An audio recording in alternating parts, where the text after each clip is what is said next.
Ladies and gentlemen, let's get ready to rumble! Frank the Bomber Bruno, that's how he likes to be known. 15 stone 6, in case you can't convert the pounds to stones and pounds. 15.6, and Jameson is 15.2.5. A man who didn't take up boxing until he was 25. He's now 29. Bruno, 21. And this show here in Chicago is sponsored by TSP. Scheduled for 10 rounds.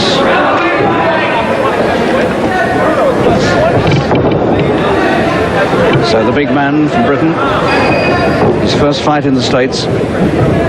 He's had one previous professional fight abroad in West Berlin. He knocked out his opponent there in 2 rounds last October. His record, 16 fights, 16 wins, and nobody has yet taken him the distance. The furthest he's ever been taken is 5 rounds. That's Frank Bruno, the British heavyweight prospect.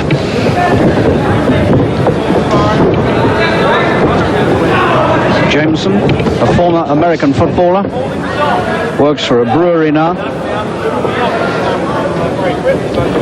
Took up boxing only 4 years ago when he was 25. Had a little amateur experience, won a regional Golden Gloves title, turned pro in 1980. He's regarded as being a little ponderous, and he looks that in these early moments. Bearded James.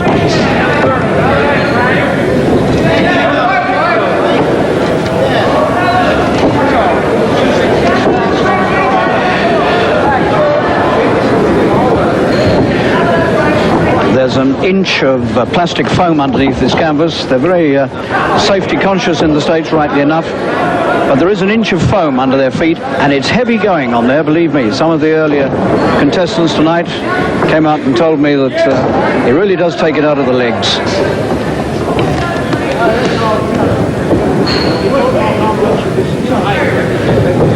Well, we've seen Bruno destroy people in Britain so often on the big London shows. I wonder if he can produce the sort of punch here that will take the legs from underneath the massive Mike Jameson. Stanley Byrne, the referee. Jameson trying to chop his own right hand over the top. Alleged to be durable.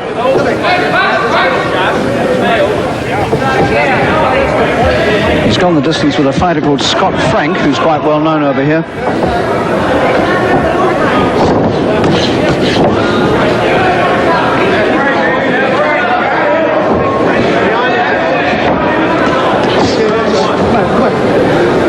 In the event of a knockdown, there'll be a compulsory 8 count.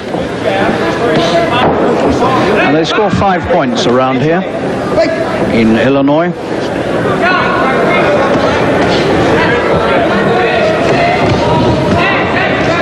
And Bruno very sensibly taking his time. No attempt to be heroic or to try and look flashy in the opening round. He's just jabbed his way methodically against this big man. So no fireworks in the first round. And Frank Bruno's weight, 15.6 and the record, 16 wins. Frank the Bomber.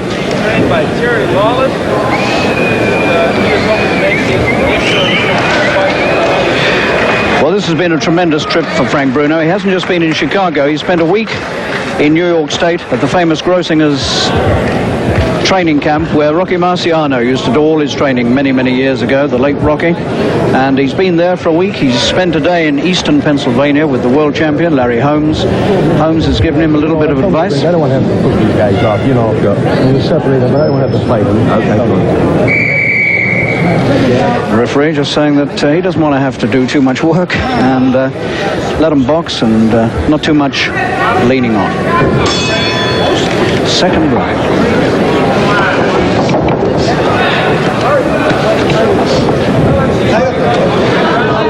Jameson had his first pro fight in January 1980 while Bruno was still an amateur.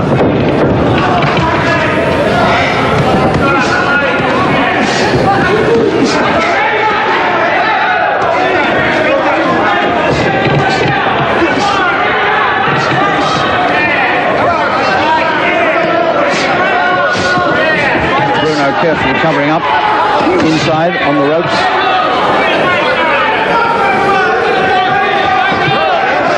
There's the strength of Bruno as he heaves Jameson round and leaves him on the ropes. And for the first time, Bruno lets one or two of the big ones go.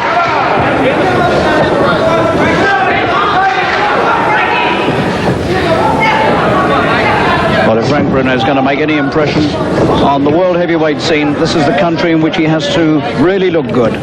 And this fight tonight is, or this afternoon, is vitally important for him.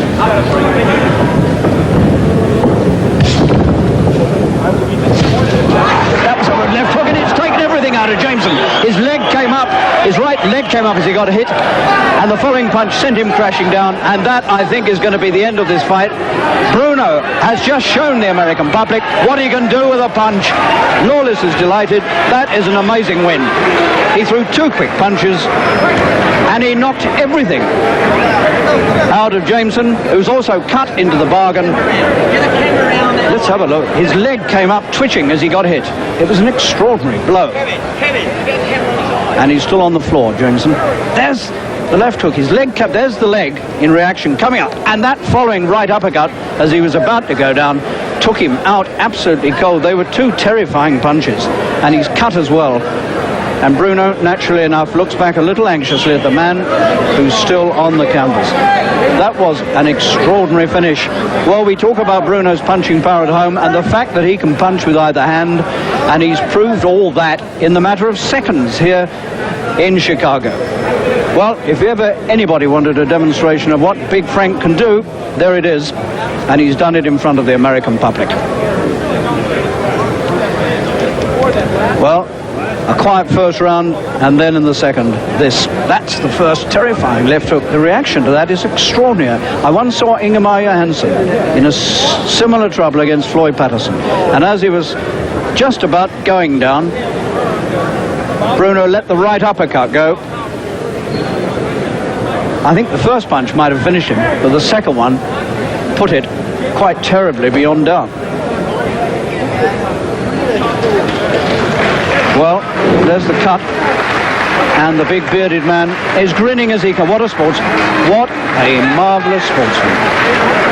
He grins at Bruno as much as to say, what a good job you did on me. Well, I'm going to hop up in the ring, and let's have a word with Frank Bruno.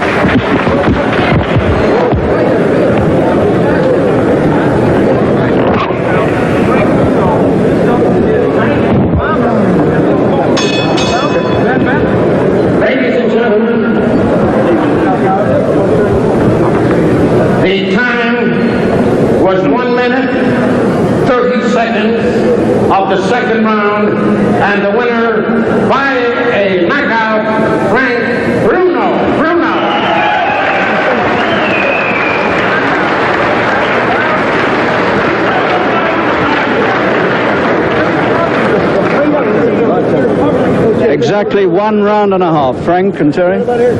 Terry, that was extraordinary. Yes. The punches right uppercut again, but better this time. A little bit shorter. How about that, Frank? I just thank God I won. I just thank God I won, Harry, you know. And what a place to do it, in Chicago, in front of the American people. And looking impressive as well, because this guy went the distance with Scott Frank, who's an up-and-coming heavyweight, the same as me, and I'm glad I got him over and done with 2 rounds. I thank God that he didn't hurt or nothing like that. He got up with a smile. He got up with a smile, but a very bad cut. They must have been 2 of the best punches you've ever thrown. I think so, Harry, yeah. But I just thank God for him. It was a speed on. One came, so quickly after the other. You had enough time, quick reaction, to get him as he was about to go down. Yeah. That was tremendous. Thank you, Harry. Anyway, more fights in America for you, maybe? Well, in the near future, I hope, you know, Harry. Yeah, probably next season, about half 6 months in every year. I'm going to go to America. Like that, you must fancy a chance over here. I do fancy my chance. I'm getting confident every time, not being flash or nothing, but every time I'm stepping into the ring, I feel, you know, good, and I feel the combinations and the rhythm coming. Nice one, James. Thanks a lot, yeah? Nice one. Can I just say hello to my girlfriend, Laura, and my baby, Nicola, at home. Hello, Laura, and hello, Mum. Hello, Mum. This fight is absolutely vital for Frank Bruno to win. He is the official challenger for the European Heavyweight Championship, and if he were to lose this tonight, then that standing, I think, would disappear at once. And the man he faces is not an easy man to beat. Lucian Rodriguez, despite the fact he's now 33 years old, he's 10 years older than Bruno. Here's a man who hasn't been stopped for 6 years. A man who's been in with Larry Holmes, the world heavyweight champion, and went the distance with him. He's been the distance with Mike Dokes, the United States. Here's a tough character who's been around in the game for a very long time. He can take a punch. He may well have to. He's got a lot of strength and a lot of ability. And Bruno may have his work cut out here to do with him. Frank's first appearance for 4 months, quietly going about his work out of the limelight, which I'm sure he'll appreciate.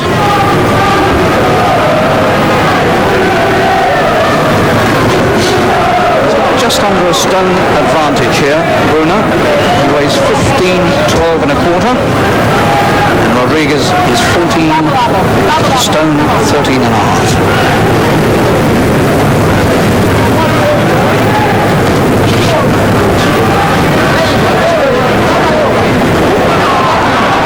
Rodriguez held the European title until quite recently. He lost it in November in Copenhagen to Stefan Tangstad of Norway. Tangstad has since been beaten by Anders Eklund of Sweden. He's the new European champion, and he's at ringside tonight, watching Bruno in action, sizing up the possible opposition.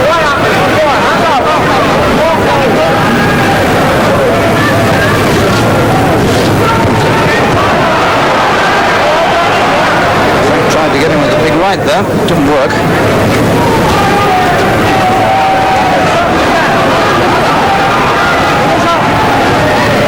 Lively start by Bruno. He's moving around the ring quite quickly. He's getting the right hand across over the top.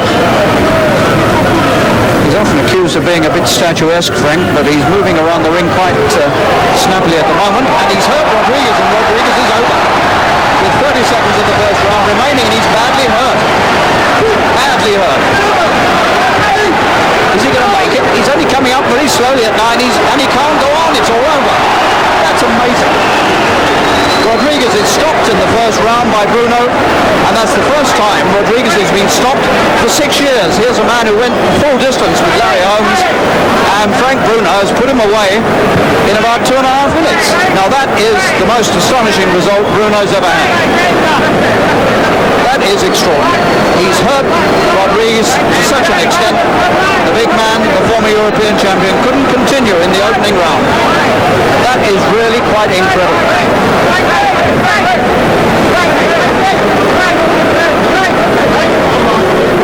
Let's have a look now at how he hurt Rodriguez so badly. He was getting the right hand over the top earlier on, and certainly he's put a punch in here from which Rodriguez was unable to recover within 10 seconds. It's gone. Oh, where has it gone? Here it comes. Now that's high up on the head. He's hit him up on the forehead, and he's hurt him. That punch hit him up on the forehead, it seemed to me, and yet he couldn't recover from it. He's taken one on the back of the neck going down. I don't think that had any great effect. But that is an amazing result for Bruno. Let's have a look at it from another angle. Here we are again. It's the right hand that comes over and hits him high up on the head. Here it comes. Seemed almost to catch him with the inside of the glove, but it stunned him to such an extent he was unable to continue. That really is extraordinary. Well, what a comeback there for Frank Bruno. We certainly couldn't have deprived you of that tonight. You wouldn't have been able to wait till tomorrow. Super comeback by Frank. Sims is the man who sparred with Frank Bruno when Bruno went to Chicago in July to fight Mark Jameson. So what a setting this is tonight.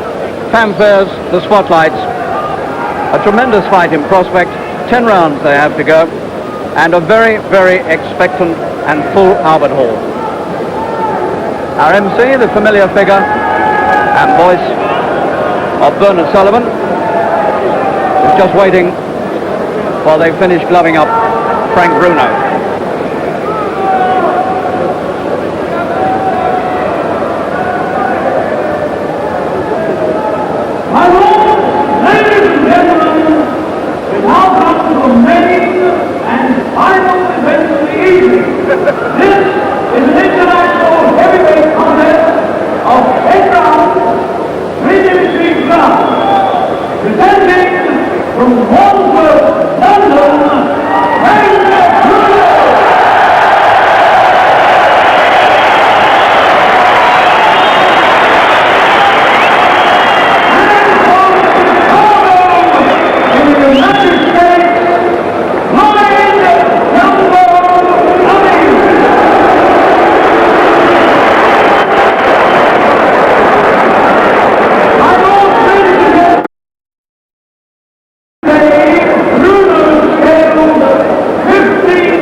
Confrontation of two very big and powerful men. And just look at the shoulders on this man Cummings. You can see why they call him Jumbo Cummings.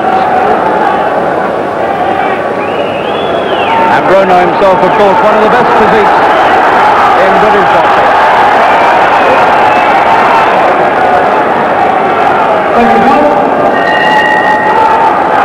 Can Cummings become the first man to test Bruno to the full? Bruno in the black trunks, the name glittering on the legs of those trunks.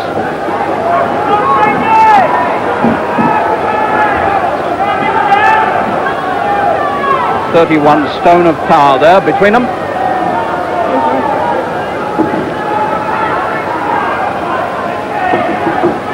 Cummings with moustache and beard, white trunks, 33 years old now.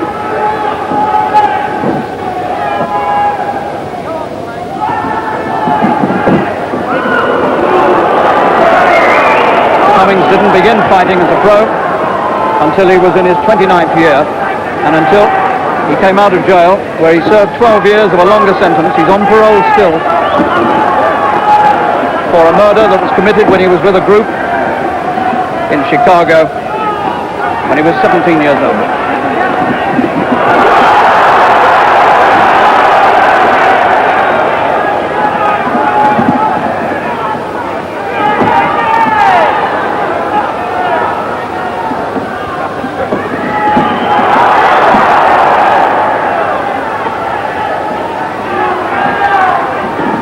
Cummings is a very big man indeed. His development across the shoulders is really quite startling. We're accustomed to seeing Bruno tower over some opponents and look massive. In fact, he's matched and more than matched here by the physique of this huge American.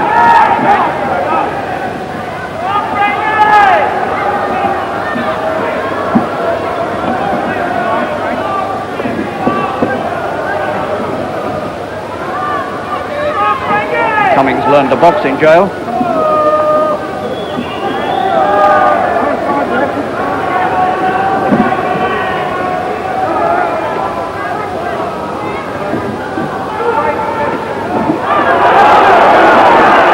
Cummings has had 21 fights, only 3 more than Bruno. But he's been fighting in much higher class.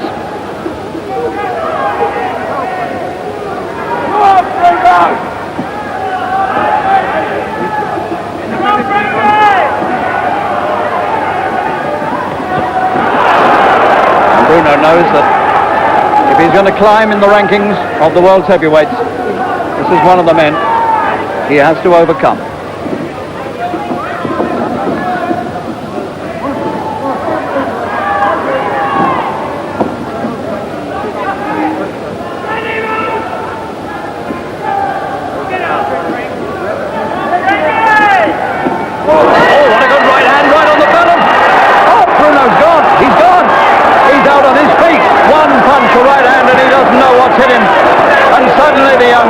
Has come unstuck.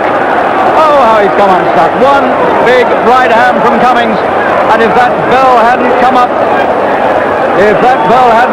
then that might have been the end. And now they've got to get him round for round 2. This was it. There it was. What one socking right hand brought him to a standstill. His legs had gone.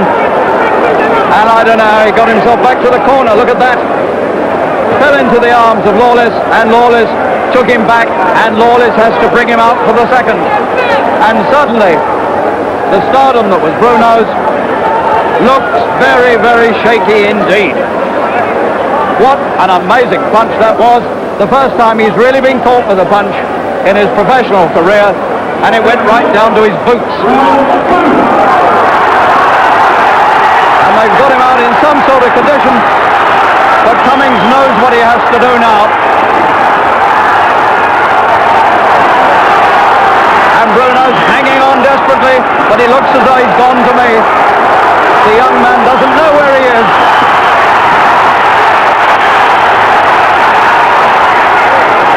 So the man with the big punch wasn't able to take the big one himself when it came. And that was one of the questions we needed to know. And again, that right comes over, and Bruno somehow hangs on. He's still not gone down. It may be only the ropes holding him up. And the referee, Mike Jacobs, can barely get Cummings off him. If Bruno recovers from this, it will be a miracle.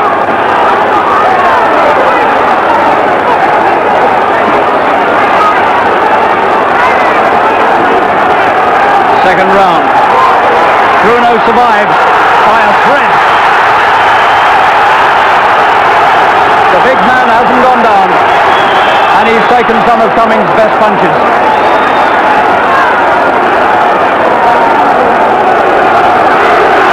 And this crowd trying to get him back into the fight.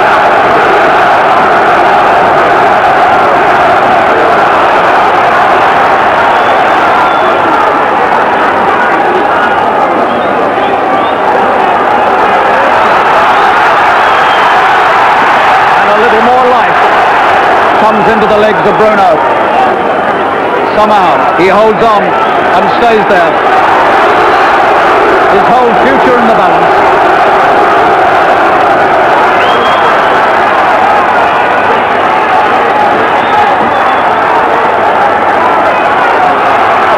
The young Bruno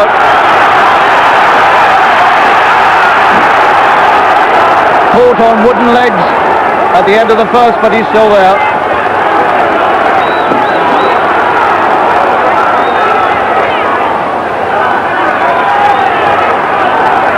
Cummings tries to size him up for one more big right, and it's there again. And Bruno still hasn't hit the floor, but he's standing around to get caught. The legs don't move.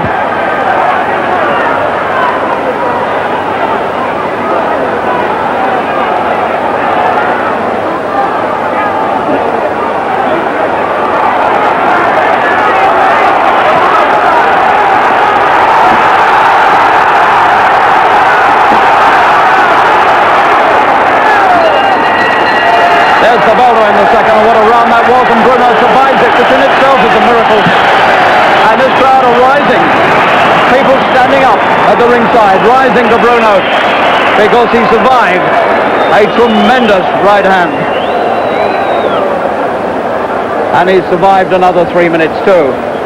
And some of the action was torrid indeed. There's another big right coming over here from Cummings when Bruno was backed up against the ropes. There it was. And he took a left as well, and another. But he still stood there and he didn't go down. And he is still in the fight with the third round coming up. So what moments these have been. Cummings so near to victory at the end of the first, coming out for the third.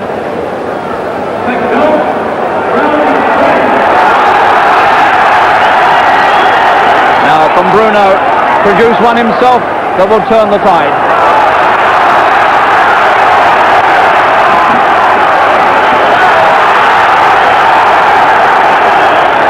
Well, we've all heard the complaints that the previous opposition were pushovers. This man, as you've seen, is no pushover.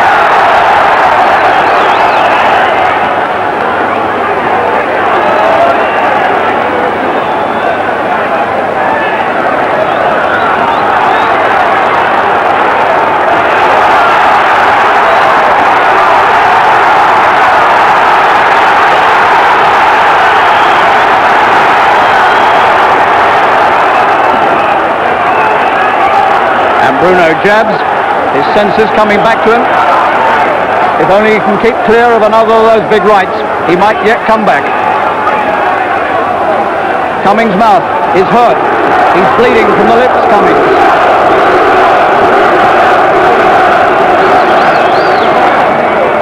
That right hand he got caught with brings to mind something Floyd Patterson, the old world heavyweight champion, said to me at the ringside earlier this year watching Bruno. He said, your man's a good prospect, but his defences are open. And Jumbo Cummings proved that tonight.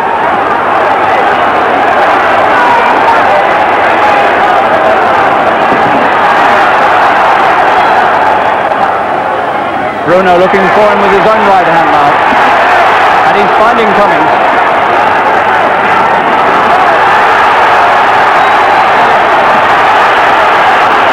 Cummings looks to his corner.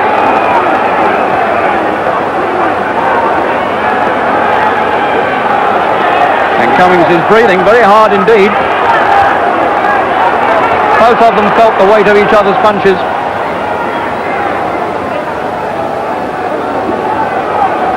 Taking huge gulps of air now, Cummings, fighting to get his breath.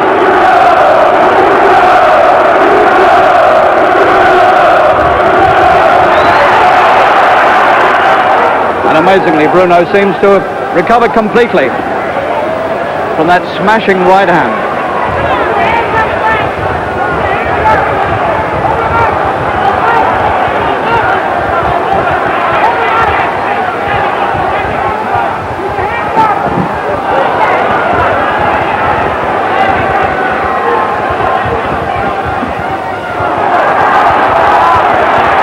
The tide is certainly turning.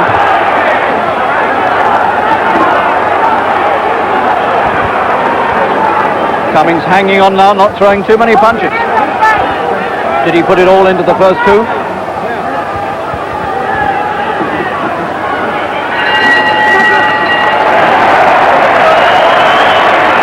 And it's a slow and weary looking Cummings who goes back to his corner at the end of that round.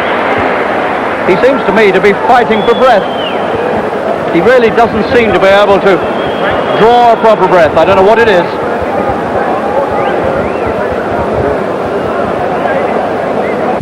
So there's a problem in that corner, and there's most certainly been a problem in that one. Bruno on the verge of defeat after 3 minutes, and amazingly somehow has got back into the fight, which says a lot for the young man's courage and the young man's ability to take a punch.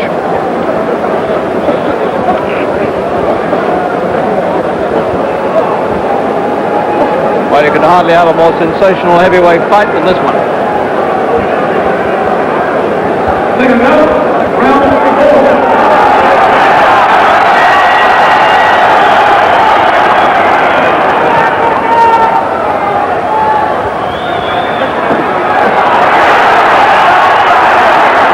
Suddenly it's a new and once again confident Bruno.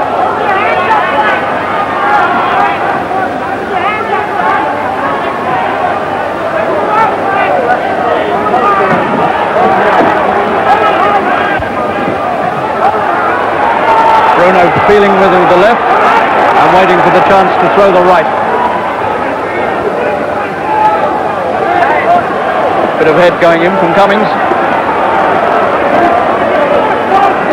And Mike Jacobs, one of our most experienced referees, having problems splitting these two.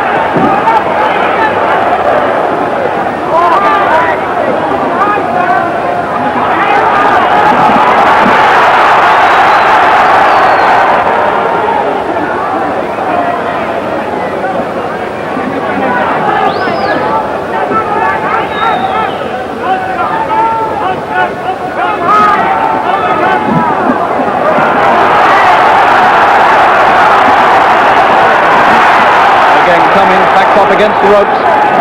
That's where Bruno needs him.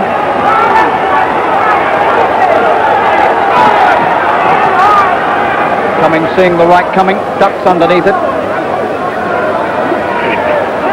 And Cummings seems almost to be sold out at times, hanging over his own corner.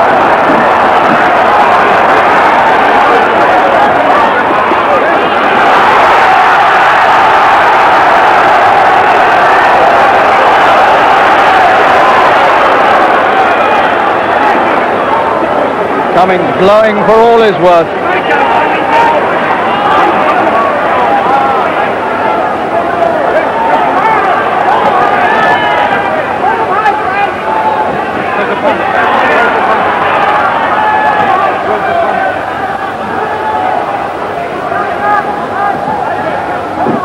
And Bruno finding it hard indeed to land one of his real bombs on this man.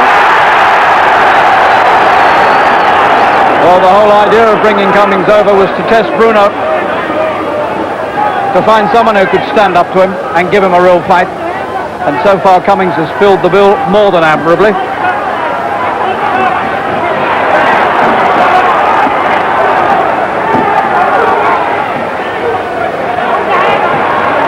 Bruno's right is very sparing. I wonder if he's hurt it.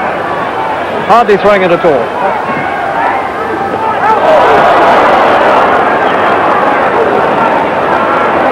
He has trouble with his knuckles.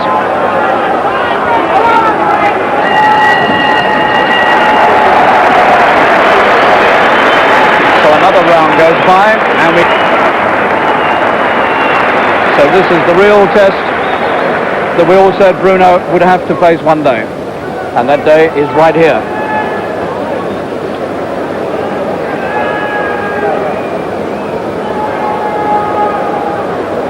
Bruno, who was voted Ring Magazine's heavyweight prospect of the year in the summer. So the Americans are sitting up and taking notice of him. And indeed they had to when he went to Chicago in July. And he shattered Mike Jameson with two fantastic punches, a left and a right, and laid the man flat on his own manner.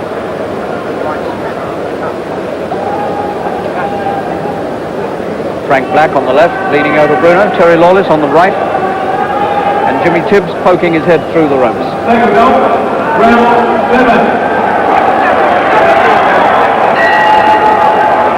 The seventh.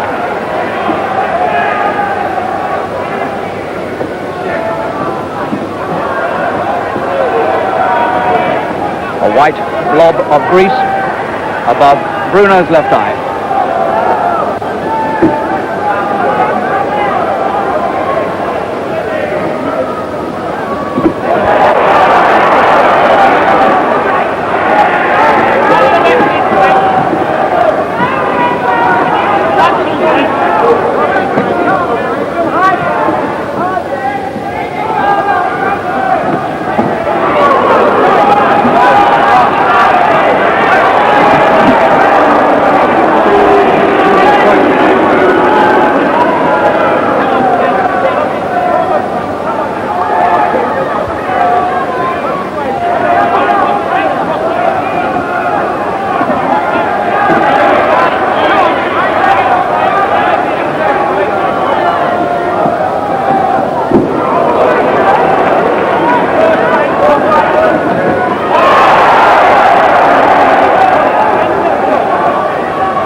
And still Bruno, for all his awesome punching power we've seen in 18 previous fights, still has not imposed himself on Jumbo Cummings.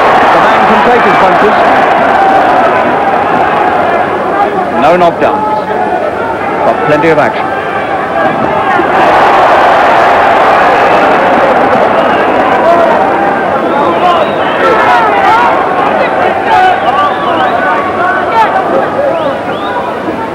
Until if either of these two hit the deck, they'll hear it all over Kensington.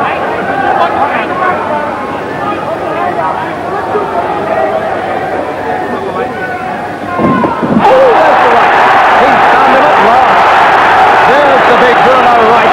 That's the one he's been saving. And Cummings wishes he'd saved it a bit longer. Now then, can the big American survive it? He's got it. First knockdown. Round 7.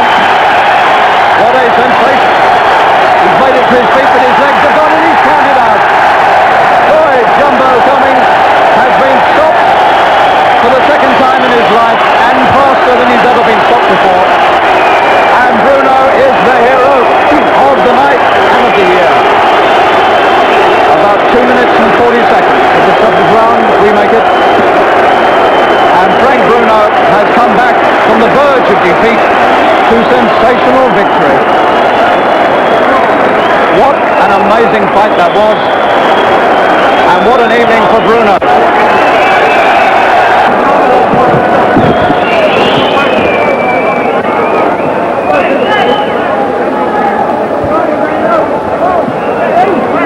Now then, let's have a look at the finish again. There was one tremendous right hand from Bruno here. He found him at last. Look at that. Took him on the side of the chin. And I think from that moment, Cummings had gone. But somehow he went on.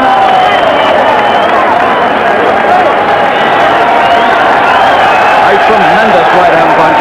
And that more than paid Cummings back for the one he landed on Bruno at the end of the first round. It was the end of a frustrating 11 months for Bruno as he entered the ring last night. Twice the fight with Eklund had been postponed, leaving him with just one contest in that time, and that was all over in the first round.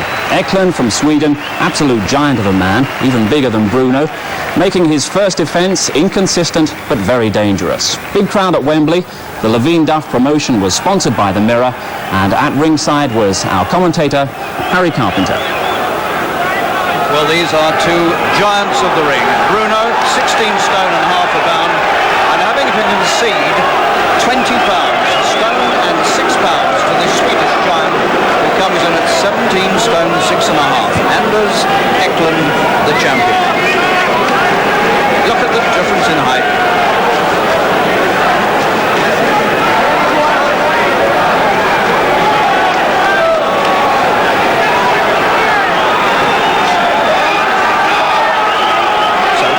Chance is here.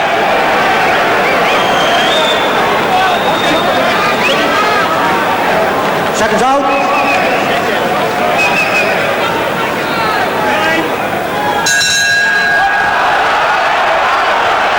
Can Bruno's punch topple the giant? Eklund has had an up and down career, and I mean that literally. He's had disastrous nights, and he's had one very good night when he won this title from Stefan Tangstad of Norway. That was in March. Bruno's gone straight into the attack with the big bombing blows. And he's certainly scored the first psychological points, and he's given the big man from Sweden a taste of what's coming, and he's already beginning to look very shaky. Eklund, that is.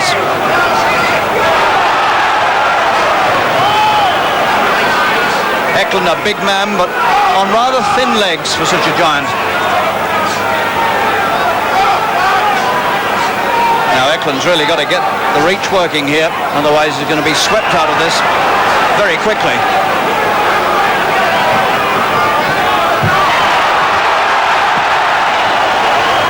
And Bruno at the moment catching him with everything,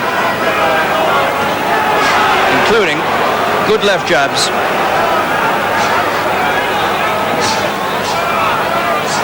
Eklund himself can be dangerous. He proved that when he won the title. So Bruno will need to be a little cautious. He doesn't want a Bonecrusher or a jumbo Cummings. Two men who really shook him up.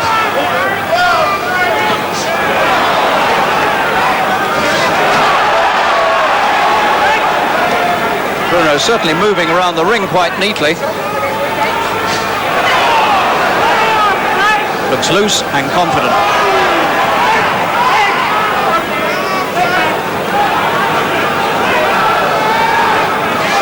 Eklund taking deep breaths.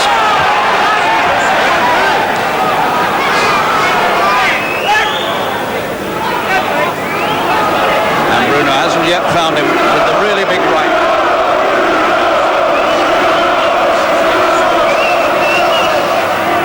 This crowd already beginning to warm to this fight, sponsored by the Mirror. The cheers coming already from this Wembley arena, hoping against hope that Bruno is really going to put the bomb in a minute and sweep the giant away.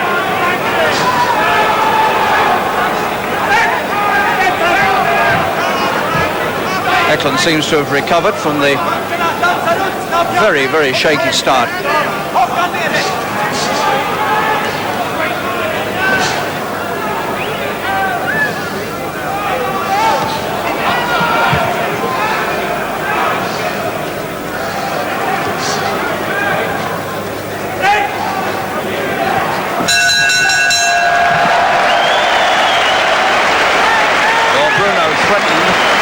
Do a very quick job indeed there. He came out so confidently.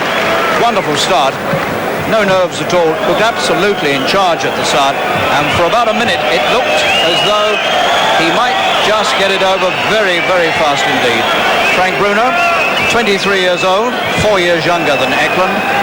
16 stone and a half a pound, 20 pounds lighter, 3 inches shorter, and conceding an inch in reach, 84 inches. to 85. Ranked number 9 now by the World Boxing Council, Bruno. Let's have another look at that good start by Bruno in the opening round. He really did find the man so easily with lefts and rights early on. So that corner will be quite pleased with that start. Round 2. Franz Marti, the Swiss referee, having a job clearing the Swedish corner.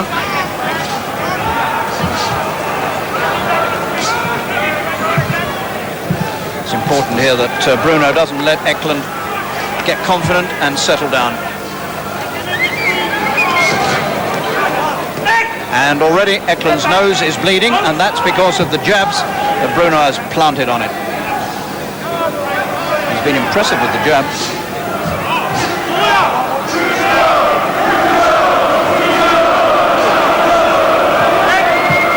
Looking very uncomfortable.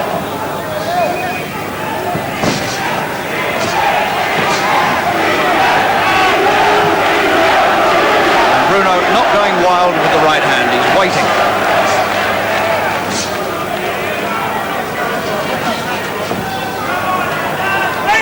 Eklund's face now very marked indeed. And we're not through the second round yet. Nose bleeding, looks red about the eyes. And feeling, as so many other men have done, the weight of Bruno's punching.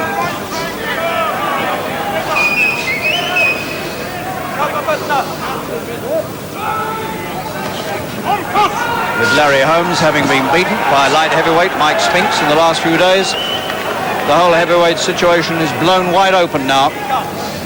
And Bruno's big chance, if he wins this, could be not too far away, but not if he takes punches like that. He stood for the right hand and Eklund was through with it.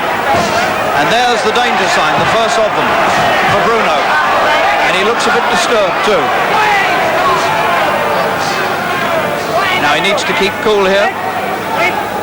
And above all, keep away from the right of the Swede. And the Swede has suddenly gained a lot of confidence. Bruno's hurt. And that bell has come at a very, very opportune time for Frank Bruno, because once again he was caught by the sucker right hand. Jumbo Cummings did that to him once, and he threw a fight away against Bonecrusher Smith by getting caught in the last round when he had the fight won. Let's have a look at that again, because this is the danger for Bruno if he gets careless. There it is, just masked by the size, the sheer huge hulk of the man, but nonetheless Bruno felt that right hand, and he still didn't look too good at the end of the round.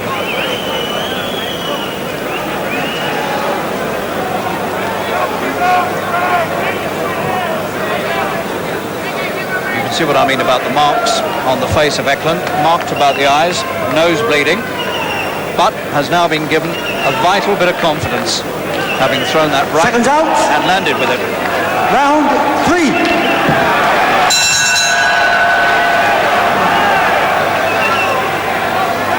And there's a bump at the side of Bruno's left eye, and I think that's where the right hand caught him.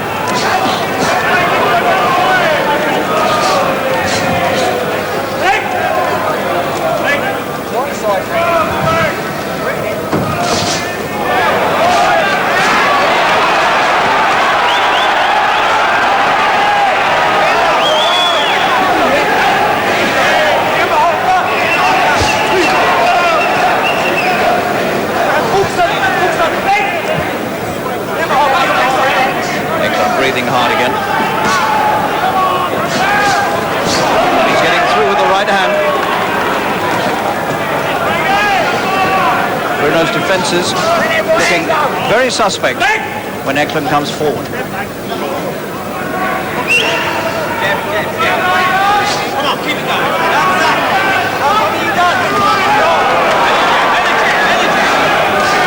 Bruno, a lot less mobile than he was.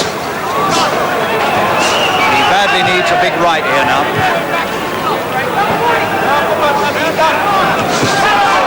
He tried and he only just missed with it.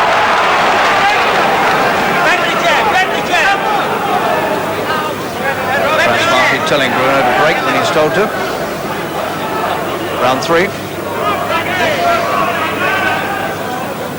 Bombs exploding all over the place as we thought they might in this fight.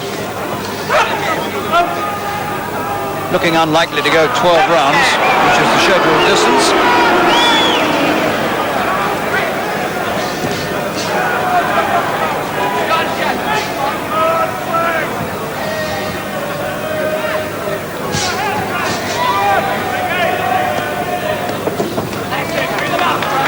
Eklund has certainly gained in confidence since that very, very shaky opening.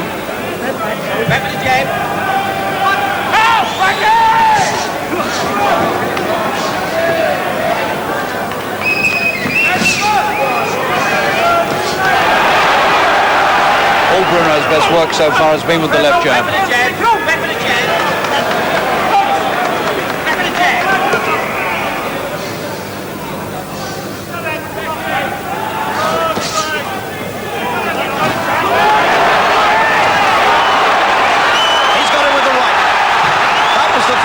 Big one that connected, and Eklund hangs on for dear life. He almost went, and the legs have gone. Bruno is just one big right away from victory here, but the giant is hanging on inside. Oh, and the bell has come not a moment too soon for Eklund. Oh, another 30 seconds and it might have been all over. Bruno suddenly found him with the right, and this huge man, 6 feet 6 and nearly 17 and a half stone, was suddenly reeling around like a rag doll. Let's have another look. The first time Bruno had really caught up with him with the right. Look at that.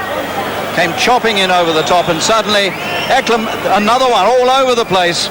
Didn't know where to go except claim Bruno. Another angle on it. A sample of what Bruno can do to men.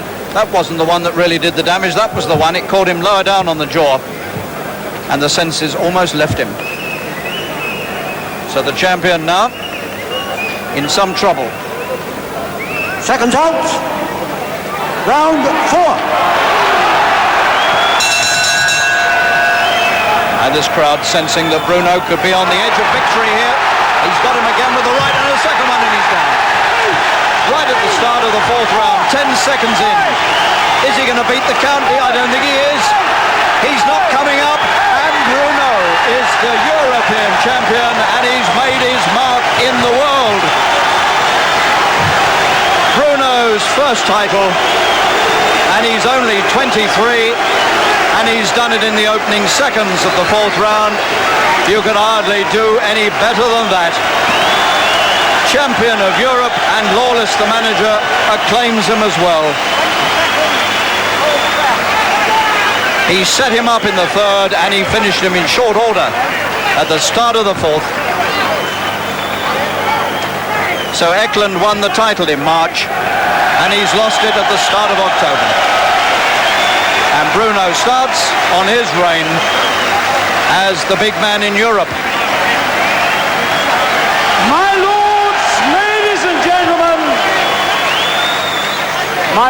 ladies and gentlemen, Eklund, having been counted out after 20 seconds of round 4, the winner and new heavyweight champion of Europe is Bruno!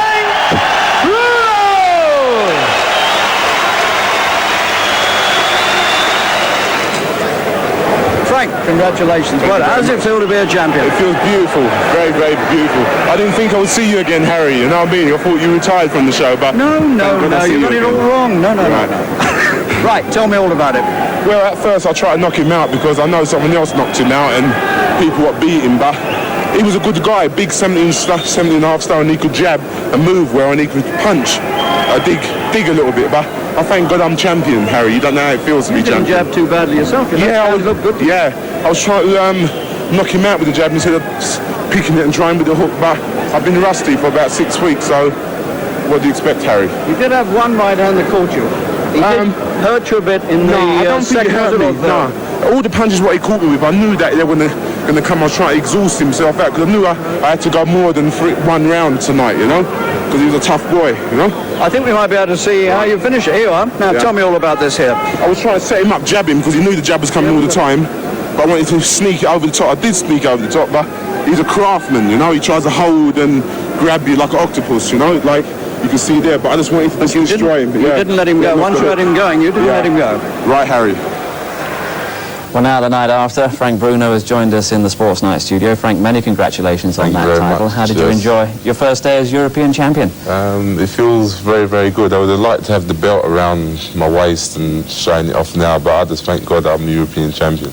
Yes, you'd have fancied wearing that running around the park this morning. You were out doing 6 miles, really? Yeah, this morning, just to loosen out a little bit, Right. Also very pleased to welcome the other great hero of the week, Barry McGuigan, still emphatically world featherweight champion. Barry, your impressions of that performance by Frank? Great performance. I have to say that I think Frank was much looser this time. I think the rest has done the world of good. He's improving all the time, and I think there's the heavyweight scene's wide open at the minute for Frank, and I think he can become the champion of the world if he works hard enough, and I'm sure he'll do that. Absolutely. Winning the first title takes a great weight off your shoulders. It certainly does, and I think he's a great prospect. As this is turning into a mutual admiration society, Frank, where did you see Barry's performance on Saturday night? I was staying at Terry's house and I saw it then, good performance. Must have been a tremendous inspiration. Yeah, considering all the pressure, you know, fighting in the home ground and all the pressure what he's gone through. He's very cool that night and just bided his time, you know, and caught up with the guy. He was a slippery customer. Mr. Taylor was. Sure was. Was that really the story of the night? Well, it was just a matter of I knew that he was much quicker than me, and it would be a bit he'd be elusive in the early rounds, and he had very fast hands, and he could move extremely well. A very confident-looking Bruno, but the mighty man in the other corner, the South African Jerry Coetzee, the former world champion who fought just about all the top heavyweights in the last 8 years, and only twice in his magnificent career had he been stopped. Bruno at 16 stone 3, Coetzee at 16 stone 9 1/4. Britain's big hope in with a man who desperately wanted to be world champion again and had prepared in very determined fashion. This was the supreme test then for Frank Bruno, one fight away from a world title challenge. 3 months intense preparation, he was in ideal condition, but would he have the character and the craft to land his own big punches while avoiding the bombs that were sure to come from Coetzee? The final eliminator for the WBA Heavyweight Championship of the World, commentator Harry Carpenter. So Bruno on trial tonight, and this crowd knows it.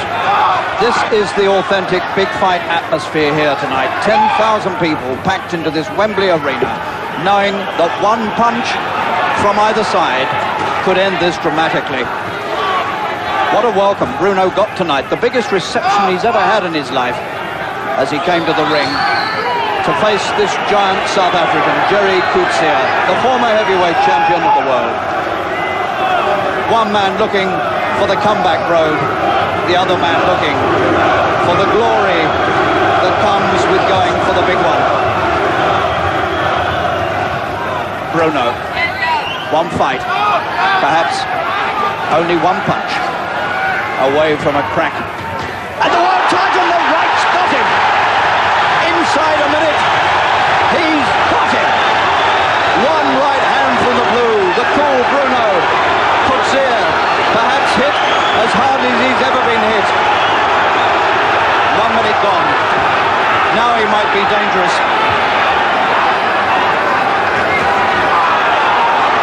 Bruno mustn't get careless. Coetzee's cut underneath the left eye. He's been cut many times in recent fights, and he's cut again. What a start by Bruno. 55 seconds. A right hand and another. Surely he can't get it over inside a round. Coetzee only been stopped twice.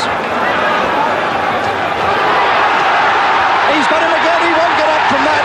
He's stretched out over the photographers. He'll never make it. He's out. And Bruno is on his way to a crack at the world title. You can hardly believe it. Terry Lawless can hardly believe it. That's the most amazing win we've seen in the British ring for many years. And Coetzee is still out. Under 2 minutes. Bruno has got to be the hardest hitting heavyweight in the world today, and he's just proved it on the former heavyweight champion of the world, the South African Jerry Coetzee, 30 years old, still out from some of the most astonishing punches that have been thrown anywhere in the world for years. 24-year-old Bruno relishing every moment of this. Here's the first knockdown. The fight wasn't a minute old when it happened. Look at that hard driving right hand that went right through from the shoulder. And believe me, Coetzee did well to get up from that. Here it comes again from overhead. And when he got up, he had a cut underneath the left eye. Not that that mattered. It wasn't about cuts, it was about power. Now we're seeing the final moments, which were quite extraordinary. He missed with those. The left got him on the right to the temple, actually, and he went out backwards over the press photographers. His eyes were closed. He was never going to beat the count. And 10,000 people in Wembley are now acclaiming Bruno, because everybody wants a heavyweight with a chance, and when you've got a punch like that, you've got every chance in the world.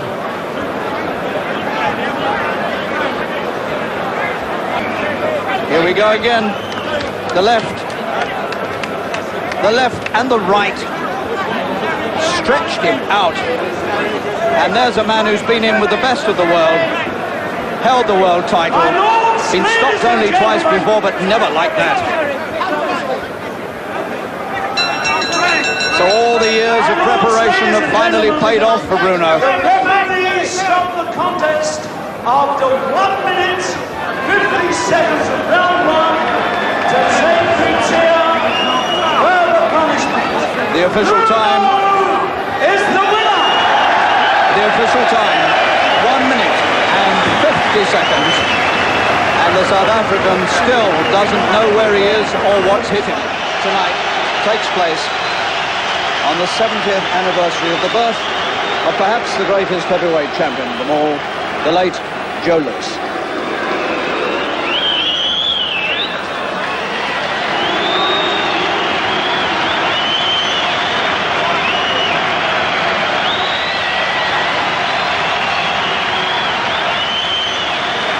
So the time for clowning is over from Bonecrusher, and the time for punching is here.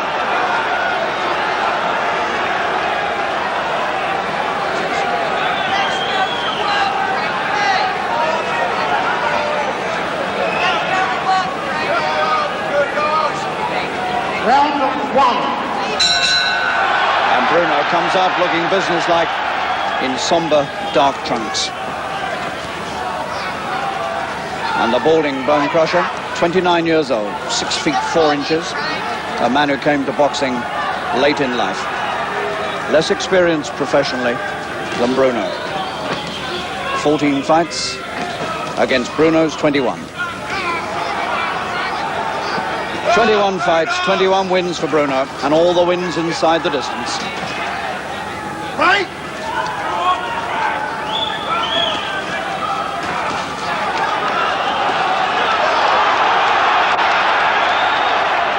Only one defeat on Bonecrusher's record, and that was in his first pro fight.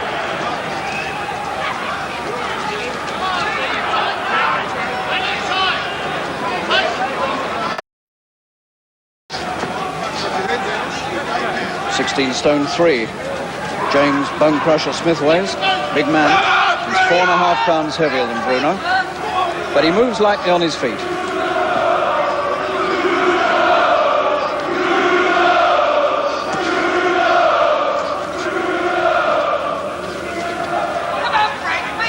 Smith trying to work his way underneath. coming in, weaving and ducking.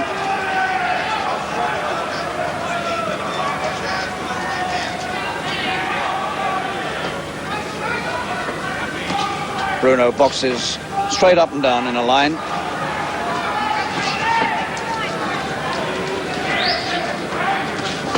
No lateral movement from Bruno.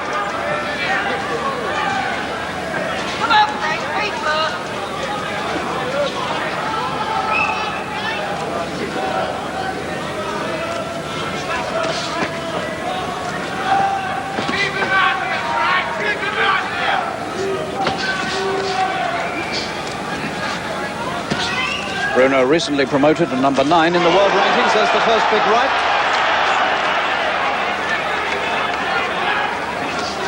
And he felt that. Smith. Bruno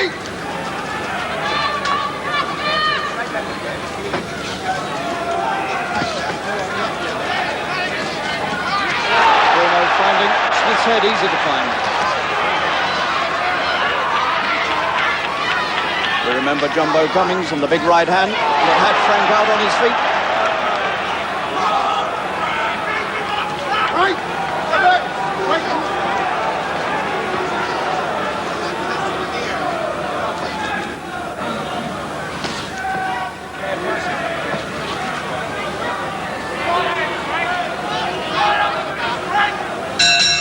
Bruno done the better work in the first round.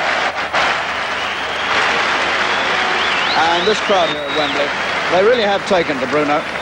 He's become a new hero in British boxing at 22 years of age. Only a fraction shorter than his opponent.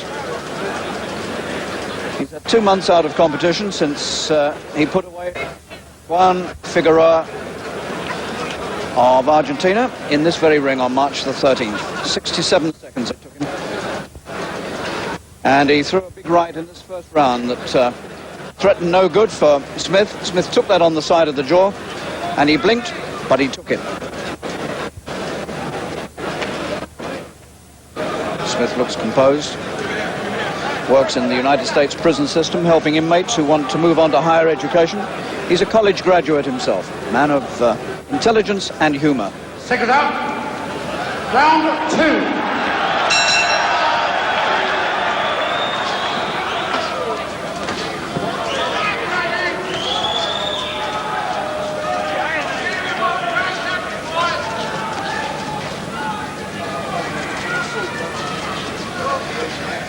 Marked difference of styles. Bruno not weaving at all, just moving up and down in a straight line, but Smith all the time bobbing and weaving, working away in.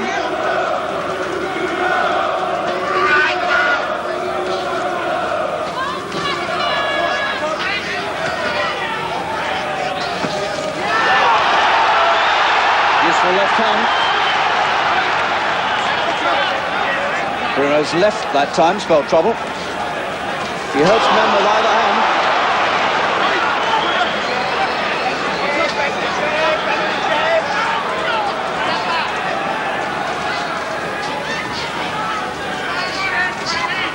Smith's face reddened already.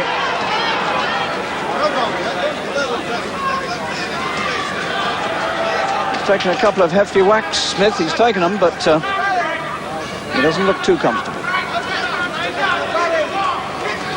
He's not nearly as lively on his feet now as he was.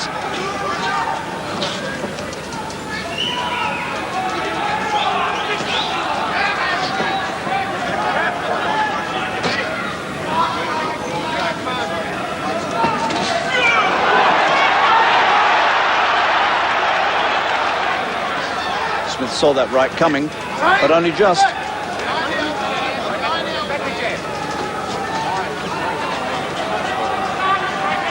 Quite marked around the face now, Smith.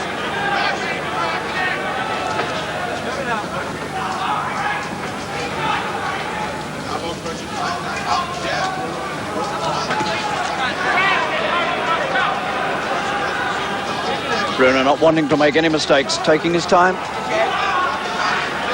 A night on which he must not slip up.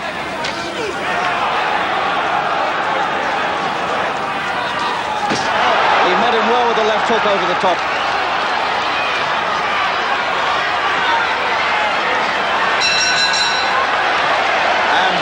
was cool under pressure at the finish there.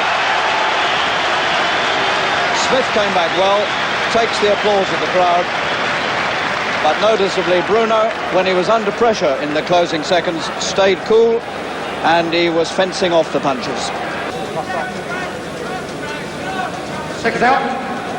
Round 9. 2 rounds to go. Beginning to look as though we might go the full 10.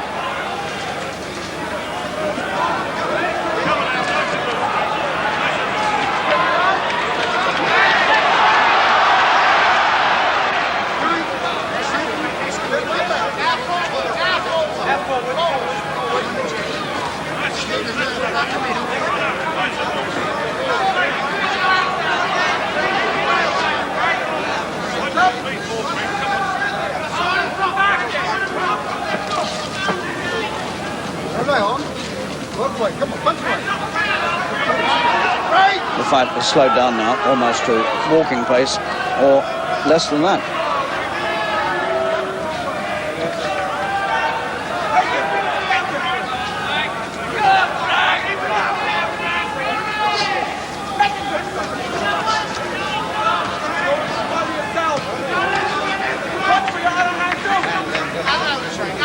Again, Bruno shakes that right hand, as though he can't get any life in it.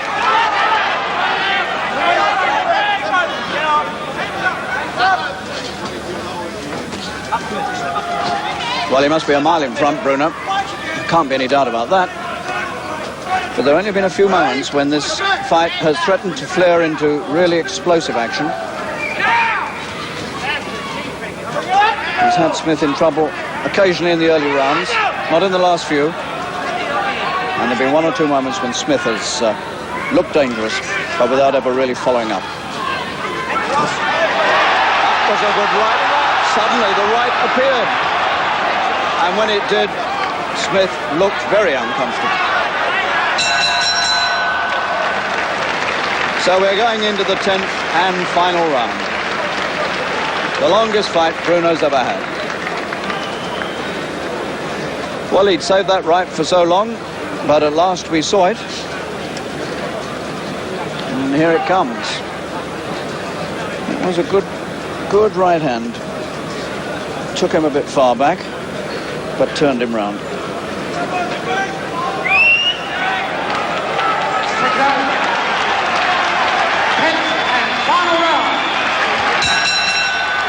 Bruno's never had to touch gloves before to signal the start of a final round.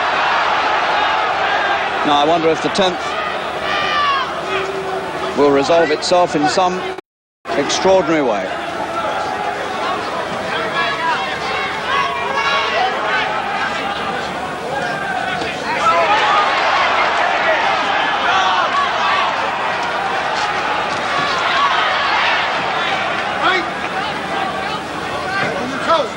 Well, in every way, it's a different sort of fight from any that Bruno's fought before.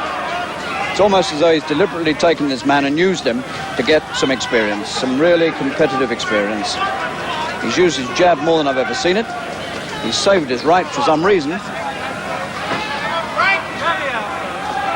And he's had a workout without ever getting careless.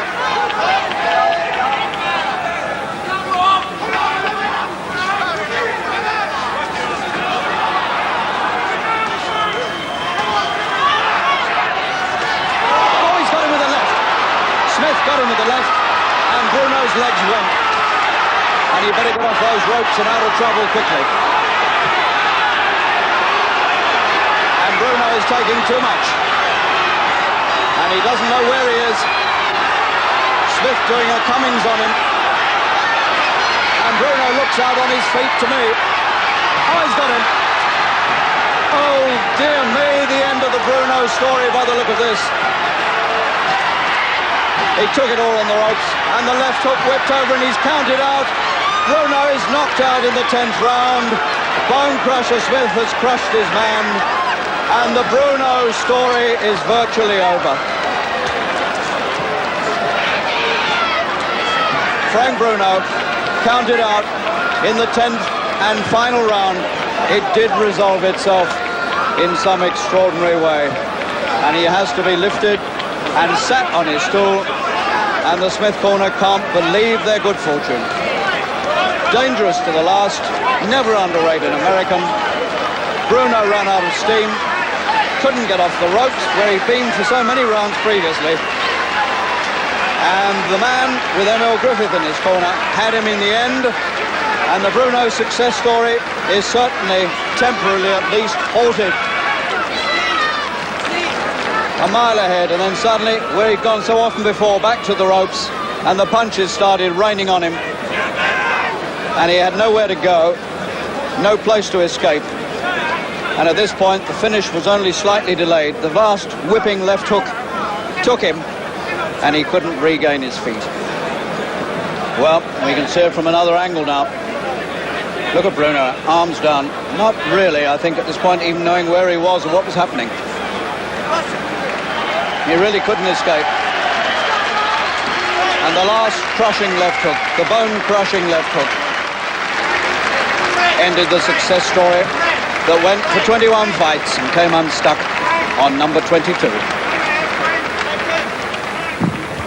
Frank, I'm sorry, old son. What do we say about that? What can I say, Harry? You know what I mean? Some of us get beaten. I was winning every round, but got caught and I got put down and got knocked out. What can I say about that? Sometimes we all get knocked out. Joe Bugner got knocked out in his first fight, you know what I mean? Some of us, Joe Fraser got knocked out. Muhammad Ali got stopped, you know what I mean? So many fighters got stopped, but it was a shame to get stopped by a sort of like a novice, a 14, what's the name, contest man. But, you know what I mean? We all get beat as long as some of us can come back from, you know what I mean, a defeat, you know what I mean? I just got beat. It was so near the end though, wasn't it? You were well in front. Yeah, I was well in front, but you know what I mean? And the first time I've been 10 rounds, some people say, he couldn't go more than 4 rounds. He just fighting dead bodies. Maybe he was a dead body, he had 14 fights. He's ashamed to get beaten by a guy like that, but, you know, he was a banger, and, you know what I mean? The last round, he just caught me. Maybe it's all in my favour for him to not be that, for me to come back a little bit more stronger, Harry. You looked at times as though you're using the fight to get a bit of experience, as though you wanted it. I really, to be quite honest, I wanted it to have a little bit of experience, you know, because you can't keep on knocking everybody over. That's what I keep on saying to a lot of the press men. You can't keep on knocking everybody over, you know what I mean? Because you can't be a George Foreman. You've got to have the rounds under your belt. But so I got beat, Harry, you know what I mean? I feel like to cry in front of all the pressmen. Yeah, I feel like to cry in front of you. But, you know, only the strongest and the fittest survive, and I'm very, very sorry that let me manage it down. Was 10 rounds too much for you? Because you started going to the ropes a lot towards the end. I didn't try to go to ropes because I knew he was a body puncher. I wanted to tire him out a little bit. I thought he would have tired by the 5th round, you know what I mean? But I was wrong. He was a strong 29-year-old man. And he was a novice, but he caught me. Everybody got caught. Joe Bugner got caught, I think, in his first or third professional fight. But that's how life you didn't use your right hand a lot, did you? I didn't. Have you hurt it? I haven't hurt my right hand, you know. I was trying to use it, but he was a cagey little old fox as well, you know what I mean? Every time I try to use right hand, he blocked me, you know what I mean? But all I could say, I'm sorry to my fans that I let them down. I'm sorry for the people that I let them down, and I'm sorry that I let them down. I'm sure both boxers now could do without this final chat, because they've had it in the dressing room from the World Boxing Association supervisors and the referee. They know the rules. Remember, if either man goes down 3 times in 1 round, it's an automatic knockout. I'm not keen on that rule, but that's the World Boxing Association. Only that you can't tell whether it's a slip or a shove sometimes.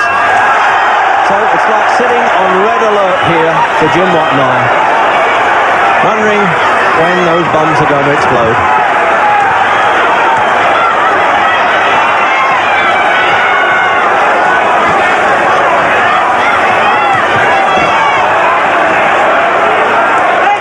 Witherspoon, remember, is essentially an inside fighter. He likes to get inside the guards. You see him ducking and diving to get in already. I think that's what soccer commentators would call setting his stall.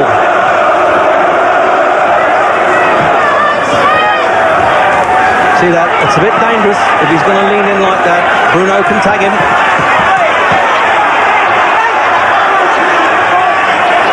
Now the referee already having to work hard in there instead of yelling break. I suppose they can't really hear it above the crowd.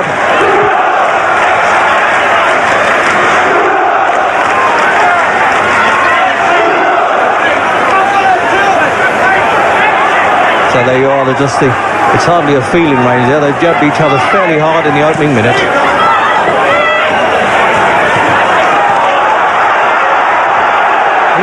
clumsy at times, Witherspoon. I've seen him quite a lot, but he makes it effective. And I would think Bruno's got to try and stand off and hit him with long punches, especially that right hand over the top. Now, watch for that. He'll try and shoot it over Witherspoon's left lead.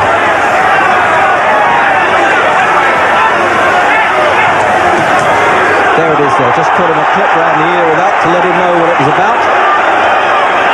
But Witherspoon, durability, that's been his game. Never been put down, remember. And been in with some big fighters and big men too.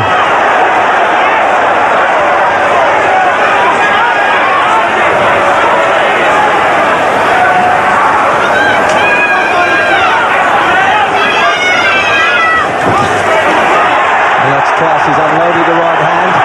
No effect yet. And these big swipes coming in from Witherspoon now.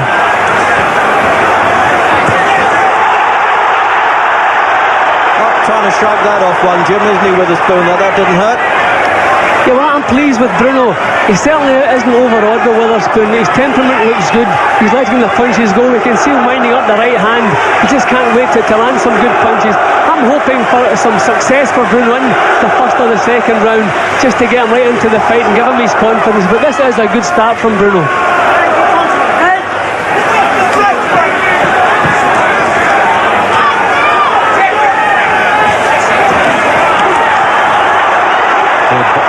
Fighting away well inside there, Bruno. That never used to be his game. That's something that he's learned in the last year or so.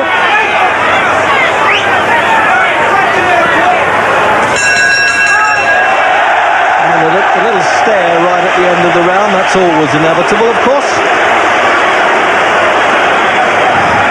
Well, a very lively start indeed for Bruno as he tucks himself in the corner there with obviously the faces he knows so well, and gets a little bit of wash and brush up with Vaseline around the eyes there. That just stops the chafing of gloves, hopefully to stop any cuts. Remember, he's only 24, big lad, isn't he? And Witherspoon's 28. There he is, Witherspoon. Former American football player, a tight end.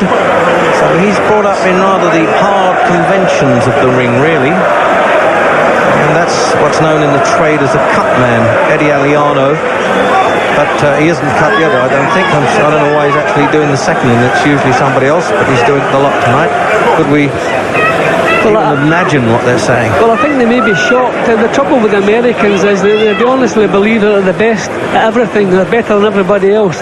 And I think they must be shocked, because I'm surprised myself at Bruno's performance so far. I'm surprised by his attitude, the way he's going about his work, and his actual boxing ability and the fluency he's found.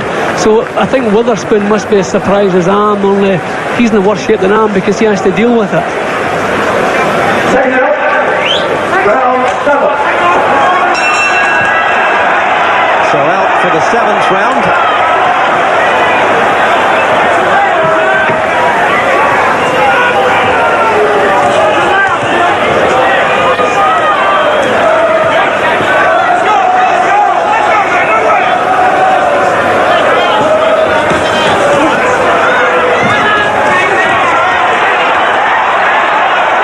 Jim Watt was rightly saying the fluency in Bruno's punches are quite remarkable. He was a little bit clockwork early on in his career, but he believes in himself now. Scored, as I said, against Jerry Kutsia. One punch can really turn around in this game. And when you've got a physique like that, you can fancy your luck with anybody, I should think.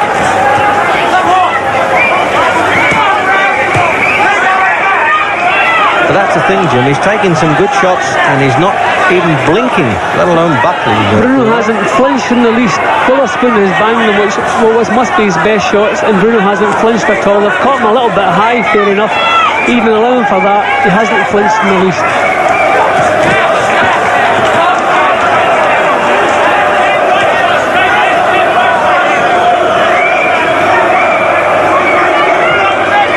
The old thing about sparring for an opening, that one. But it's Witherspoon, to my surprise, who seemed to be running out of ideas, isn't he? Yep, I expected a better all-round performer with Witherspoon. The only other time I've seen him was up in Birmingham, and he looked terrible that night. It was an non-title fight, obviously, he looked terrible. But he's not looking too good tonight either.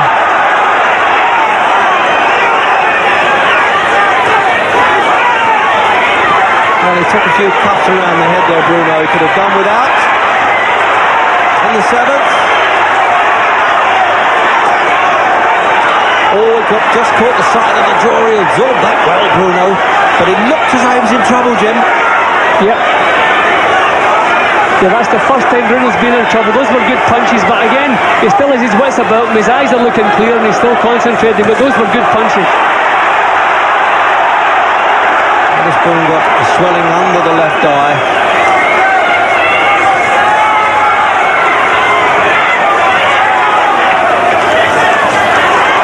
And now he's trying to take the heart out of Witherspoon in the last half minute. Having soaked up those punches well, he's trying to come back, Bruno. That's what it's all about now. Take the play away from the champion.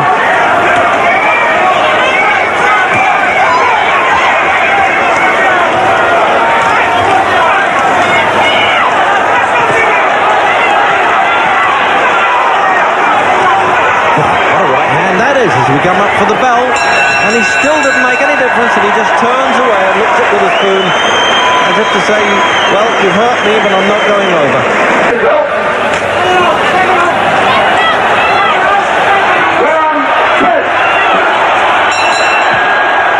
Round 10.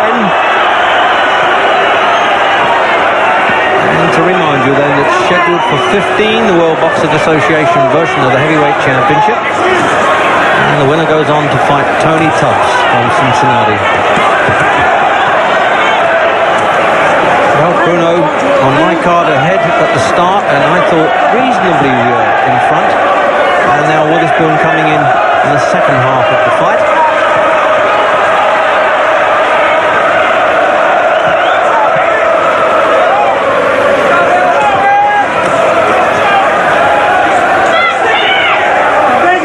It's time to dig up the old cliche, Jim, about when the going gets tough, the tough get going, eh?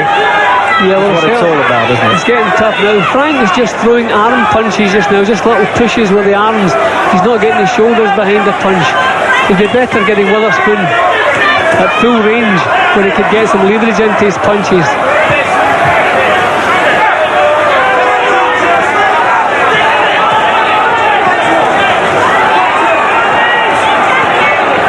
The newspaper predictions today, well, I think a little bit over the top, expecting Bruno to knock this man out fairly early. That was really asking a bit too much. A large section of writers did tip Bruno, and they also have the inalienable right to be wrong, I suppose.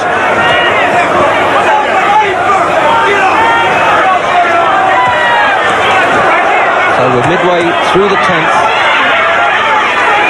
and the bruises of battle are beginning to show now. They're both swollen around the eyes. It's been a cracking fight all the way through. There's never been a let-up. But kind of even rounds now. Nobody's really getting to grips with it the last couple of rounds.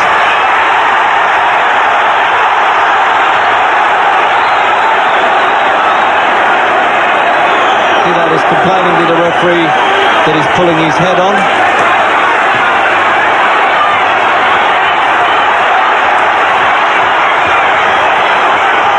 Well, this is a fierce one, this round. You see, they're just running out of a bit of steam now, so they've got to stand toe-to-toe anyway. They'll probably pull it together. If this fight goes 15, they'll start again from about the 13th, trying to get some movement going. But right now, they've got to anchor their feet to the ground.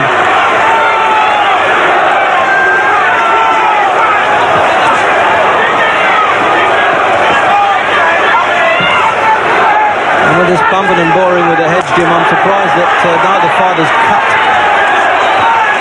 What a fight. They're banging away inside there. They're about, 4 feet from Jim White and I now, and I tell you, it's rough in there. What a good fight. Bruno standing and trading.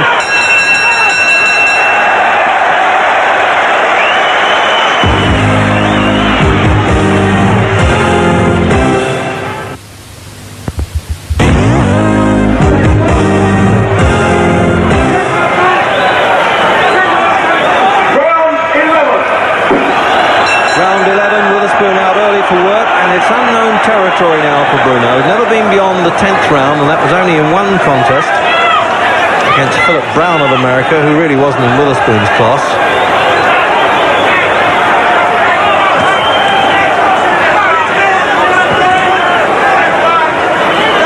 I just wish the judges tonight were a little bit closer geographically to this country than they are. Like Panama, Japan, Venezuela have no idea, Jim, how they're going to view a fight at all. Yeah, they probably like the American style, you know, the wide swings, you know, the powerful punches rather than Bruno's snappy little jabs. But questions were being asked about Bruno's chin and whether or not he was world class. Well, he certainly answered those questions in style tonight. This has been a tremendous performance. Well, he's the legitimate number one challenger now, having beaten Katsir, who was the number one. A lot of arguing and moaning seems to be going on there somewhere. As I said earlier, Witherspoon always looks as though he's a bit distressed. Nobody knows the troubles he's seen when he's fighting. But durability, I haven't seen a heavyweight soak up like he does and keeps going. And for a man who admitted that he was pot smoking for a while and in fact almost had the championship stripped from him but was fined instead and took a rehabilitation course, he talks openly about it now, so credit him with that.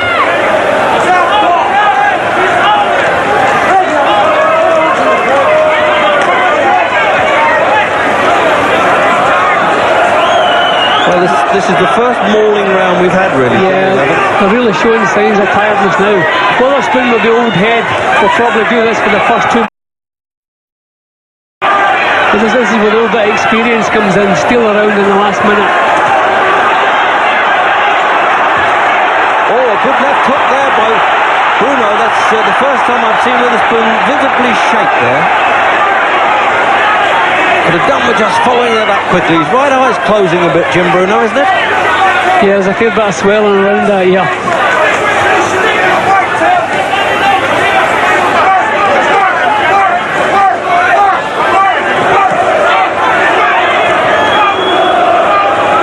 Well, they've got to save themselves for the home stretch by the look of it.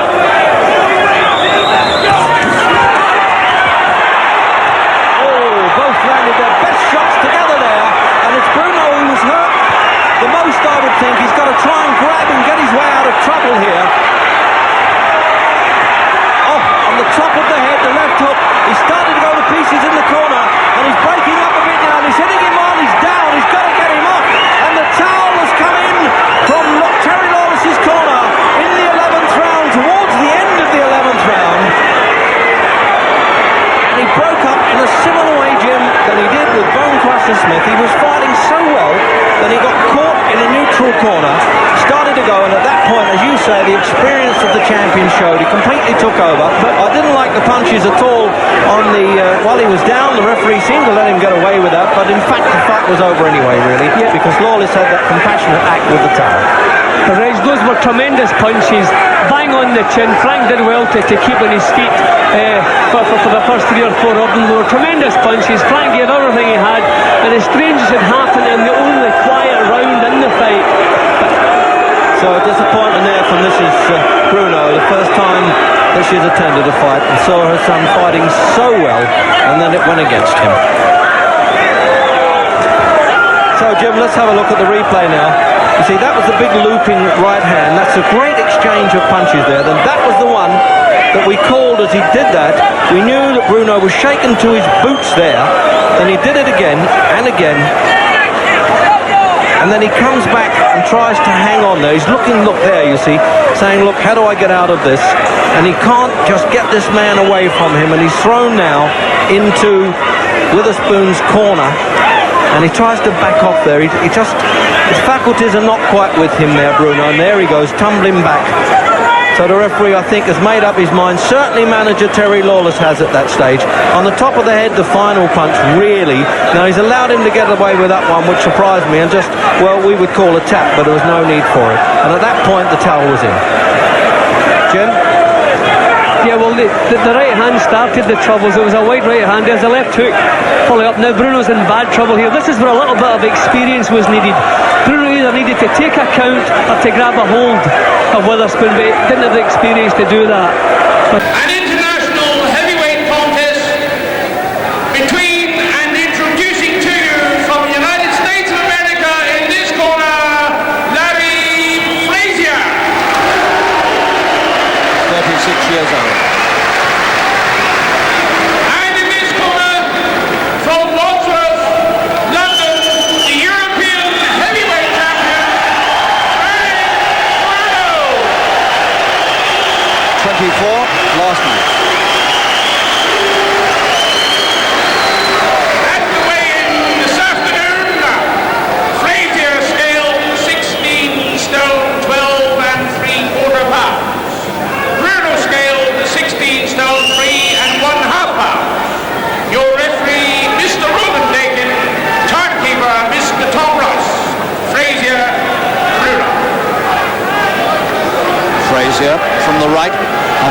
proved himself over the years, capable of going the distance with the best.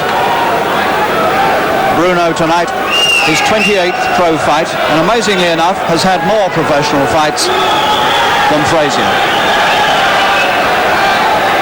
10 rounds, or less. Second out. Bruno now ranked number 6 in the world by the World Boxing Council. Frazier, as you can see for yourself, is a big, big man. 16 stone 12 3/4, and he stands perhaps 6 feet 5. He almost seems to tower over Bruno, who we know is 6'3". Frazier, of course, brought in as a last-minute substitute for Larry Alexander, the original opponent, who came to this country but failed a brain scan. And they had to hunt around in a hurry to find a substitute. And it turned out that this man was in training for a fight in the States. So he switched opponents and came to London. Larry Frazier, born in Seattle, now fights out of Bakersfield, California. He's been the distance with Greg Page, a former world heavyweight champion. He had his first pro fight, Frazier, in August 1972. And at that time, Bruno was 10 years old.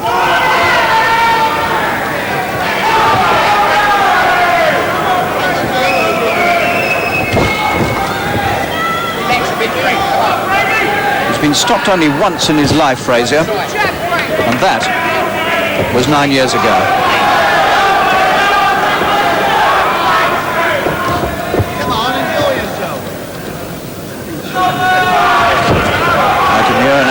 From Mickey Duff from outside the ring, telling Bruno, come on, enjoy yourself. He means relax.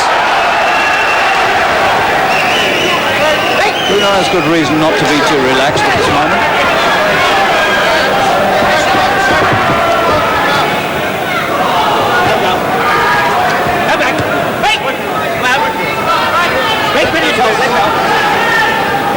I would assess this to be the most dangerous opponent he's faced since Bonecrusher Smith.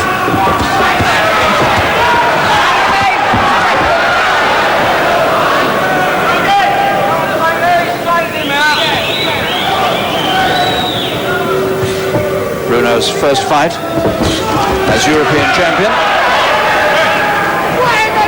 9 weeks ago at Wembley, he beat the Swede Anders Eklund to win that European title. 4-round knockout.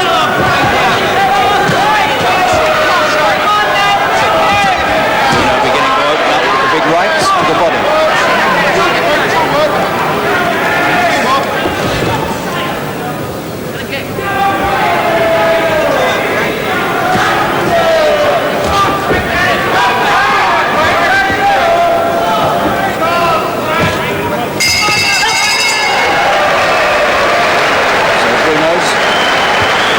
Frazier to know what the strength of the right hand is. He got 1 or 2 into the body, but nothing big to the head yet.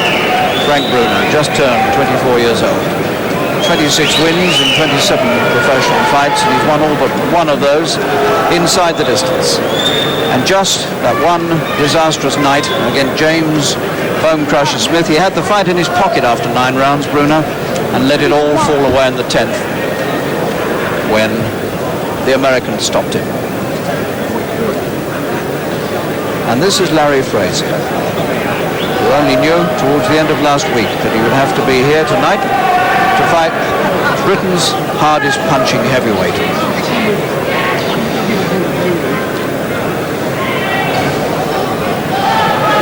Second out.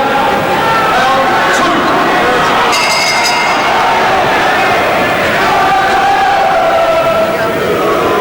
The vast bulk of Frazier, moving crabwise.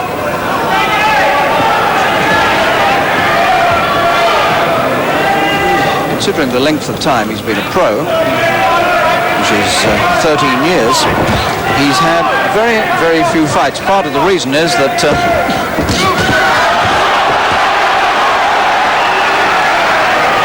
Frazier shakes his head as Bruno hits him and says, no, you don't hurt me with those. Well, maybe he did, otherwise perhaps he wouldn't have shaken his head. Part exactly the reason he's had few fights is that in 1983 he very unwisely threw a punch at a policeman, and I'm afraid he went inside for a little while. In fact, he came out of jail this year, and he's had a couple of fights since, one of them with Larry Alexander, the man who should have been here tonight with Bruno, and he lost on points to Alexander, and nearly all his defeats go that way. He goes the distance.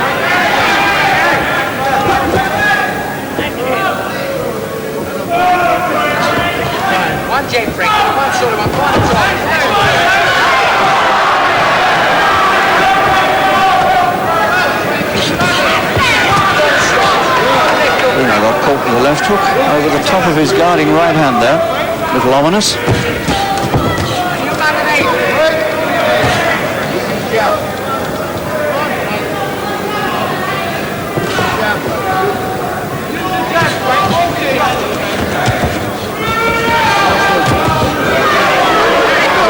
Right over the top. Fraser's playing games with him, saying, come on, come to me again.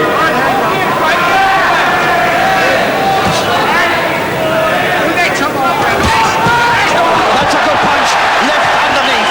Oh, he's got the man rolling all over the ring, and he may not beat the count, and if he doesn't, it's sensational. He's not going to get up. He got him underneath with a tremendous left, and he's over and out. Oh, that's amazing. Larry Fraser counted out.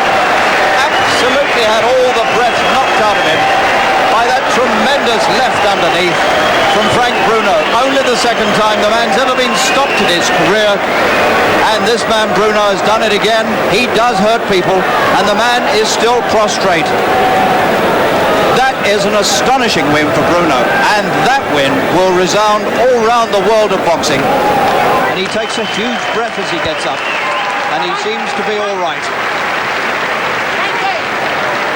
That is an amazing way for Bruno to get that opponent out of the way. A man who was thought to have all sorts of difficulties has been absolutely done with a left hand underneath. That went into the body and it scythed him in two, and it left him on the floor for something like 2 minutes. Here we are again. This is the power of Bruno. He has demonstrated how he can hit tonight. He's dug it up underneath twice with the left, and he left the man rolling and reeling all over the floor of the ring. Ladies and gentlemen, in 2 minutes 14 seconds of round 2, the winner by a knockout, Frank Bruno.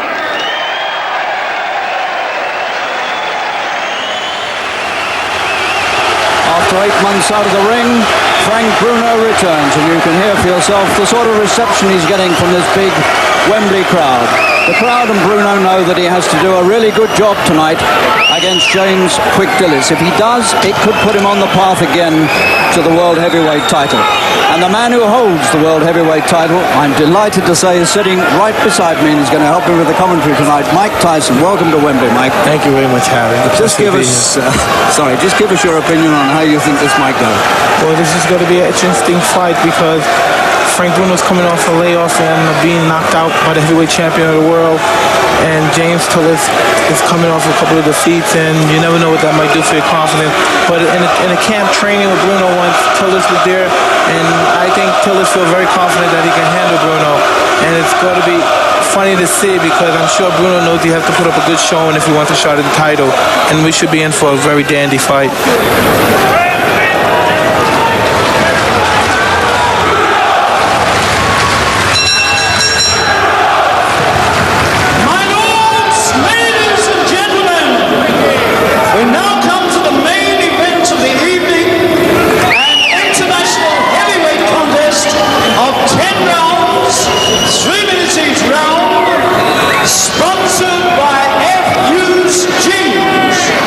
Presenting from one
If ever he's had a crowd on his side, Bruno's got the crowd on his side tonight. Against James Quick Tillis in the white trunks. Handsome man, Tillis, who last May became the first man to go the distance with Mike Tyson. And who 5.5 years ago fought for the WBA heavyweight title and was outpointed over 15 rounds by Mike Weaver.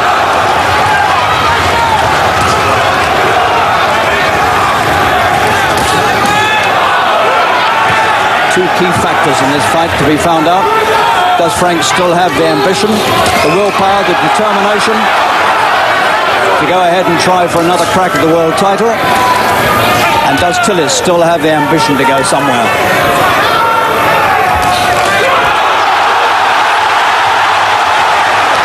And Tillis is quick to come in and hang on. Big Frank looks confident. Looks relaxed.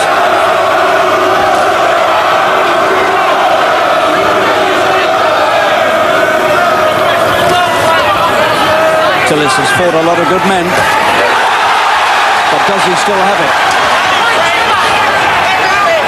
Once again, Tillis comes inside and clutches. Frank a little over-eager, and Tillis determined not to give him any leverage.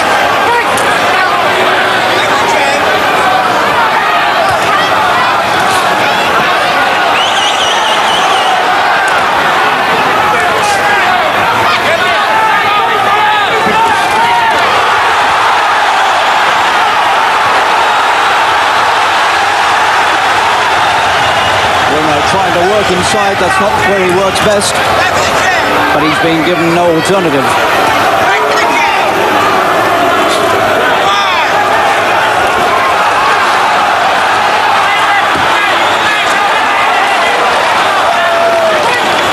Tillis all the time staying close, trying to deny Bruno the chance to swing the big punch. Tillis has a reputation in the States of being a good starter but a lazy finisher.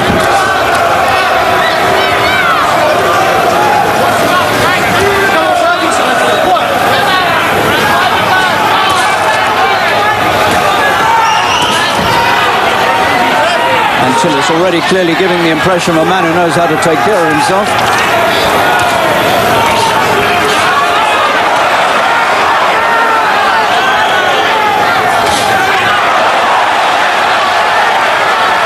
Lazy looking left popped out there by Bruno, but it was enough to take Tillis' head back. Tillis looks dangerous with the right hand, and they haven't heard the bell.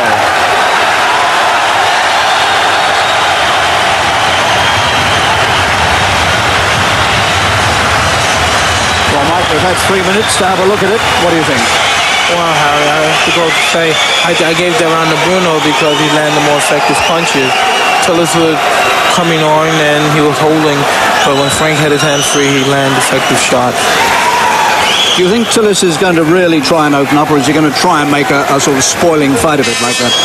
Well, this is only the first round, but from my experience, I boxed Tillis. He's an experienced fighter, and he'll do everything impossible to make you lose your concentration, make you look bad, and he's a very awkward fighter, and he's capable of doing that.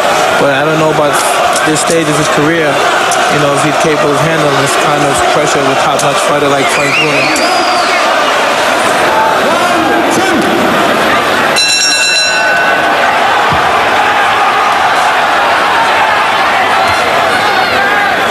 James Tillis in the white trunks, the fighting cowboy from Tulsa, Oklahoma. His 49th pro fight tonight. It's Bruno's 31st.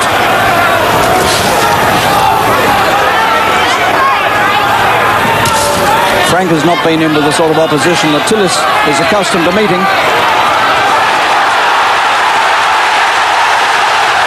Big attack set up by Bruno. Tillis looks down at Mike Tyson and winks. Totally unconcerned.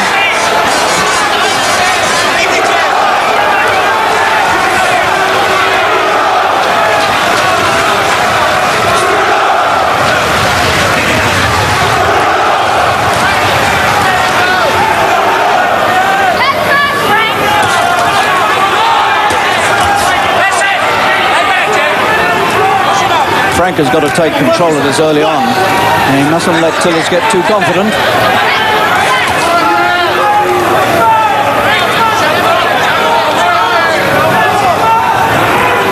You can see Bruno trying to relax in the ring. He's been accused in the past of being too stiff. He's under a bit of pressure here.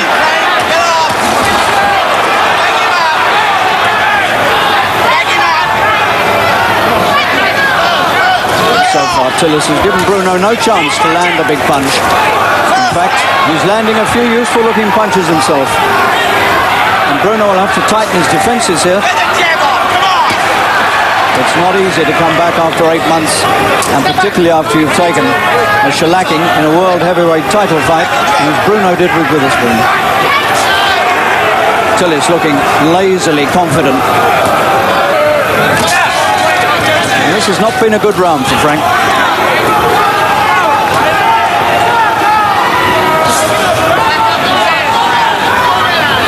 Badly needs to let some punches go here. He's tightening up.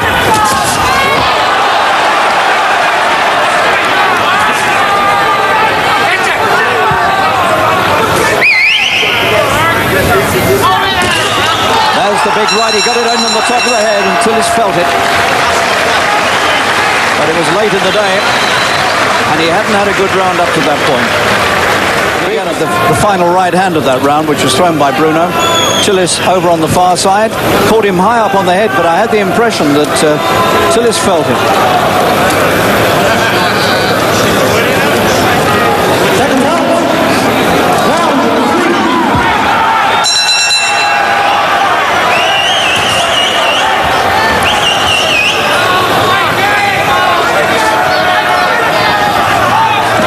I think Frank has thrown fewer punches at the start of a fight here than he's ever done, but he's clearly feeling his way back in.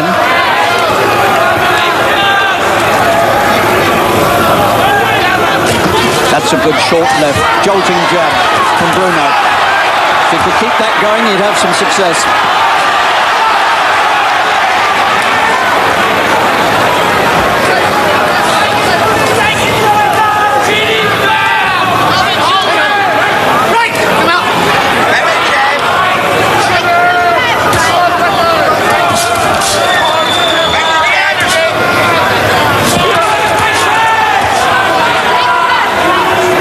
Stands with his feet wide apart, Tillis. Difficult man to get at.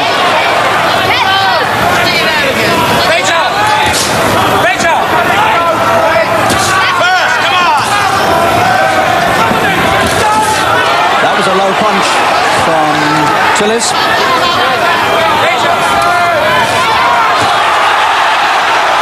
Bruno trying hard to get the right in. Turns southpaw to do it. He split the left leg of his trunks, Bruno, up the inside.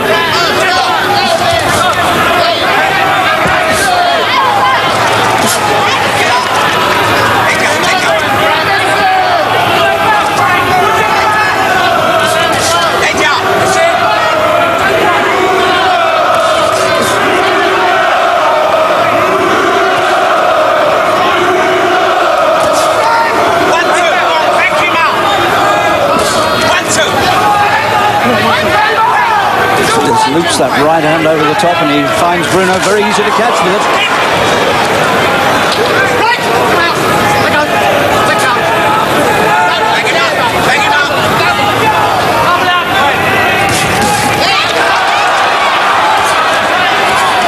And if anybody thought Tillis had just come for the ride, then they've been disillusioned already. I don't think Frank had any illusions about that. He knew it wouldn't be easy, and he'd have to work hard, and that's the way it's proven.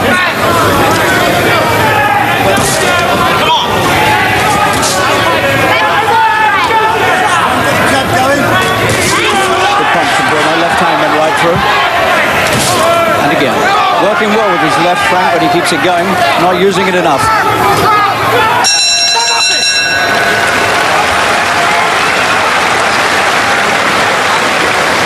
he lets that right hand go, Frank gets caught with it very easily. Yeah, but as you see, Tillis is not throwing his punches with bad intention.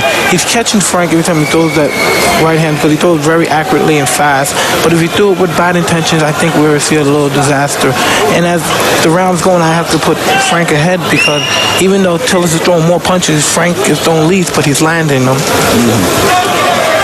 So you still reckon that it could be a Bruno win, eh? Well, it looks that way. Seconds out. Round 4.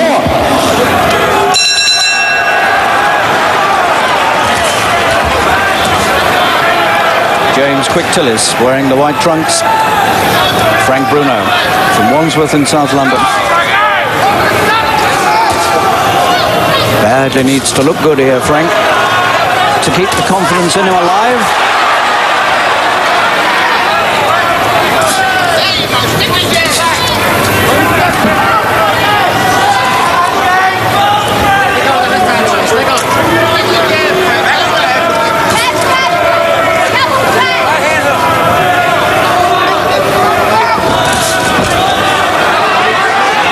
Tillis fought Mike Tyson. He's had a bad defeat in Houston early this year. He was pulled out by his corner in 8 rounds against a young American called Mike Williams from Texas. But he did put Williams down early on.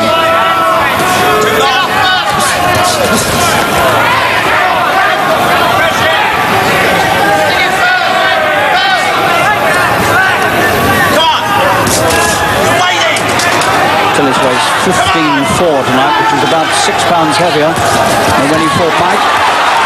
Bruno catches Tillis again. And Tillis begins to look a little unsteady.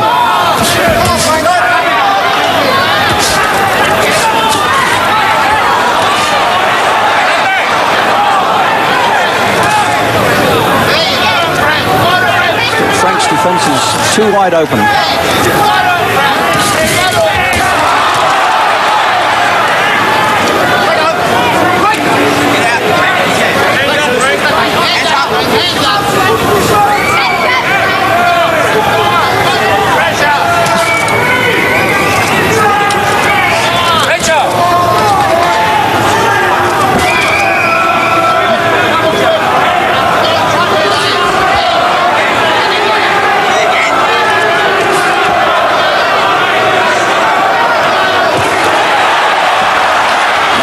Bruno rights again to the top of Tillis's head.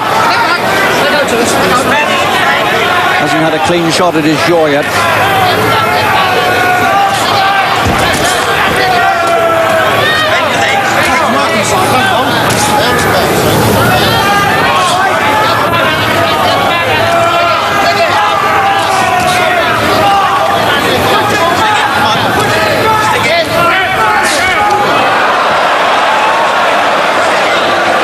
Tillis smiled about that one.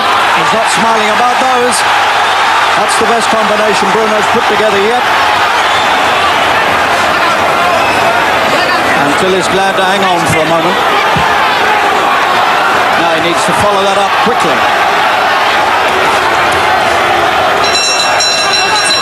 No chance. The bell. That was a useful combination Frank put together then, just after that wild left swing from Tillis had missed. And Frank came straight back with some good-looking punches, which we can see again here. Mike, what did you think of this little combination here from Frank? It's the best he's done yet, isn't it? I would say so, Harry. Oh my God, this is tremendous. I'm impressed with Bruno's hand speed, even though a lot of people criticize him for being muscle bound and everything. But I'm very impressed with his accuracy of his punches and his hand speed, and he's not doing too bad for someone that's just coming off an 8-month layoff. Well, it's not easy to come back after 8 months, is it? Absolutely. And against the guy of his caliber that's been in the ring with everybody. That's right. I think a lot of people thought that Tillis was just being brought over as easy meat, but he's certainly not that. Well, I doubt that very seriously, because he's in here to win it all, chance to get a chance at the title and win money. Right.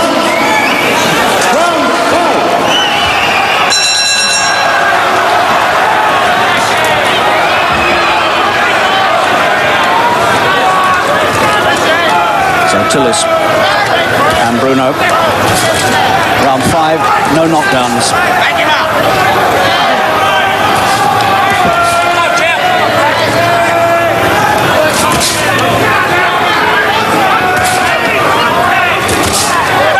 one of Frank Bruno's previous fights has ever gone all the way, and that was with Philip Brown of the United States, and I have to say it was the most boring fight he ever had. This is not boring.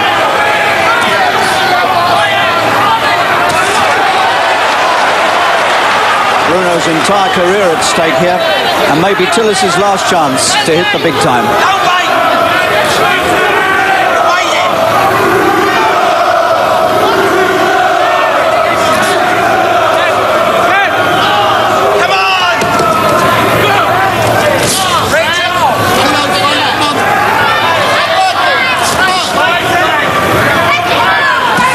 That's good left downstairs from Bruno.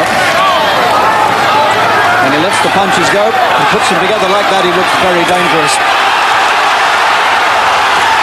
Good uppercut from Bruno. And he's hurt Tillis. Tillis' mouth spurts blood, and it's all over Mike Tyson and myself. He's just been baptized.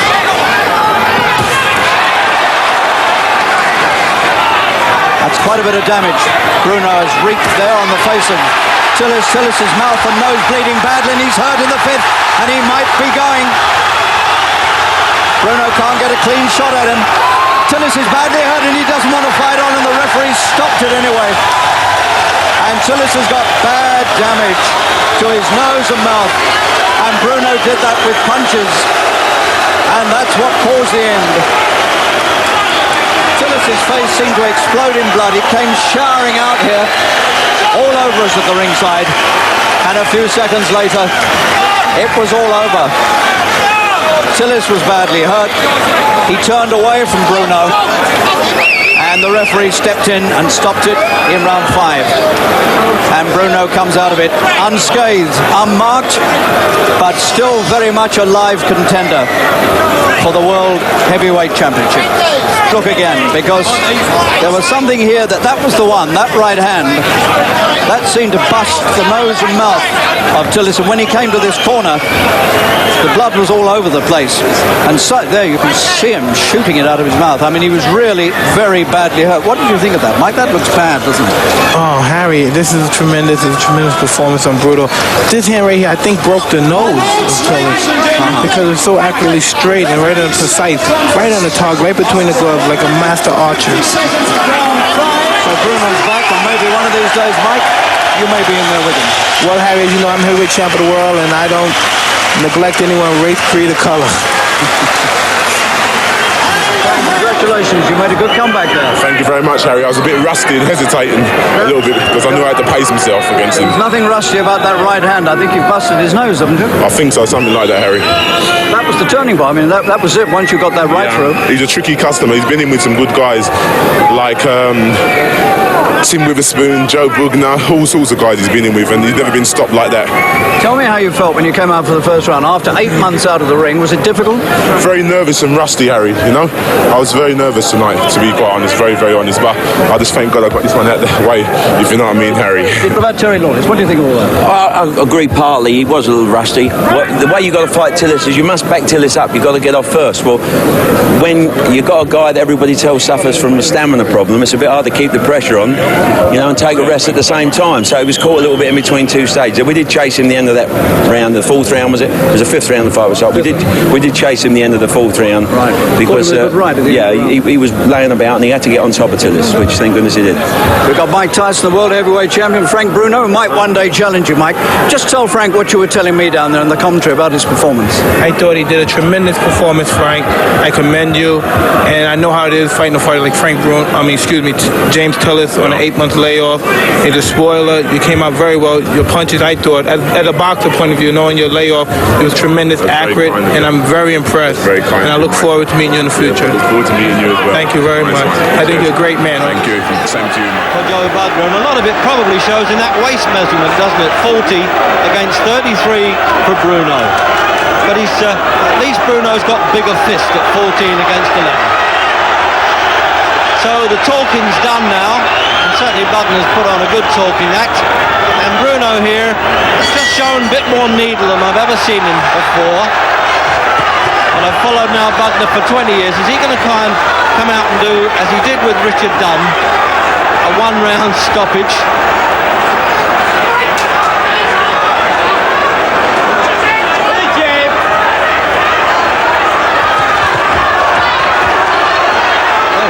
aggressive if Bugner's not there anymore. They've G'd him up and he's coming in with his head a bit dangerously too, Jim, isn't He's he? very dangerous with his head. I think Bugner's plan here, Reg, is to try to intimidate Bruno.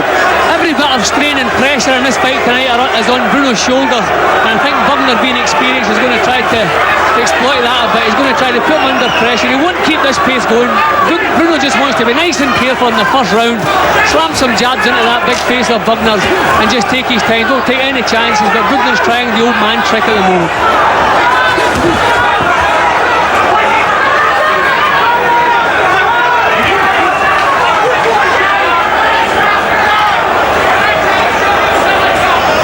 Kidology can go a long way in boxing, but in the end you've still got to take the whack on the chin. But all the criticisms aimed at Bugner over there, that's the one thing he's always had, is a stout chin. Some good solid stuff coming in from Bruno. Now remember, he fought extremely well in the World Championship bid against Tim Witherspoon in the early part of the fight. And Witherspoon, with respect to Bugner, really is a class above Joe.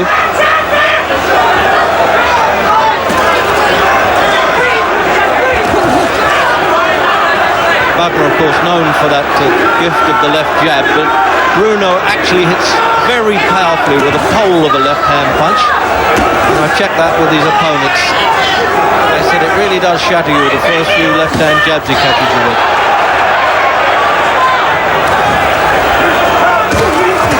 See, just the old flurry in Bugner, just the same, isn't it, Tim? He's not levering into those, not turning his body into those punches. Yeah, those are not really fighter's punches. Those are little swinging arm punches, but with 18 stone behind him, okay, you don't want to take too many of them. But I think the first couple of times Bruno lands this big jab of his, we'll see Joe thinking a little bit of defence again. But he's doing the right thing. He's trying to intimidate Bruno, but thankfully it hasn't worked. Bruno's looking nice and calm. Well, they've got to warm up here. It's the nippiest night I've covered in outdoor boxing, obviously. And the way it's going, even if they paid £100 for the ringside here and the cheers from the stands there, they wouldn't mind if Bruno knocked this fellow over in the first round. They're certainly giving him enough encouragement. So the countdown for the end of the first anyway, and the steam is already showing now. And they've got to work up a full head of steam, I would have thought.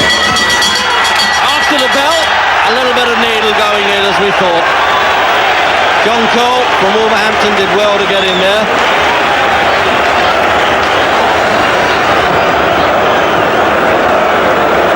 There's the crowded corner of the Lawless camp, garbed in the black as we're used to, with Lawless in the middle, George Francis on the outside and Frank Black, the old firm. They've worked with Bruno more or less from the start, although Francis came in a bit later. So Jim, this was the start of the fight, looking in replay now. He rushes in with the head. Bugner came out to try and intimidate. Look at the head now, here now. Thankfully he didn't keep on doing that as the round went on, but he tried to intimidate Bruno. It didn't work. I think the most significant thing in the first round was that Bugner's jabs were falling short and Bruno's wearing. Gets a little bit tight before fights Bruno, but he says he hasn't done too much for this one. He's felt great. Second round then. Now we don't want to see Bugner, as I say, so big. He says, don't worry too much about the weight. I'm a big lad, and at 37, he doesn't want to dry out too much to try and prove anything. He weighed 17 stone 10 for his last fight with Page, so he's added quite a bit there, really.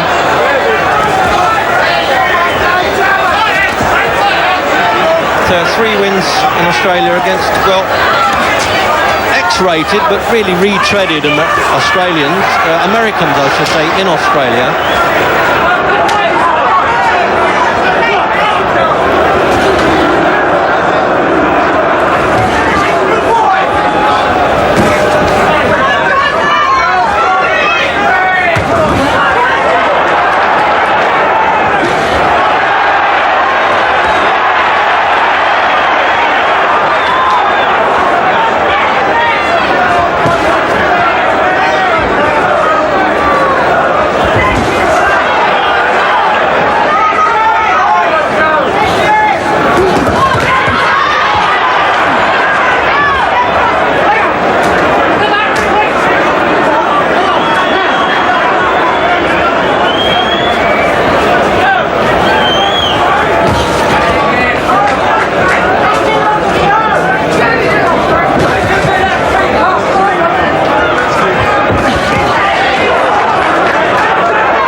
just as well Bugner didn't go down from that, really, because the referee was just between them.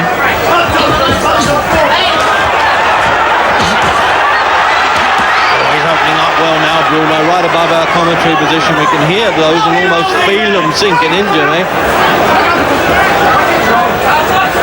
Well, Joe is not allowing the fight to go his way. Frank is dictating the action at the moment and really looking good.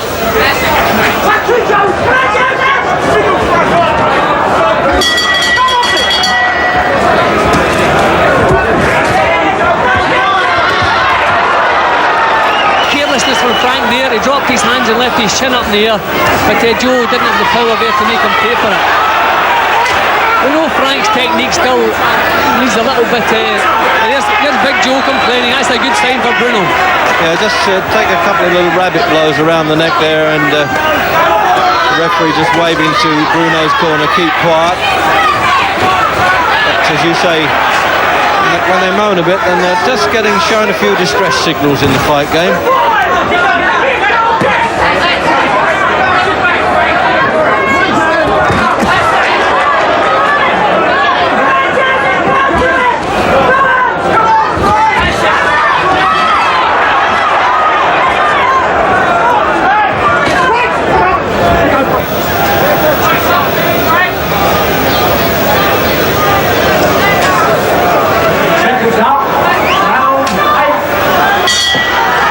Eighth round then of a scheduled 12, with no championship at stake and really no official eliminator tag, but it's always been my contention that every contest is an eliminator because the loser's eliminated.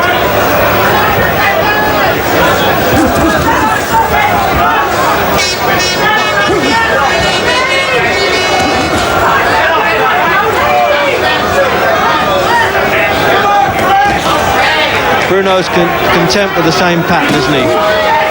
I think it's been drummed into Big Frank tonight that Bugner is a great survivor and he must pace himself because he must have plenty left in the last third of the contest, because everything Frank has done tonight has been carefully controlled, it's been thought out. He hasn't done anything wild. When he's been put under any pressure, he's used a little bit of safety first, just grabbed the hold, and it's been a good performance all the way around, well thought out. The only time Frank Bruno has been the distance is a 10-rounder against the American Phil Brown. And that's in a winning fight, of course. Then he lost his Bonecrusher Smith and Tim Witherspoon.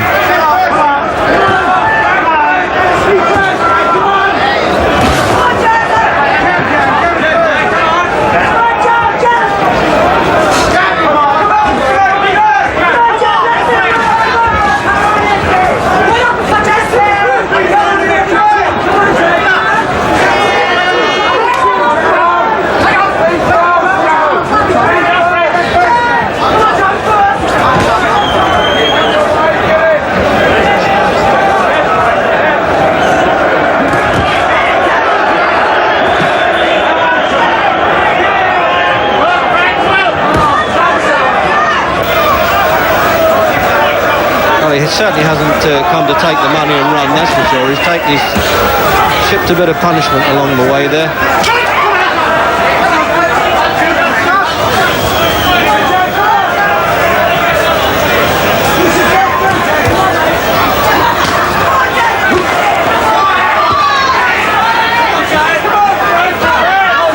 Not too many people have bloodied Joe Bugner's nose over the years, Jim, but that presumably the left-hand jab has done that. It's been as reliable as a Greenwich time signal at times. There he goes again. It's a long time since Bugner's been asked to cope with a jab like that coming at him. If you look at his opponents over that, look. Yeah, and he's down. He clubbed him with the right hand, and he won't go down, Bugner. At that point, he didn't even put the knees on the canvas. He tried to absorb the punches, and that was a pretty brave effort of his, perhaps foolish. And he's getting 7, 8, 9. And he's going to let him box on, and he's pinned in Bruno's corner, and it won't go surely now. The towel has come in from the Australian's corner, and Bugner doesn't know why at that point, and at least he's had the professional's pride, Jim, of staying on his feet. That I hand it to him. He took a lot of stick there, and I don't know whether it was his wife who made the cornermen do it or they did it under their own steam? Probably they did. They threw the towel in. The referee stopped it at that point anyway. Yeah, well, a good performance, a good effort from Bugner, but let's talk about the man who's just really impressed everybody. Big Frank Bruno has finally come of age. A real professional performance from the first punch to the last punch. Big Frank did everything right, he did nothing wrong, and at long last Britain as a heavyweight we can be proud of, and we can, okay, we're not going to talk about beating Tyson, but at least we can be proud and put him in there and let him have his chance.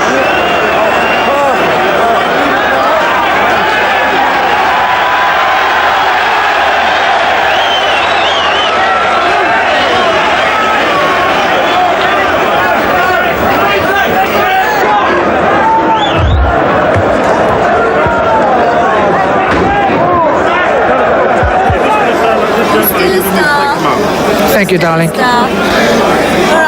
Well, you know, obviously I'm a little bit disappointed, but I must give credit to Frank. He did a wonderful job. He finished the job off professionally, and no tears lost. You know, I mean, he did a good job. That's it. You did what you were asked to prove? Well, I tried to do what I wanted to do, but it didn't come off. But credit goes to him. He did a good job. Thank you, love. Thank you very much. Tonight, the Hilton Corporation presents an evening of World Championship Boxing. This bout is sanctioned by the WBC, the WBA, and the IBF, and by the Nevada State Athletic Commission. Elias Garnham, chairman. The commissioners at ringside this evening are Dr. James Nave, Dwayne Ford, Freddie Little, and Jay Nady. The executive director is Chuck Minker. This fight sanctioned by the WBC, Jose Suleiman, president, the supervisor, James Nave. By the International Boxing Federation, Bobby Lee, president, Al Goodman, supervisor, and by the WBA, President Gilberto Mendoza, and the supervisors are Dr. James Nave and Santiago Chicas. The officials assigned by the governing bodies for the next bout of the evening. The judges are Jerry Roth of Las Vegas, Omar Mintun of Mexico, Rodolfo Maldonado of Panama. The timekeeper is Mike Lachella. Counting at the knockdowns, Mike Morabito. The attending physicians at ringside, Doctors Flip Omansky, Donald Romeo, and James Game. And your referee is Richard Steele. This is the main event of the evening. 12 rounds of boxing for the undisputed heavyweight championship of the world. Introducing, in the blue corner, fighting out of London, England, weighing in at 228 pounds, or 16 stone 4 pounds, with a professional record of 32 wins, 2 defeats, with 31 KOs. Ladies and gentlemen, he is rated number world in the world by the WBC. He is the challenger, Frank Bruno.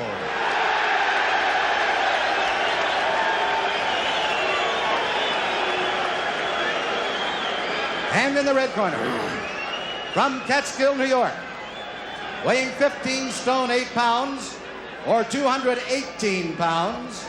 He is undefeated in his professional career, 35 wins, 31 KOs. He is the undisputed heavyweight champion of the world, Iron Mike Tyson. All right, they get called to the center of the ring. Let's listen to Richard Steele. The instructions in the dressing room. I'm cautioning you again. Obey my commands at all times. Is there any questions? Shake hands. Good luck. There's the stare. We're just about set to go. The undisputed heavyweight championship of the world on the line. Mike is giving away 3.5 inches in height. He's giving away 10 pounds in weight. He's 5 years younger, and he's giving up 11 inches in reach. Some say he has the same disadvantage as a lion going against the zebra. And I'd have to agree. Let's see how quick he starts. Bruno tries to keep him off. Bruno showing that he's not afraid, hanging on. Bruno's already tagged with the right hand. And there goes Bruno for the first time in the fight. The first right hand that caught him, he was down. He'll have to take the standing 8 count. Hey, you all right? Bruno's clear, but he knows the power of Mike Tyson. Tyson, if ever there was a guy fighting like a raging bull, it's Mike Tyson. Bruno has all the pride of England standing for him. He get tagged again by a right hand. He's trying to hang on to Mike and hit, Mike is just looking for an opportunity to cut loose, and Richard Steele warns Frank Bruno about hanging on and hitting Mike Tyson. Tyson pummels him with the right hand. Mike trying to set him up with the left hand. Bruno looks a little wobbly already. Right hand misses Frank Bruno. Bruno has come to try and mix it up. He's hanging on to the head of Tyson.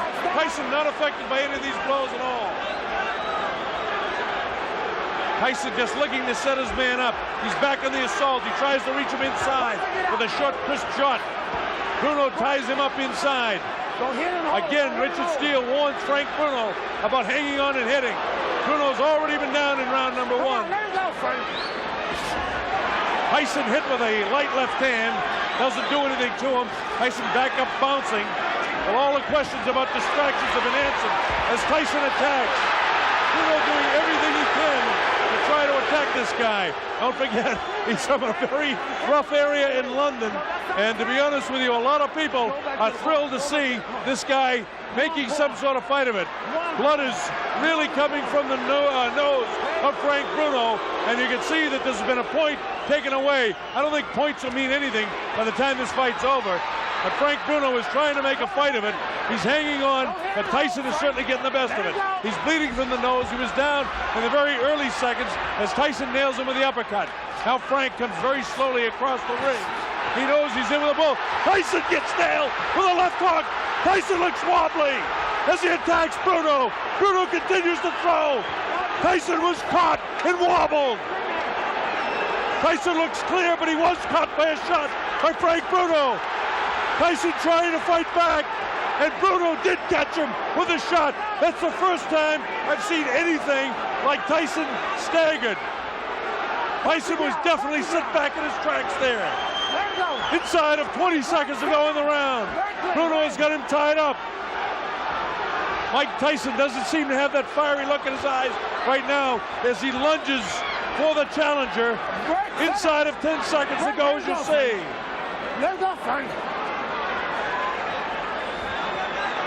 A bell ends round number 1, and the crowd loves it. So Bruno went down but not hurt, and Bruno tagged Tyson and did hurt him. Watch this now, and let's see just how it happened. There was a short right hand that caught Bruno. He was wobbled, and then another right hand kind of up over the shoulder got him off balance, and you notice Tyson never stopped swinging. There's the short right that has him in trouble. Right now, he's wobbled on his legs, and then it's up in the top of the back of the head, but he's not hurt here at all. And then, of course, Richard Steele moves in. And there's the right hand that caught Tyson and buckled his legs.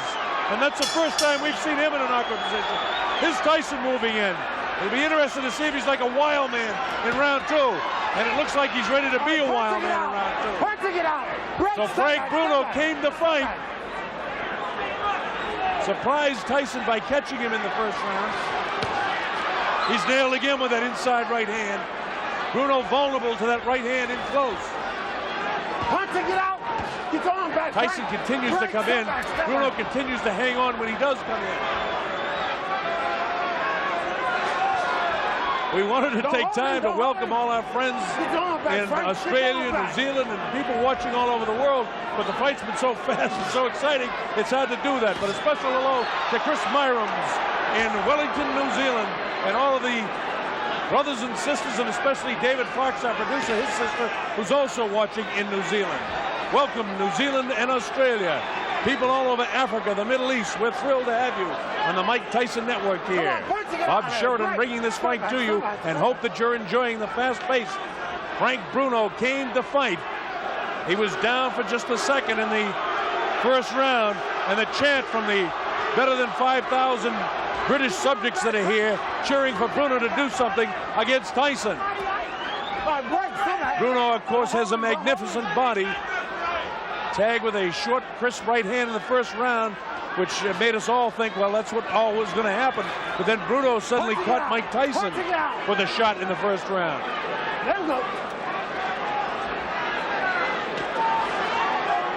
Tyson looking for the shot to the body and then to deliver that right hand to the head. Right now, the superior height and the long reach of Frank Bruno seems to be working to his advantage, but Tyson doesn't get frustrated. He just looks to throw the shot. Bruno was able to block that shot that time. You see Frank continuing to hold with a left hand behind the head of Mike Tyson. Left hook to the body. Tyson attacks with a left of his own. He catches Bruno with a nice left uppercut. This infighting here, Bruno's a very strong guy himself. Don't forget, he has 30 knockouts and 32 wins himself, so he can punch. Tyson misses wild with a left uppercut. Come on, work it out. Don't hold it, Frank. So far, the big heavy blow, Bruno's been able to escape. Right hand catches Bruno. Left hook. Bruno looks ready to go. Now is when he's got to hang on. And he does. He has the ring sense and wherewithal to hang on. Tyson knows that he can catch up with Bruno right now. Bruno trying to keep him off. And the bell ends round number 2. And here we go with round 3.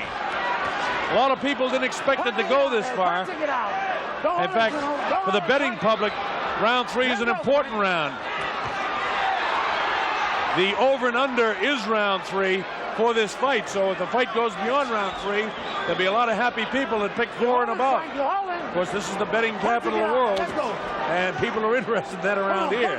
You people watching around the world, we've seen a better fight than we expected so far. You get the idea that Mike Tyson will catch up with Frank Bruno, and your heart's almost with Frank to hope he can make a good fight of it. Frank Bruno, the big, almost chisel-cut body in such magnificent shape. Big, vicious body shot, taken right underneath the heart of Frank Bruno. Tyson really punished his body with that shot. Didn't seem to bother Bruno, though. Bruno is going to stop pawing with that left hand and get a punch off. Mike catches him with a good left hook, and Bruno has the wherewithal to hang on to him. Both guys hanging on with the kind of the right arm and wailing away with the other hand.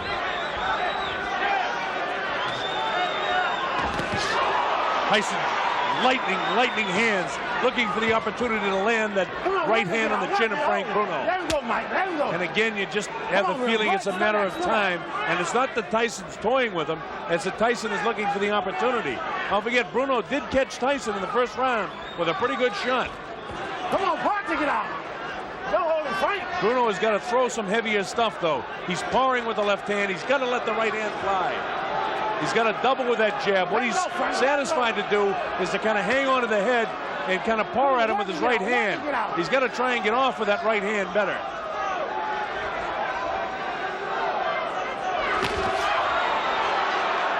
Tyson with a short assault. Nothing there. Tyson has a lot of movement where Frank Bruno is just kind of a stand-up guy, almost tailor-made for Tyson. That time he caught him with a body shot. The height advantage that Bruno has and the reach advantage really is an advantage to Frank Bruno. But again, you still get the idea that it's a question of time before Mike catches him. There's some real good shots there, not catching flush, but nonetheless scoring. Mike Tyson is in control of the fight, and Bruno, if he hopes to win, has got to let that right hand fly. Don't hold it, Frank. Don't hold it. Bruno's idea is to try and get this guy inside, and as soon as he comes in and hits him, hang on to him. There's a little bit more game than Bonecrusher Smith was in his fight. Don't hold it, don't hold it. Bruno at no stage inside is going to give Tyson both hands free. They continue to fight after the bell. Tyson really has a look of annoyance on his face, and he has no intentions of doing anything but trying to control this guy as best he can. Got to work his gut more. Vicious looking guy. Look at him. You must slip and hit, Michael. Don't walk straight in. That's what he's waiting for. Finish him off. Use right hand, left hook, right hand, left hook, right hand, left hook. All right. Come on. Gotta use a lot of sevens to get in there. Stay inside. All right? Stay inside. Be mean in the inside. Mean it too. Start digging them body shots. That's Aaron Snowell working the corner of Mike Tyson. Don't forget, Tyson has a whole new corner. Aaron Snowell, Jay Bright, and Taylor Smith. Terry Lawless and George Francis the keys. All right, here we go, round 4. Bob Sheridan here.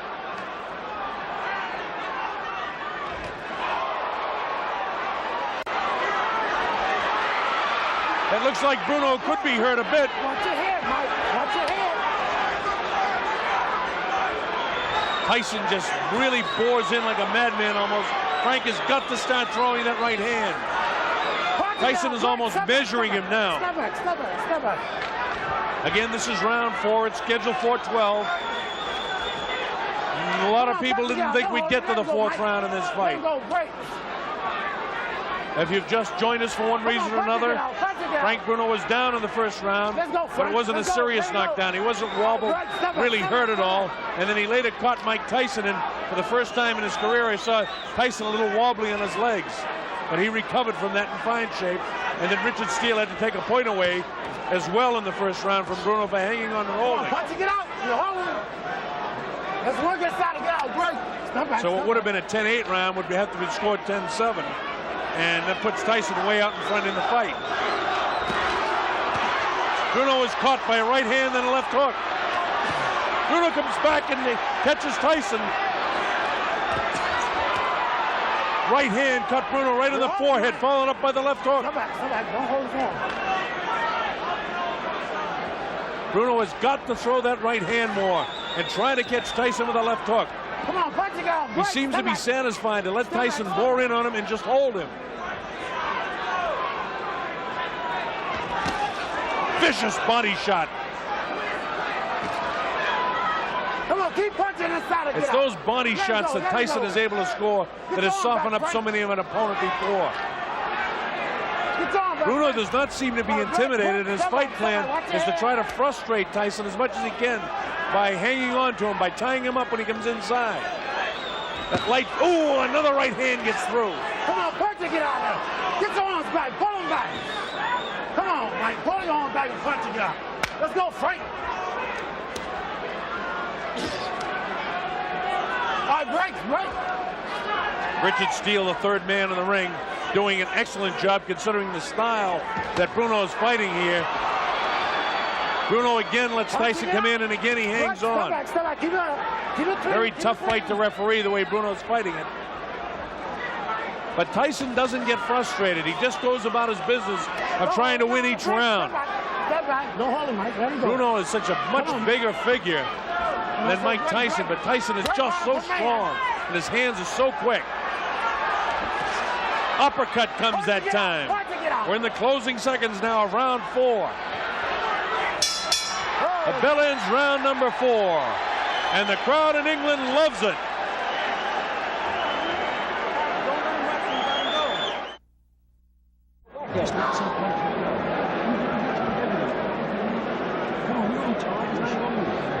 As the rounds go by, this man, Frank Bruno, gains a little bit more confidence.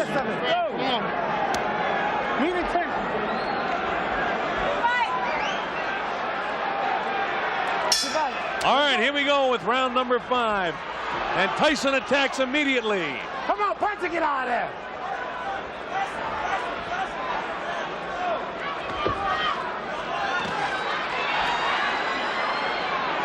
All right, break. Step back. Let him go.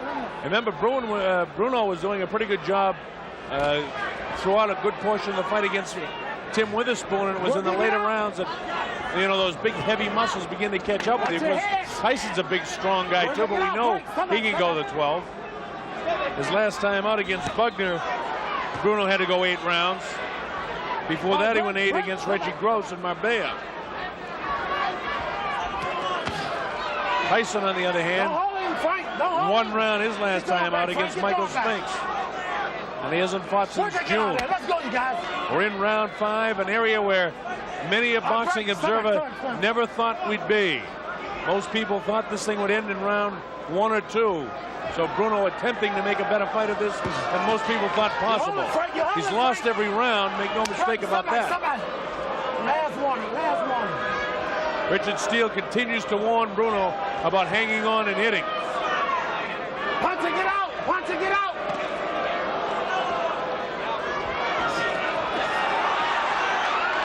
Watch it get out. Watch it get out. As you watch the fight, I know that you folks watching at home, that Mike Tyson is so strong, but you almost feel for Bruno. You want to see him do well against the champion. He throws the right hand, and any time that Frank Bruno does the slightest thing good, the crowd here really roars. This place seats about 8,000 or 9,000 here at the Hilton Hotel. Bruno was caught that time, and Tyson knows it. Tyson trying to attack now to finish him off. Bruno has the wherewithal to hang on. The uppercut comes.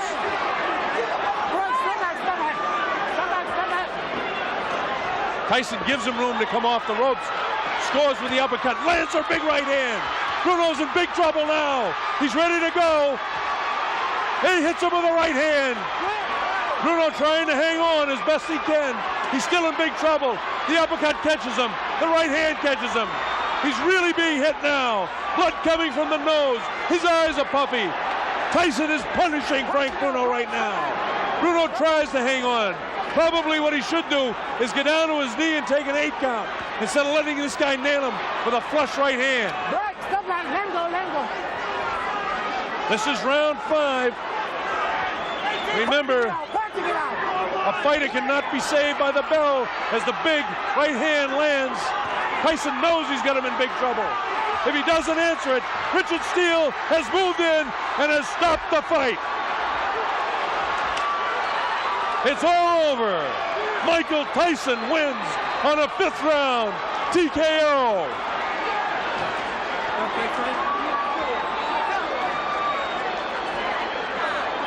It came at 2:55.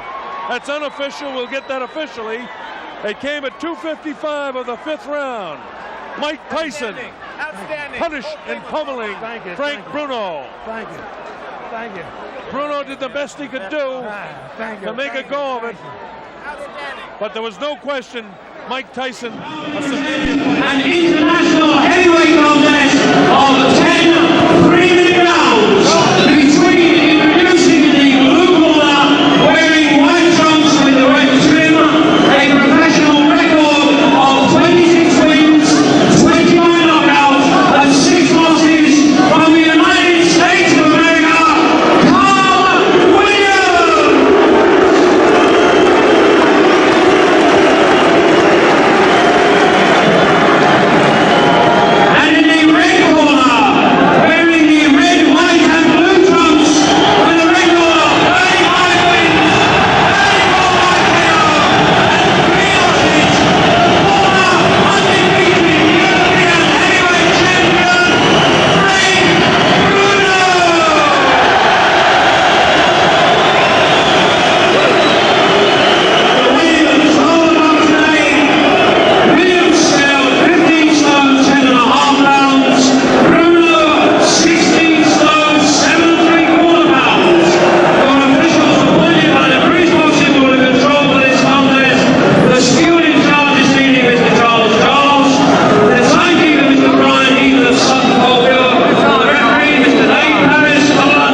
and then he knew he was safe.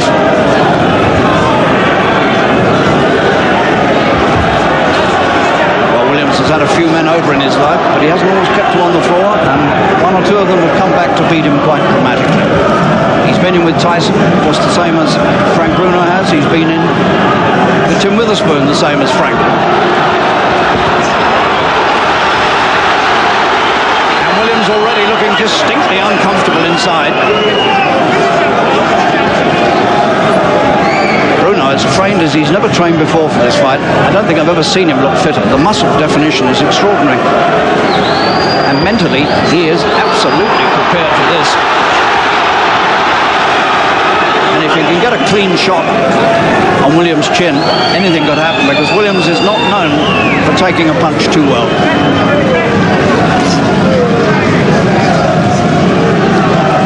And the big Bruno jabs are getting through already. Both of them breathing hard already.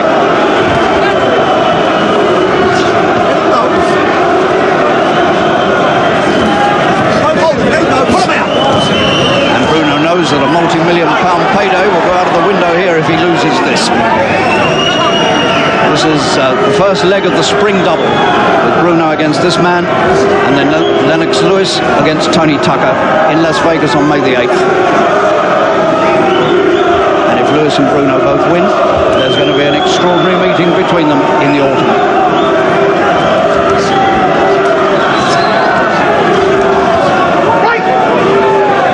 These two are so hyped up, I suspect, by all the emotion as they came to the ring.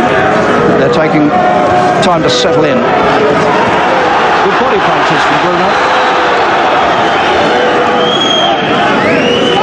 Williams shaking his head. He's got a bump under the right eye already. Williams, it might be something that was there before he came into the ring, although I don't remember seeing it.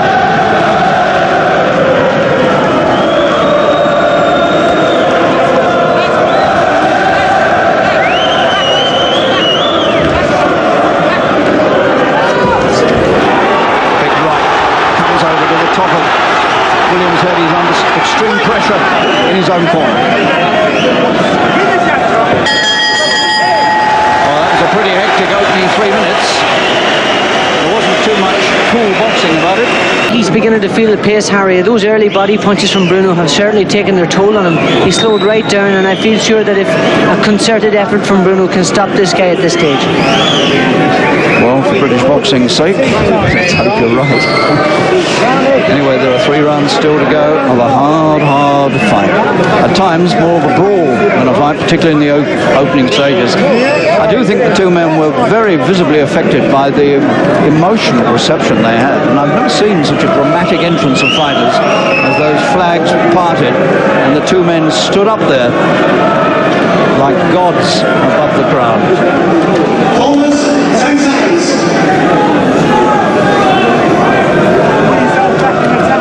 So, here we go with the 8th. Bruno on the right.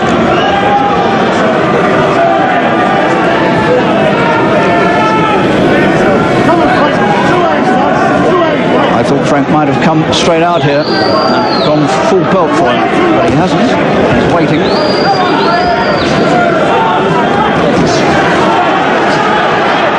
But he's roughing Williams up inside again. And still Williams makes these faces at him. But he's not winning anything like that.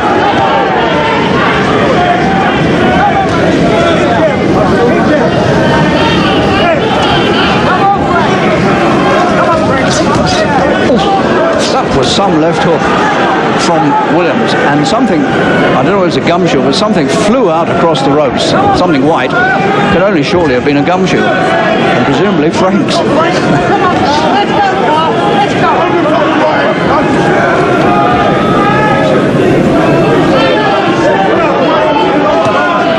don't think it can be the gumshoe. I think Frank's still got his gumshoe in. I don't know what it was. Might have been tape off a glove or something. In goes Bruno again, trying to bring this to a finish. And the man from America continues to taunt him.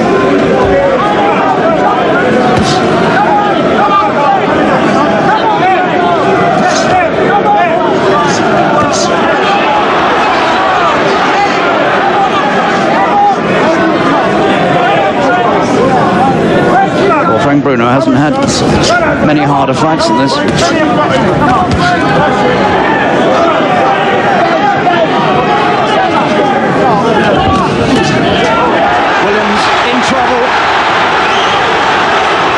eyes shutting, badly hurt now. Still shaking his head in defiance. But that very nearly drew the curtains on Carl Williams, and he's hurt again. And Dave Paris is warning Frank Bruno about use of the elbow. He elbowed him into the ropes. And that was...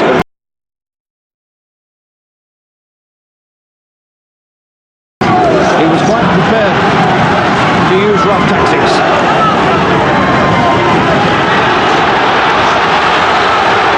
Loving great right hands from Bruno, and he still can't put the man on the floor.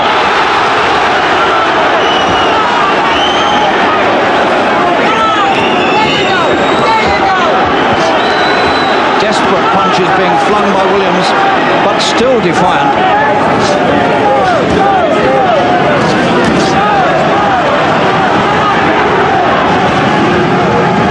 Round 8. Still 2 more to come. And Dave Paris has to fling them apart as the bell ends. But here is a very tired and desperate looking man. They're working hard to try to bring him round.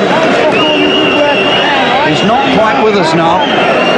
And Frank Bruno breathing a little more comfortably perhaps, and beginning to think to himself, have I finally overcome this man? There were some rough old moments in that round. Williams took a lot of clubbing punches to the head, as well as one very, very illegal elbow. That was it. Well, you can't get more blatant than that, and that won't win Frank any friends. Don't need to do that.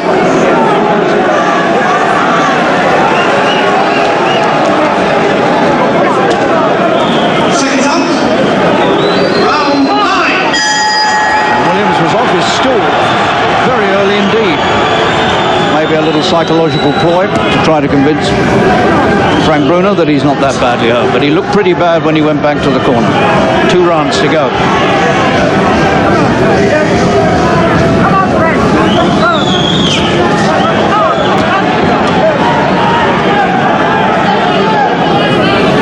These are the moments when Frank Bruno needs to be very, very careful indeed. It's a long, long time ago, but I haven't forgot what happened to him with Bonecrusher Smith when he had the fight won and then threw it away.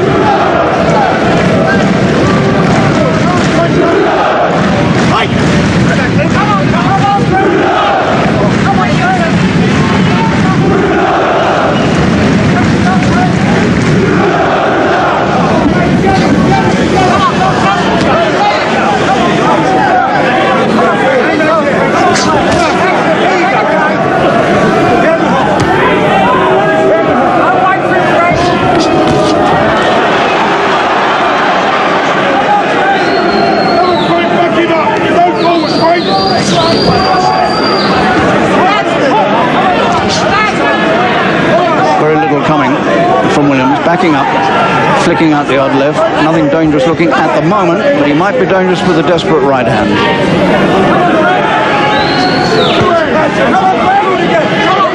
Frank needs to stay right on top now.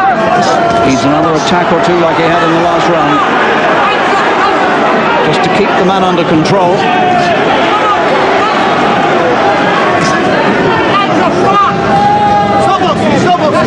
And yet again, for the 3rd time in this fight, Taker's broke loose, twice on the gloves of the American and now on Bruno's left glove. It's the water that does it, the constant splashing of water during the intervals. Where's the adhesive away?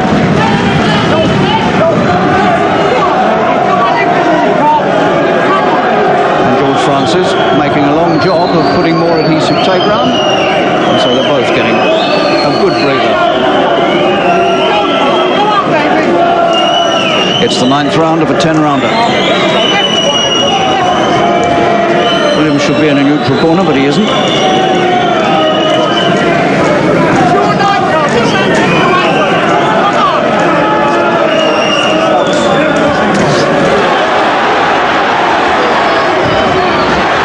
And this crowd absolutely willing Frank Bruno.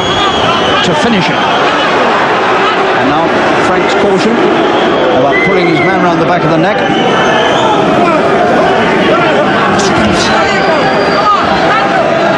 Two good jabs into the face of this 33-year-old American.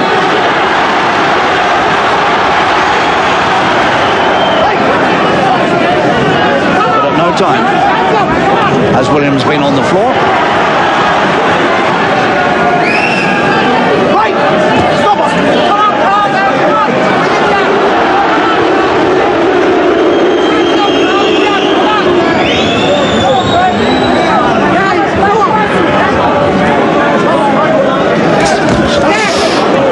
Looking right uppercut from Williams. He's not beaten yet. There's a bit left.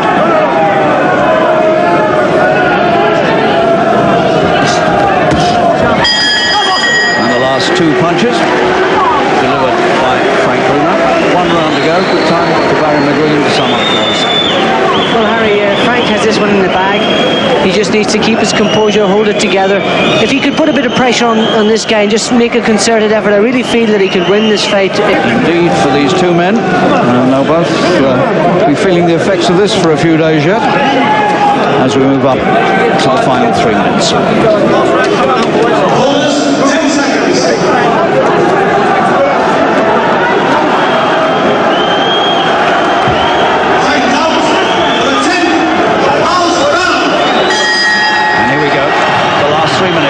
Between Cole, the Truth, Williams and Frank Bruno, the man with the blue stripe down his trunks.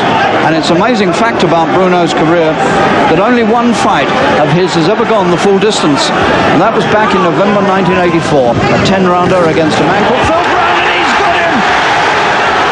Just as I'm talking about a fight going the distance, he pulls the big punch out for the first time. He puts the man on the floor, and Dave Paris has seen enough and stops the fight in the closing round.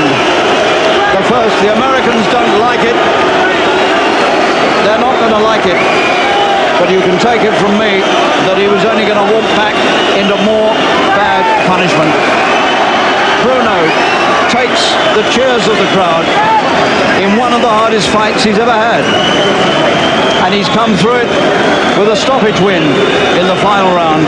The Americans won't quite agree with that, but I think the referee did the right thing. He only just beat the count, and he was going to walk into more heavy punishment, and you can't be too careful these days. What did you think of, well, let's look, here it is again. What did you think of the punch that finally caught up with him? It was a tremendous punch, and it hit him actually as he bent back, he leaned back, and he hit him with a right hand on the side of the temple, and really that was enough to finish the... Dave Paris done absolutely... Williams was all out.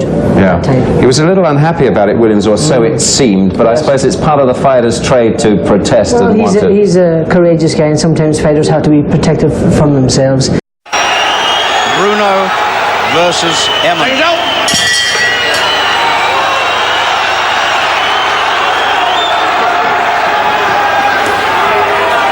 And although Bruno is the shorter of these two men, there's something about his physical presence that makes him look almost a dominating figure against this slimmer Dutchman.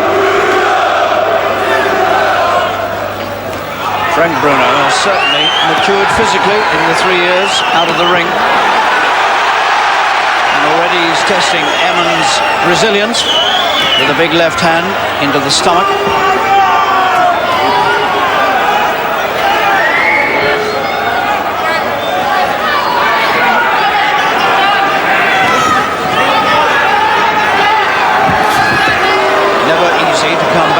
A long time out of competition, and despite what people say about John Eklund, I don't think he's a patsy, as the Americans would say. He's here to do his best, and if he can, he's here to win.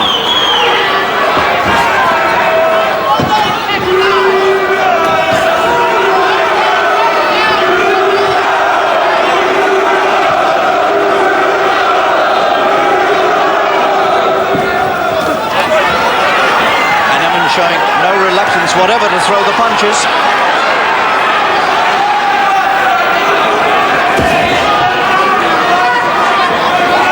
There's something about those massive arms of Bruno that makes you feel that if he finds the right place, then Eman will be flat on his back. Well, he's on one knee. Right hand. Everything will now depend how well Eman can take a punch, and Frank has hit him when he's down. Now that is not right, and Frank a little bit too eager there, and Mr. Van, the referee, is trying to get the Dutchman to his feet, and Eman is complaining. The left leg seems to be giving him trouble, and I do hope we're not going to have all this end in a farcical situation. He's complaining that there's something wrong with his left leg, and I've got a horrible feeling that we're going to have a disastrous ending here. And Mickey Van is now giving him perhaps the strongest lecture he's ever had in the ring about hitting Eman when he was on the floor, and he certainly did. 3 years out of the ring, too eager. Frank's not a dirty fighter, never was. But it tends to show the sort of pressure there is, and this time a left hand, and I think that will put everything beyond any possible doubt. What a left hand that was, and this time both legs have gone, and Mickey Van is waving it all over as the bell sounds to end the first round. Bruno has won in 3 minutes flat. Well, there's going to be a lot of criticism about this fight. Certainly he's going to take some stick for hitting the man when he was down, and certainly the fight itself is going to take some stick as a bad match, because certainly the first time that Frank threw any really big punches on an important target, the Dutchman just collapsed. Well, he certainly wasn't going to be given somebody too difficult for his comeback, and maybe Eman lacked the sort of resilience that was needed to make a better fight of it. But Frank is back, and he did that a lot of times, particularly in this place at the Albert Hall. This is where he had his first ever win as a pro, and that was under 3 minutes, and now he's done it again 10 years later. Now let's have a look at what happened early on. Bruno certainly hit Eman when Eman was down on one knee. This was the very first knockdown. This is not the point at which he hit him when he was down. It happened the second time. But that was the first indication that Eman could not take the sort of punches that Frank was going to throw. Now this should be the second time that Eman went down. He was all over the place here just trying to survive. Then he went down, and then Frank threw the left hook. That was over-enthusiasm, over-exuberance, not thinking, but still inexcusable. Gentlemen, please. And now the right way on all the bell finished. to end round one, ladies and a gentlemen. big left hand, The winner an arcing, count out, sweeping, and against a defenseless man. And there was no way that Eman was going to survive that. So, the comeback will be controversial. People will say it wasn't a good match. Of course he was going to win, but you can't say other than that he had too much firepower. Roy Francis is the referee, a man who in this very ring here at Wembley when he was an amateur knocked out an American called Frankie Davis, and people still write to me about it.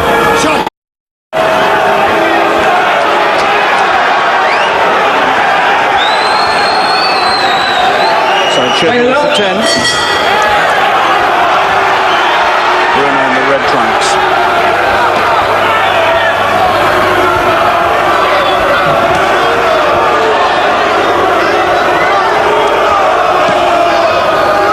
Bruno's third fight in 4.5 years. Been out of the ring since last November. Ribalta hasn't been in the ring since last May, when he was appointed by the South African Pierre Coetzee, the man who's being touted as possibly Bruno's next opponent if he gets successfully through this one.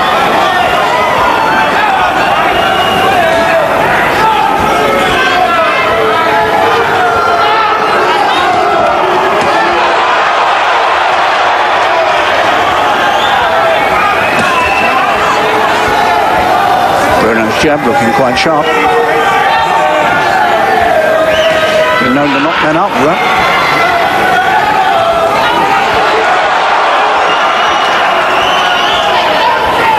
Ribalta taking his time.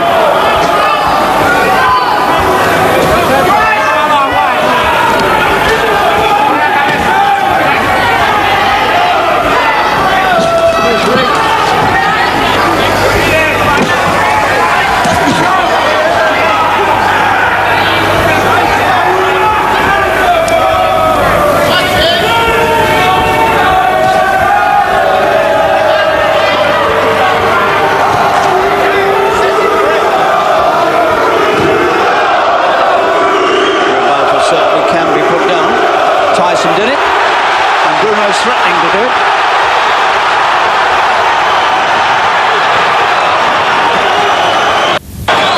Ribalta very quick to grab and hold there when he was in trouble on the ropes. No aggression so far from the Cuban.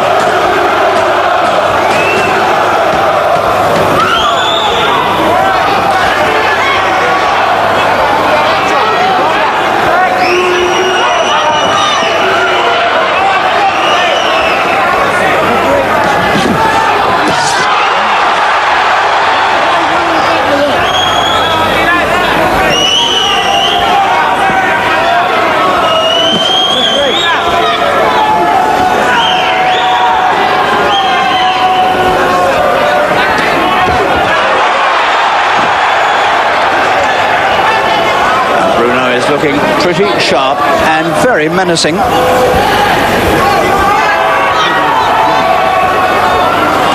was very, very upset at what Ribalta said at that press conference, and he glares at Ribalta as the two men separate after an opening round which Bruno has won by a mile. So Bruno comes out looking sharp tonight, again, always very fit, and at one point here he had Ribalta on the ropes and began to put one or two extremely ominous punches together. And Ribalta tried to ward them off with his gloves and he couldn't, and he was very quick to come in and grab for dear life. Over the last 4 years, Ribalta's just tried to sit on his stool and somebody had taken it away. Round 2.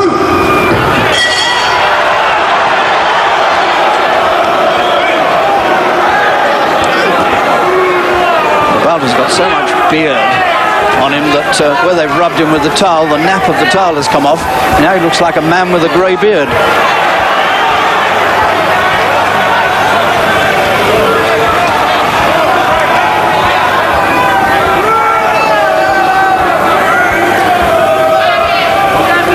Ribalta so far has shown nothing but a fairly negative attitude, as though he's come to last as long as possible, but it could be deceptive.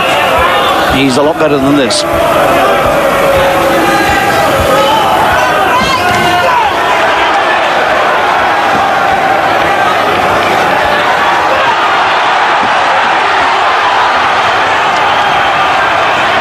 Ribalta told not to hold, and Ribalta complained to the referee that he was being thumped on the back of the neck.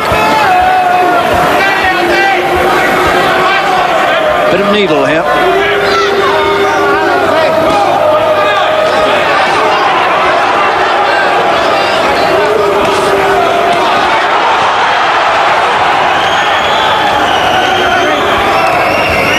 Bruno certainly doesn't at the moment anyway look like a 30-year-old who's coming towards the end of a career.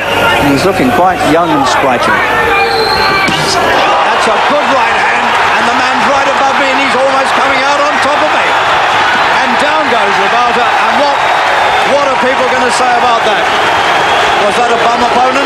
Everybody said he was a good one. He's knocked out. Round 2, Bruno's won again. Now what are they going to say? The big punch of Bruno has absolutely rendered him unconscious, and I hope he's all right. Well, this fight, which was sponsored by the Daily Mirror and the Sunday Mirror, has come to a dramatic, indeed sensational end. A man who was, everybody described him as a real live opponent, And he has succumbed in the second round to a few big punches from the big man Bruno, who's done it again. And I don't like what is going on in the ring because Ribalta has not come to yet. Just beginning to stir. He is quite badly concussed. Well, let's look at that ending again. Frank was in a determined mood tonight. Here he comes with the man on the ropes again. He was trapped in the first round like this, got away with it. This time it was different. What a thundering right hand that was.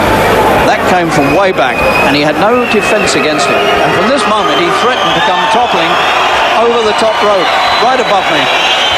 And I expected 6.5 feet of Cuban to land on me, but he landed inside the ropes and was sparked out. The camera right over our heads. Big right hand. This is a thundering right. And almost no man in the world would have survived that. It's the sort of punch that disturbed Tyson when Frank hit him. He had him going here, and Frank didn't let him off the hook. And I think, to be honest, he was unconscious when he was over the rope, and he's still on the ring.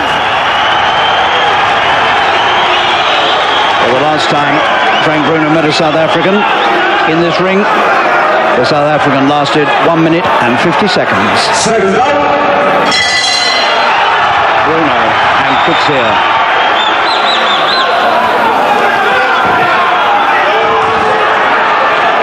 And just as everybody imagined, Coetzee is going to come for Bruno. Bruno won't have to go looking for him.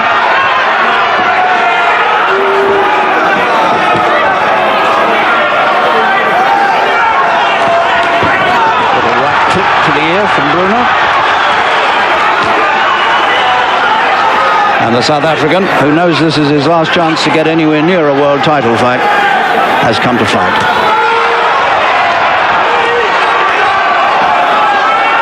Bruno has quite a lot of reach advantage, although Coetzee is actually an inch taller. Hitting and holding.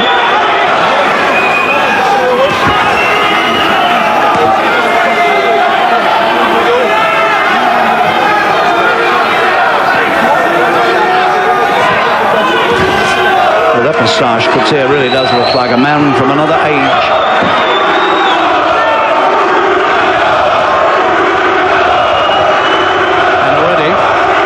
Stabbing left hand of Bruno is proving a deterrent to Coetzee. He's finding it difficult to get past it.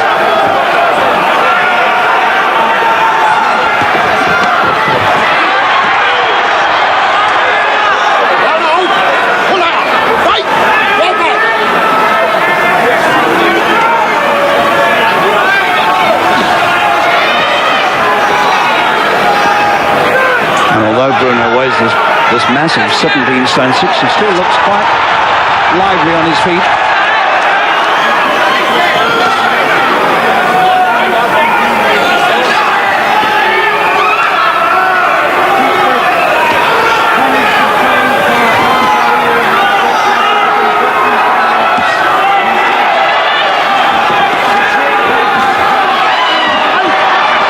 And Coetzee getting clubbed to the head, even in the clinch. But once again, Bruno told by Roy Francis not to hold.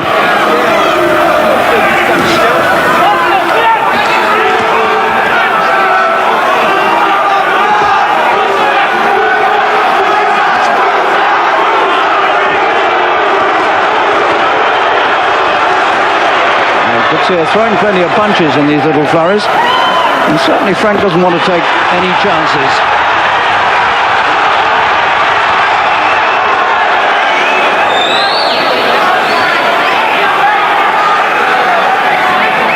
And so far, Bruno hasn't come across with the really big right hand, the one that destroyed Ribalta a few months ago. Bruno has a quiet, saucy look at Coetzee as they part at the end of the opening round, which Bruno pinched, mostly on the left hand. The occasional right tip to the head. Quite a hard opening round. because Coetzee was always coming towards him. I don't know what our two guests up in the studio feel about that. Can we have a word from either one of them? Yes. Well, go ahead, Gary. You go ahead, Lennox. I would feel that Coetzee actually won that first round, Harry, because he was on the attack from the beginning. From the first spell, he was on the attack. I feel Bruno needs to, step on that jab. When he's coming back with that hook, throw the right hand right after the hook. I think now, Harry, Frank's been put in with someone who's putting up a test. We're going to see whether Frank's ready for a world title challenge after this or not. Seconds out, round 2.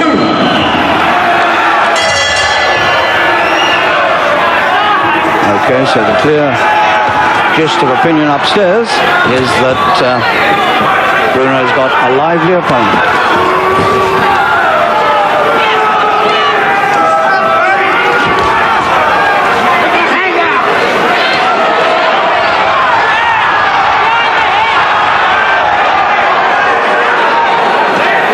Looking very red in the face. He's got that mark underneath the right eye that he picked up sparring with Joe Bugner's son.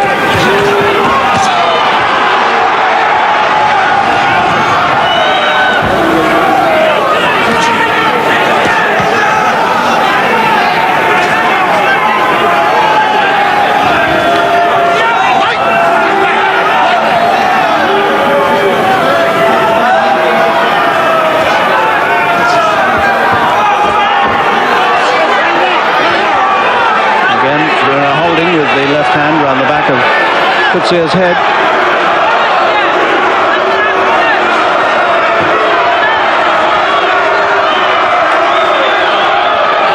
Coetzee's own left jab getting to work. And still the big right hand hasn't come over from Frank.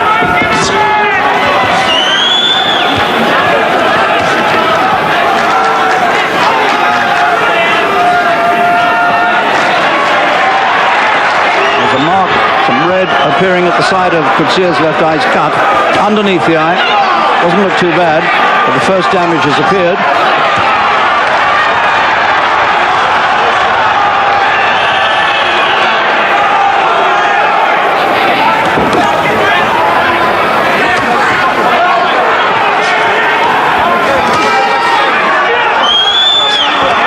Quite a dangerous looking left hook from Coetzee there.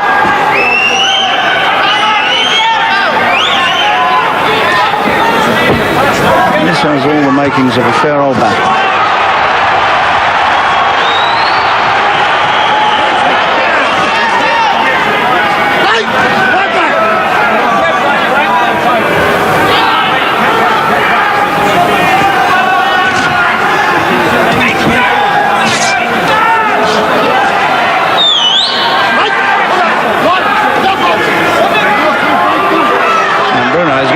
Into troubled waters here with Roy Francis with that holding.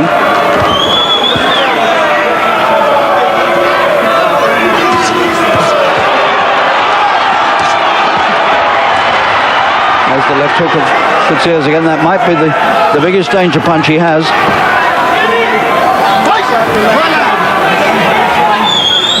I don't think Bruno's unleashed the really big guns yet, and again Bruno gives him a long sidelong glance as they part at the bell.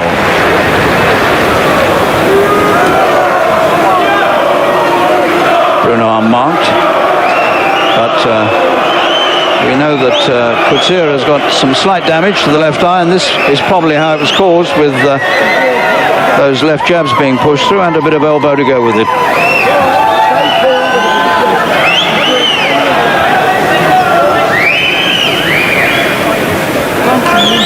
There's the South African. It's on the other side. The cut, it's I think it's just underneath the left eye. It's not serious, but there certainly was a smear of blood there. 10 seconds.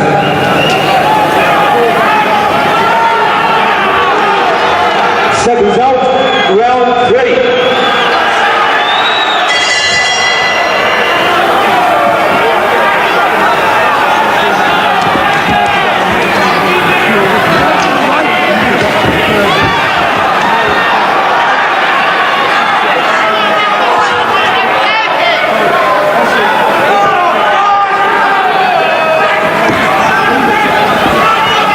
Bruno's had under 8 minutes competitive boxing in the last 3.5 years.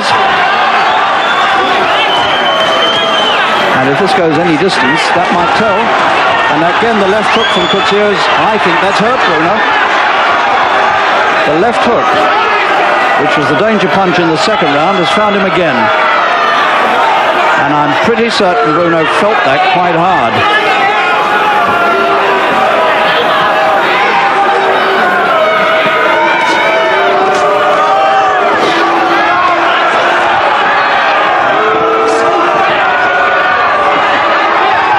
Again, Bruno holding with the left hand.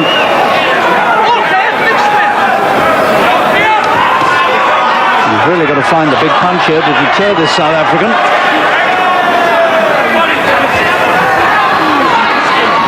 Couture threatening to rough him up.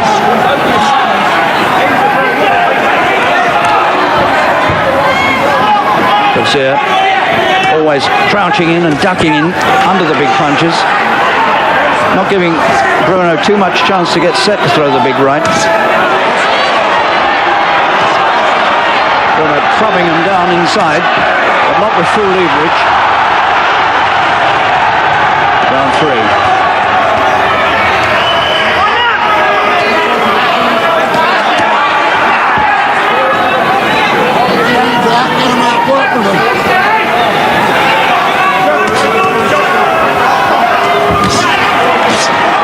Left hand underneath from Bruno. Well, we know that Couture can take a punch, and he can certainly give one. Floyd France is just beginning to lose his rag with Bruno.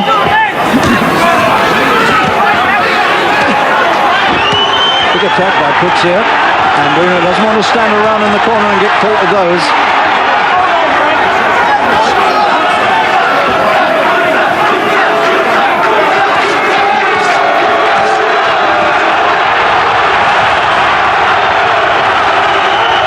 Still, Couture manages to take those clubbing right hands. Most of them he's taking on the top of the head because he's coming in, crouching.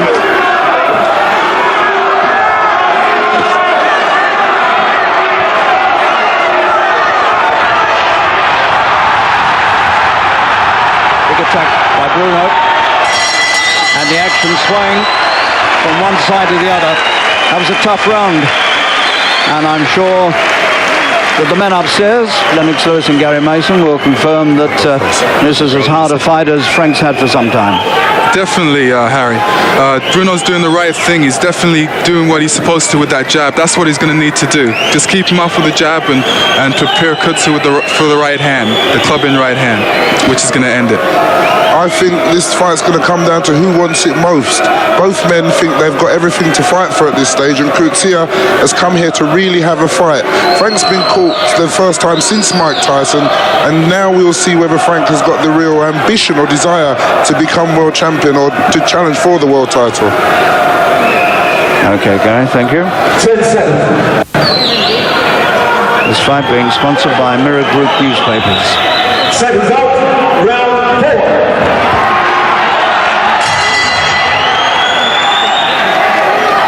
Well, it's the sort of test that Frank Bruno had to have if he was going to make good his ambitions to go for another world title fight.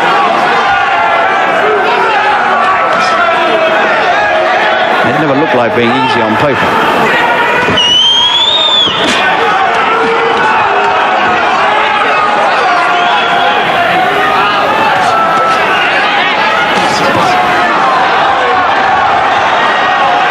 Couture beginning to look slightly weary.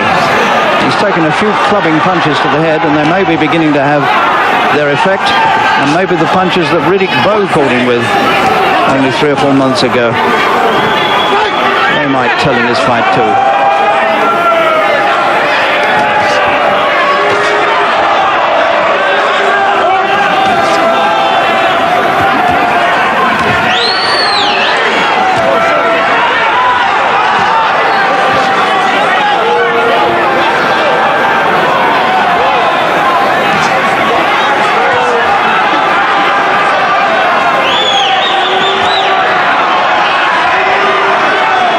Coming back into it again.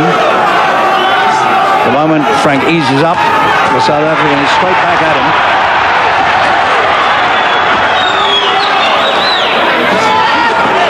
It's not the cleanest of fights. A bit of elbow going in. Coetzee's cut under the right eye. That's the injury he brought in with him. And it's opened up again. And underneath the eye is not dangerous.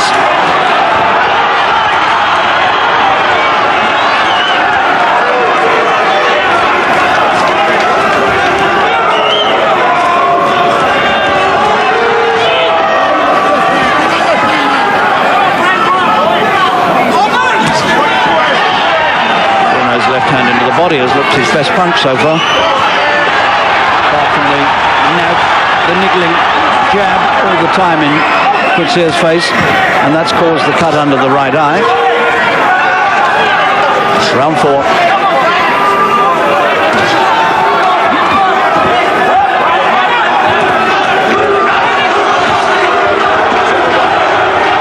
we have to find a courageous man to represent you in heavyweight boxing. It certainly would be Coetzee.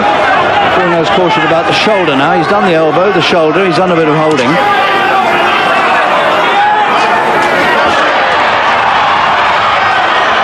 Still holding with the left hand. That's the old Muhammad Ali trick.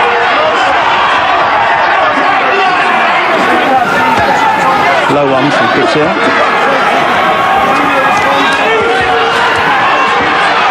Bruno really needs to keep him away. He doesn't want him too close in. And that is another very hard round for these two men. And Coetzee now clearly marked under both eyes. But I don't think they'll disturb him too much. If Bruno wants to win this fight, he's going to have to club this man into the ground. Would you agree with me, Lennox? Yes, Harry, could you repeat that, please? I said if Bruno wants to get rid of him, he's going to have to club him into the ground. Definitely. He's doing the right thing. Things are starting to open up when he uses that jab. He doesn't really need to get into a fight with him. He should really keep him at bay. And at this stage, I think both men are very wary. It's a hard fight. If Frank could go back to using the long jab that he has, it will actually now become the deterrent. But if he continues to stay close quarters with Coetzee, it will allow Coetzee the confidence that he needs. And the South African now comes out, I think, 3 cuts. I think he's got a very slight one above the right eye as well as under. It is essential if Bruno is going to win this that he tries to keep him at long range, not only to keep himself out of trouble, where he can get some leverage to get his own right hand to work.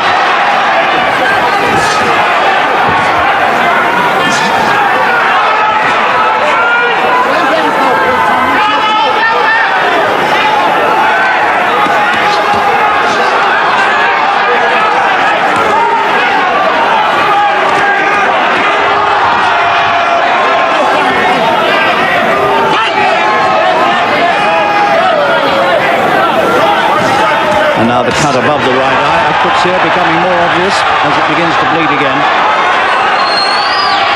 And this is a real tough maul.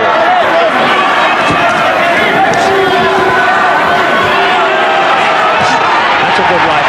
That's one of the best right hands that Bruno's put across so far. And this South African demonstrates his resilience. He took it so well. A lot of Bruno's past opponents would have collapsed like a deck chair at that point.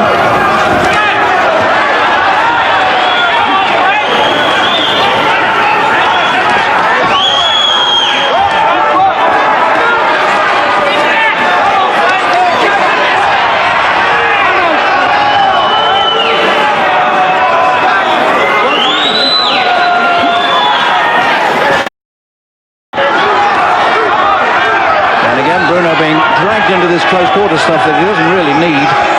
But here now I think he's cut above the left eye as well. I think he's now got 4 cuts.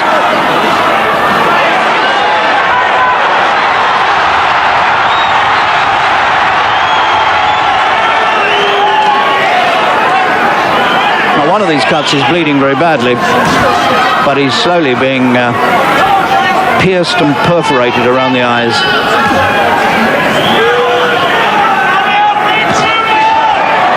This clubbing right hand, which is about the only time Bruno's really been able to use his right hand. He's so close in all the time, he has to bring it down, chopping onto the top of the head. Coetzee far from beaten at this point. He's still got some strength left. And not one bit of his courage has been drained out of him yet. Roy France is having a very close look at Coetzee's face there as he parted them. The two of them now, I think, are desperately tired.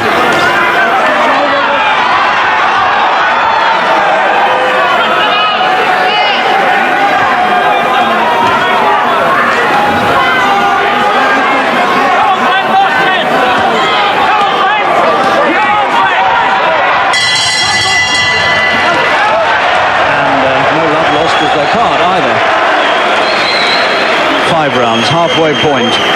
But Coetzee's face now very heavily marked, although he's not bleeding badly. I'm pretty certain he's cut above and below both eyes. I may be wrong about the left, but I thought I saw blood there. That's the worst cut, the one underneath the right eye, but it's not too dangerous in that position.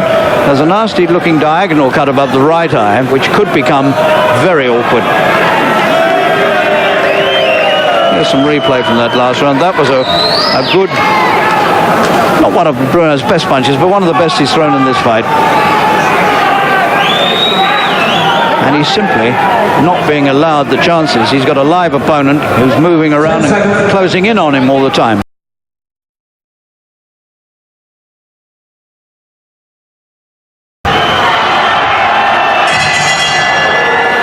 So a grueling heavyweight fight in the Wembley Arena. The 17 stone 6 Frank Bruno in his 38th fight.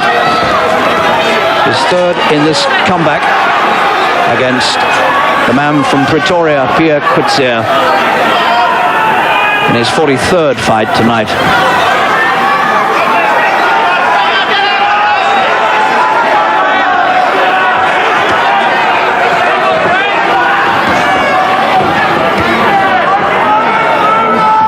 Sometimes in past fights, when they've gone any distance, Bruno has begun to look a little short of ideas and sometimes runs out of steam after about 6 rounds. We're in the 6th. And Bruno really needs to go to work. Beginning to jab with the right hand now. Strange tactics.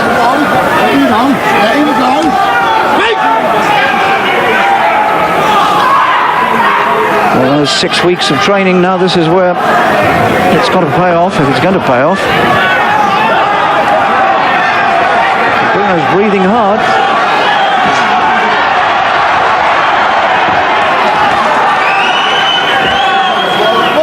And again, the elbow and the shoulder going in from Bruno. Tries the big slashing right hand. And that only stirs Coetzee into action.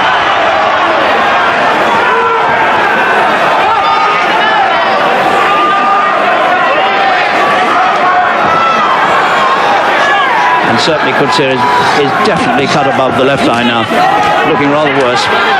Again, the elbow in his face. Roy France is telling him yet again.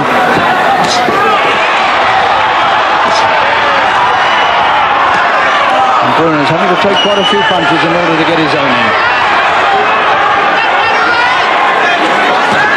That's a better right hand. And a left to the body as well from Bruno. And Coetzee is going through a very rough passage at the moment.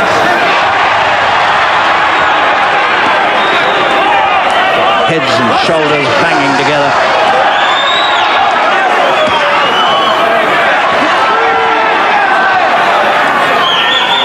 A lot of dirty work going on, and I have to say it, most of it coming from Bruno.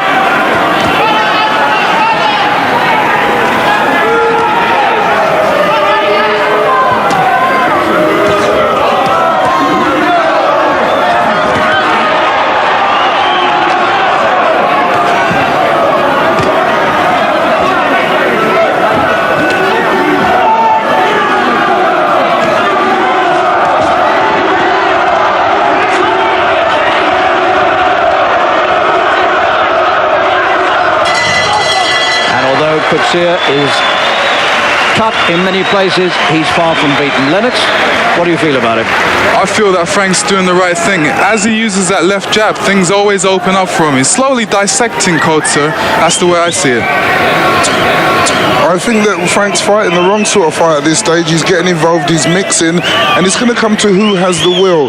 Coates is a better in-close fighter than Frank, so Frank should take it on the outside, take advantage of the cuts around the eyes that we can see now, and work from there. Okay. Two gentlemen upstairs, not quite agreeing. But it's a hard fight. There's the heads rubbing together. It's the shoulder and the elbow. There's a shoulder going in from Bruno. That's the sort of thing that's incurring the wrath of Roy Francis. Not so much the head. 10 seconds. Well, this is the longest fight Bruno's had since the one with Bugner, Joe Bugner. Seconds out. Back in October 1987 at the Spurs football ground. That went 8 rounds, and Bruno stopped him in the 8th. And now we're in the 7th of this one.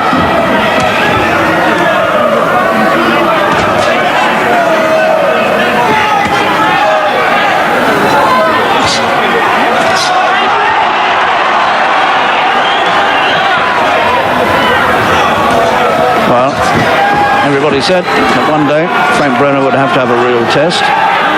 He's certainly getting it tonight.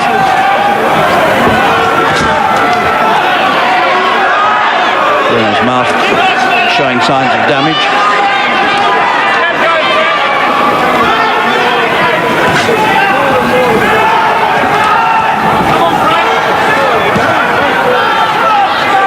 Coates here, a really rugged battler from the old school.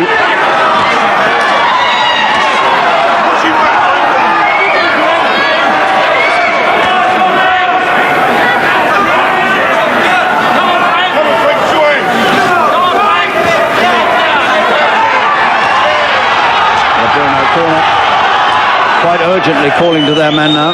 Push him off, get to him, come on Frank. Coates is still there and he's still coming back at him.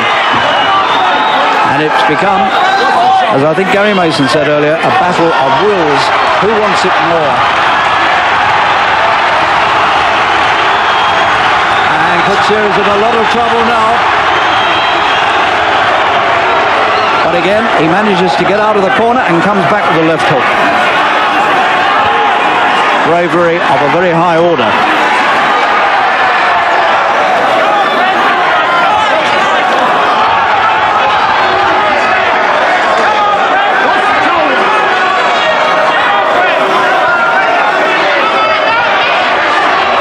Another couple of big socking right hands.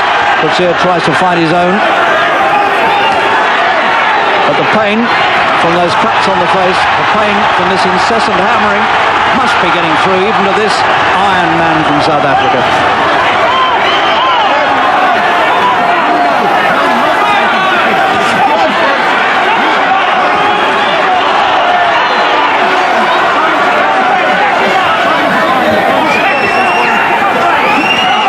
Well, we all knew that Coates was a tough man. I wonder if we realised he was quite as tough as he is. Bruno's not very careful here. He could just get himself slung out.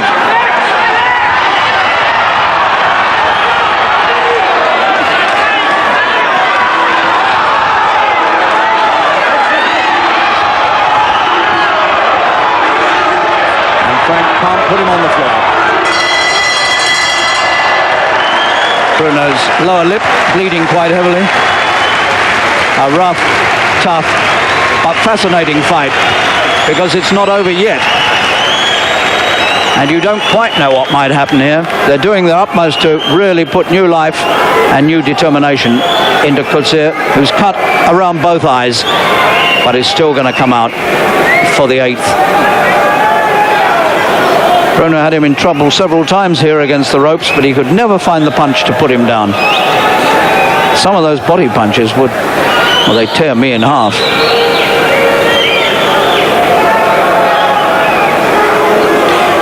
An almost too grim look at the battered face of the South African. 10 seconds.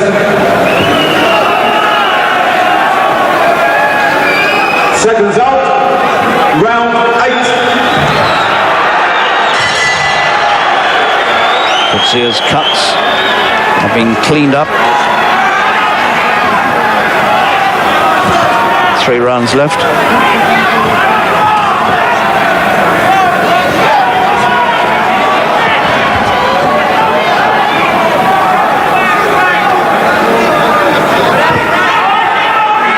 Bruno's lower lip shining redly under the lights.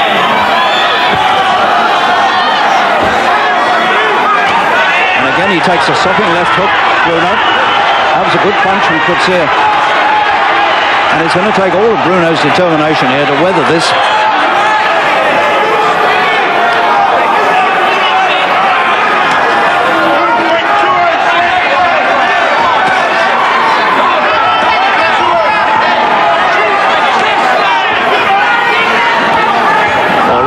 Got rid of this man in 7 rounds. It's taking Frank a little longer. He hasn't got rid of him yet either.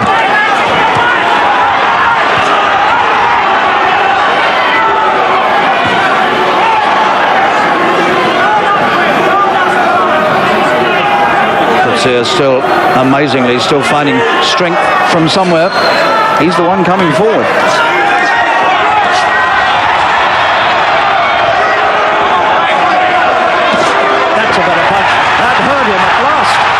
Bruno got through a punch that hurt him, and he's come out almost on top of it. He was only saved because 2 or 3 people around me helped push him back. And so, for the first time in the 8th round, Bruno's right hand suddenly came through, and Coetzee went down. He hasn't been down too many times in his career. And here's the chance for Bruno to bring it all to an end in dramatic fashion. It took him 8 rounds to really get through.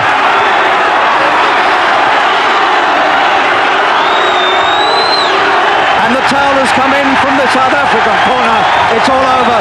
They've pulled Coetzee out of the fight. That's a pretty humane gesture, because he was going to take more punishment, and Bruno lifts his arms aloft. He's come through a very, very severe test indeed, and come through it triumphantly. But what a struggle it was. And there were moments in that fight, you have to say, when you wondered whether he would come through it successfully. But he did in the 8th round, when the South African corner tossed the towel in and indicated that they wished their man to be rescued. Some fight. Well, these were the dramatic closing moments. That was the punch that started it all off. A huge right hand to the top of the head, took him to the ropes, and then I think the punch had still left him dazed, and he came out on top of one of my monitors here. Stunning punch, and he hadn't really recovered when Bruno came for him again, and he couldn't support himself sufficiently to stop himself tumbling through the ropes, and if people hadn't been here to push him back, he might not have got back. So a typical Bruno attack at the finish. When he has them going, he knows how to finish them.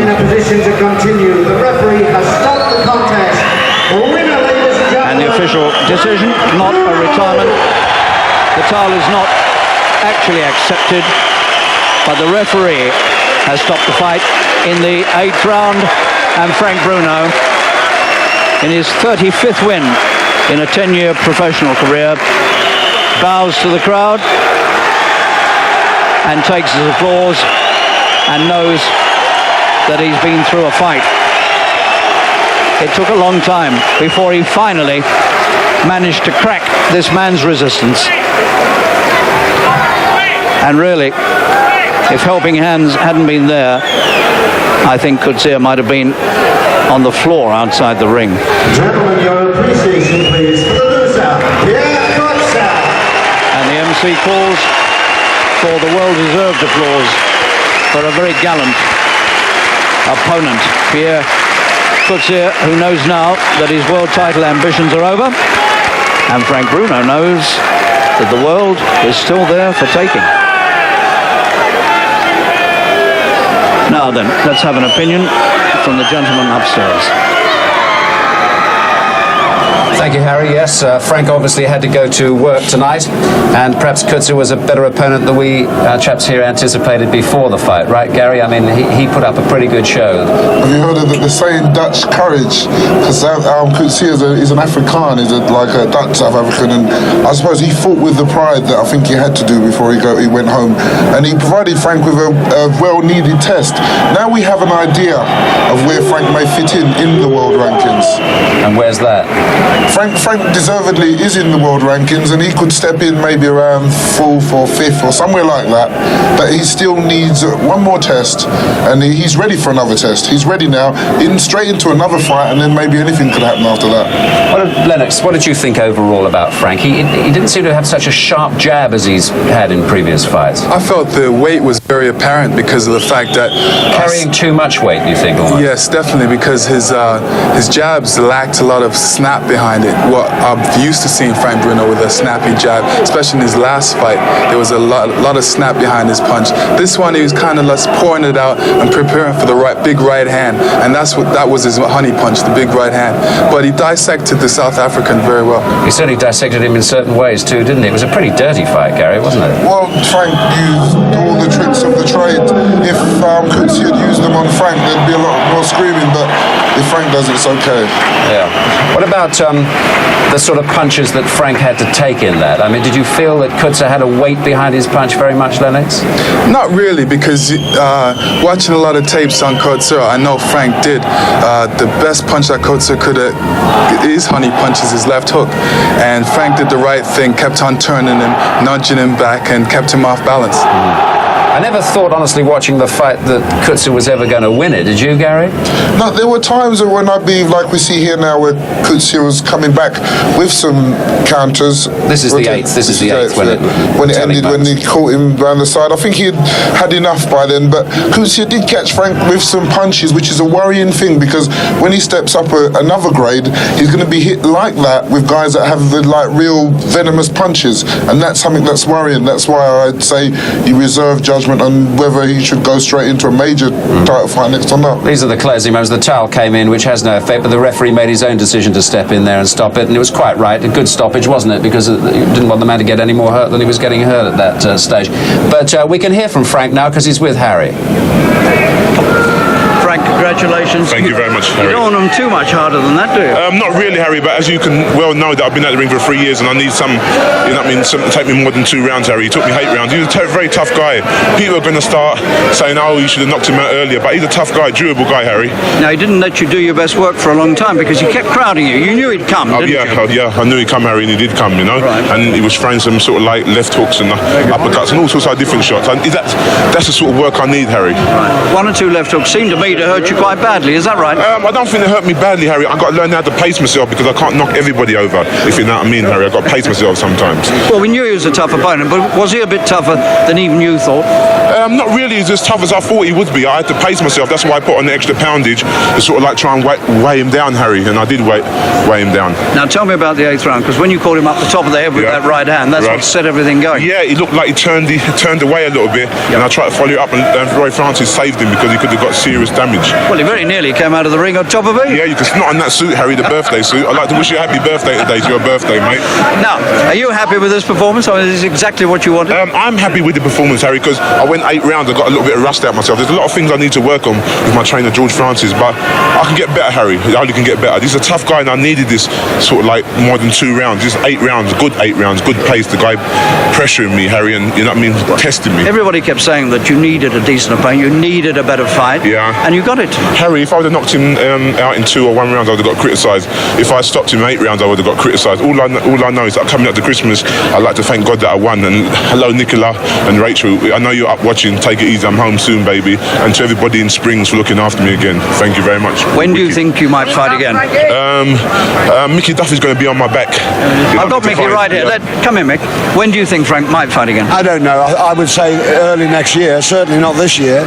Sometime next year, we've got to sit sit down, we've got to discuss an opponent with him, with George Francis. At the end of the day, these days he makes his own decision, nobody else. I can recommend, George can recommend, but the final decision is left with him. Give me the name of a possible opponent next spring. You, Harry.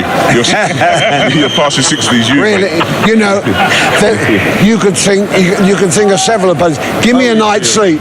Right. Give me and incidentally, he's ready for Holyfield. Right. That's no problem at all. Jarvis has got to cough up his money a little bit, you know what I mean, and get it on it. Okay, thanks very much, the pair of you. And go away, have a nice family Christmas and enjoy it. I'd like to say a special hello and happy Christmas to everybody watching, especially at Springs. You're wicked. Thank you very much for looking after me.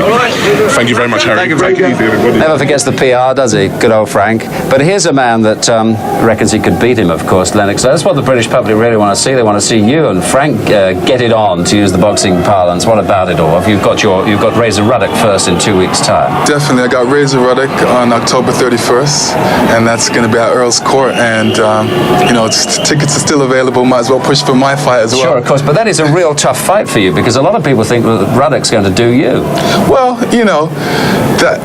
that's usually the case, but I feel very confident in my own ability. I'm just going to go in there and do what comes naturally, and that's box. I feel that it's time for the changing of the guards as it goes, and I'm not taking the easy way to Holyfield. I'm taking the most direct route, and by boxing Razor Ruddock, I feel I'm going to gain a lot of respect out of everybody. And if you beat Ruddock convincingly, of course, you'll... When I beat Razor Ruddock. Sorry, I got the Ruddock. I usually use if, but you use when. This is a contest of 12 3-minute rounds of boxing to decide the WBC Heavyweight Championship of the World.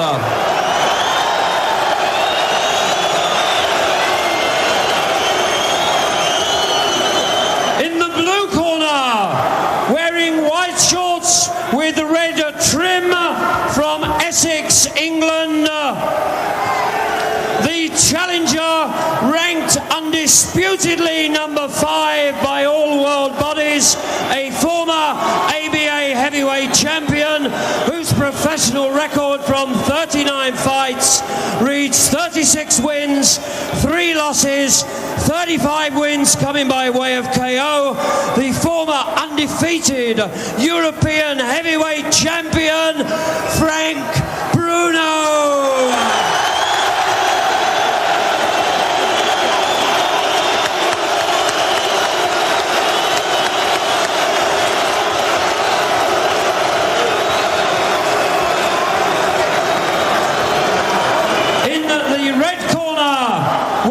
Shorts with white trim from East London, the former amateur world junior super heavyweight champion, Commonwealth Games gold medalist and Olympic Games gold medalist.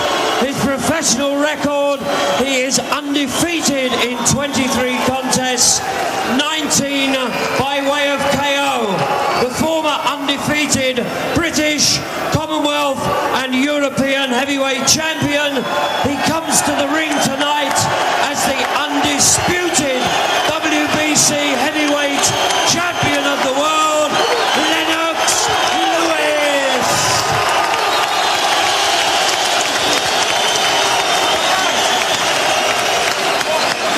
At the weigh-in yesterday, Bruno scaled 17 stone exactly, 238 pounds.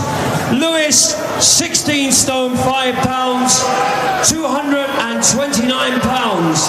Ladies and gentlemen, the WBC Heavyweight Championship of the World. First heavyweight titleist England has had in 101 years is Lennox Lewis.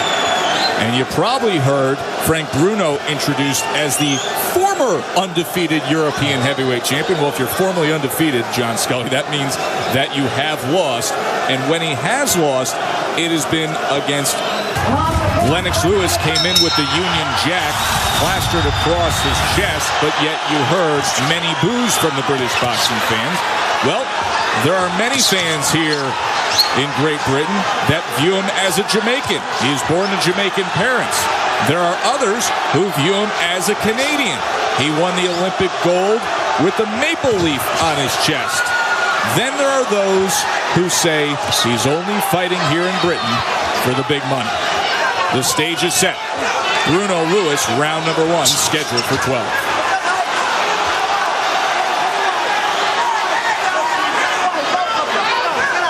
Mickey Van, the third man inside the ring tonight, our referee.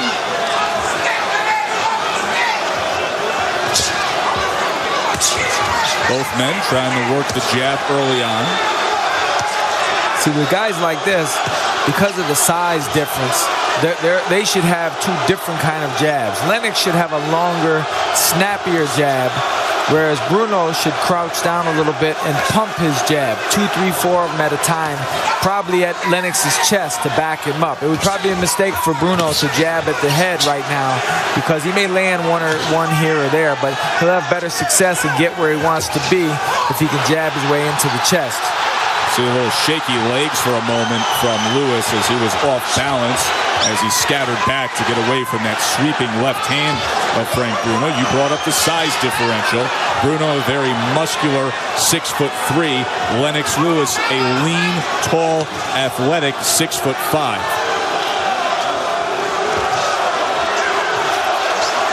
Consistent work from that left hand of Frank Bruno. You see true grit going across the back of his trunks, playing upon the theme of the evening as these two British heavyweights take battle. But Bruno, the favorite among the fans.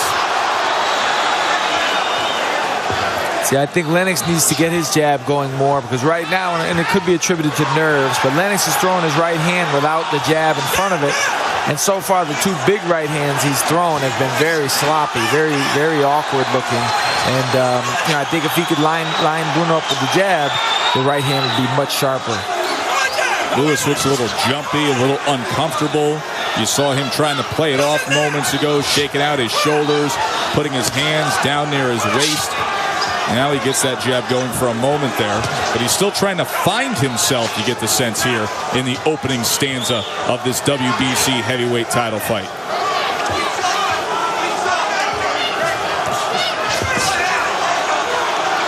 Late night in Cardiff, Wales, with the WBC heavyweight title on the line between these two big Brits.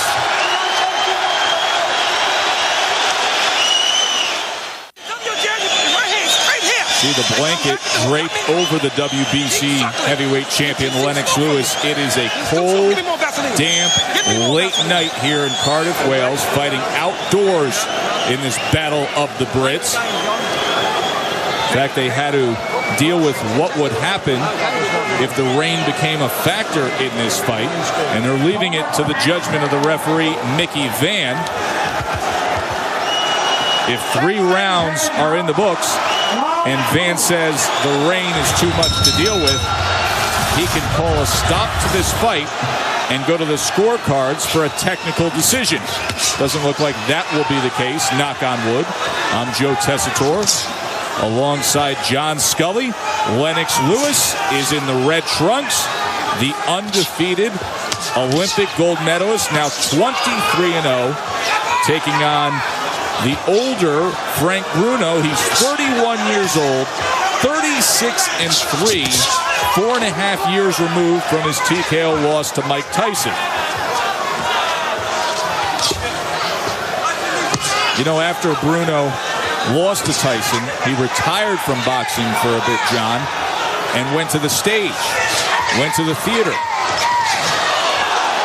He could use a little bit of acting tonight against Lennox Lewis. Acting like the more confident guy. Acting like the guy who's been there and done that against a somewhat fragile, still evolving Lennox Lewis. Right. Lennox is a younger guy who they have a lot of expectations from him, and probably not as much from Bruno. So Bruno could and should use that to his advantage. I think he should be a little bit more aggressive with his jab. He has a good jab, probably, even though it's a different kind of jab, he probably has just as good or effective jab as Lennox. He should be first with it a little bit more and force Lennox to feel some pressure from him. Right now it's more of a boxing match, and Lennox, Lennox needs to get his own jab going and kind of establish himself. I don't think he's doing that right now. As a young, undefeated Olympian, I think he should come out and try to establish a little more control than he is. Coming to the final minute of this second round, and Lewis is yet to engage. Ties up now as Bruno came forward with the jab and then the right hand behind it.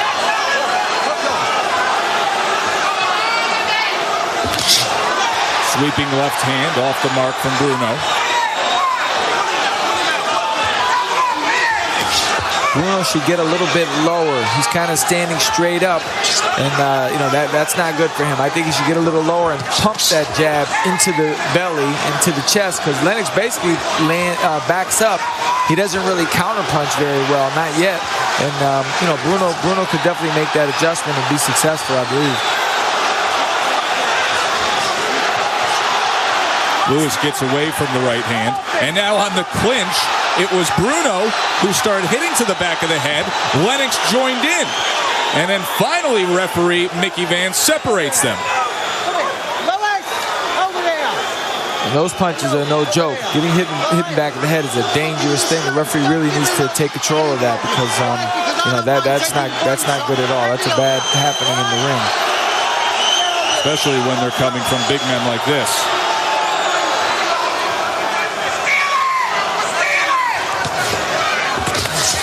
Bruno and Lewis coming to the end of the second round of their heavyweight title fight.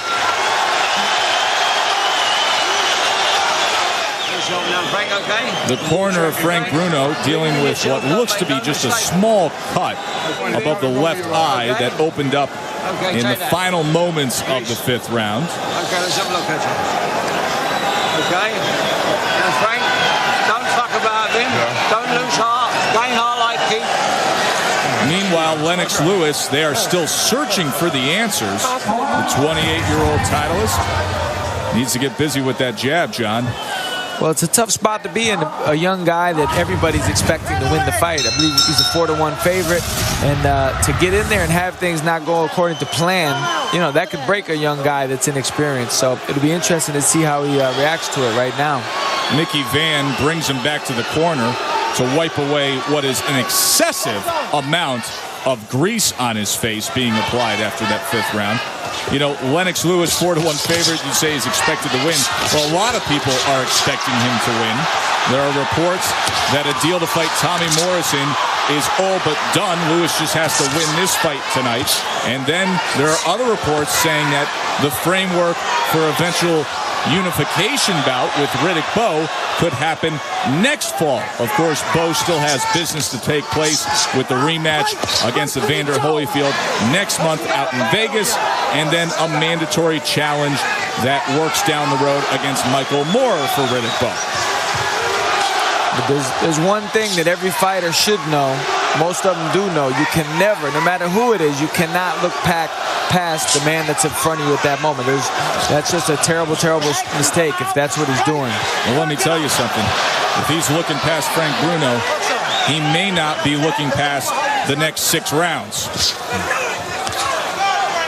I think now right here, Bruno is throwing good jabs.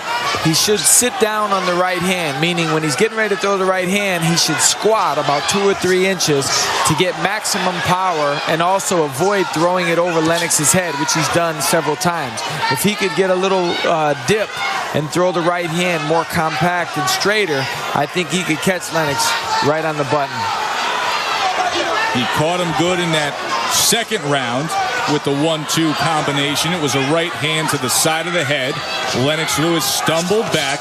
Then he gathered himself, but still has not mounted a steady offensive attack in this fight. Now we see a little more consistent work with the jab. He tries the right hand, didn't come close. Came back with a sweeping left. It grazed. Well, he's being a little bit more aggressive, and he's actually countered Frank twice in the last 30 seconds for the first time in the fight. So that's a positive sign. He might be loosening up a little bit. But every time Frank jabs, I think he's running the whole program. This is by far the best round of the fight by Lennox Lewis. But even in saying that, it's not necessarily something that you look at and say the course of this fight is changing. No, not at all. No, Frank is still very much in it. Frank won his rounds better than Lennox is winning this round. Lennox now up on his toes. Hands low. That's a meaningless jab. Chopping down to the back of the head was Bruno.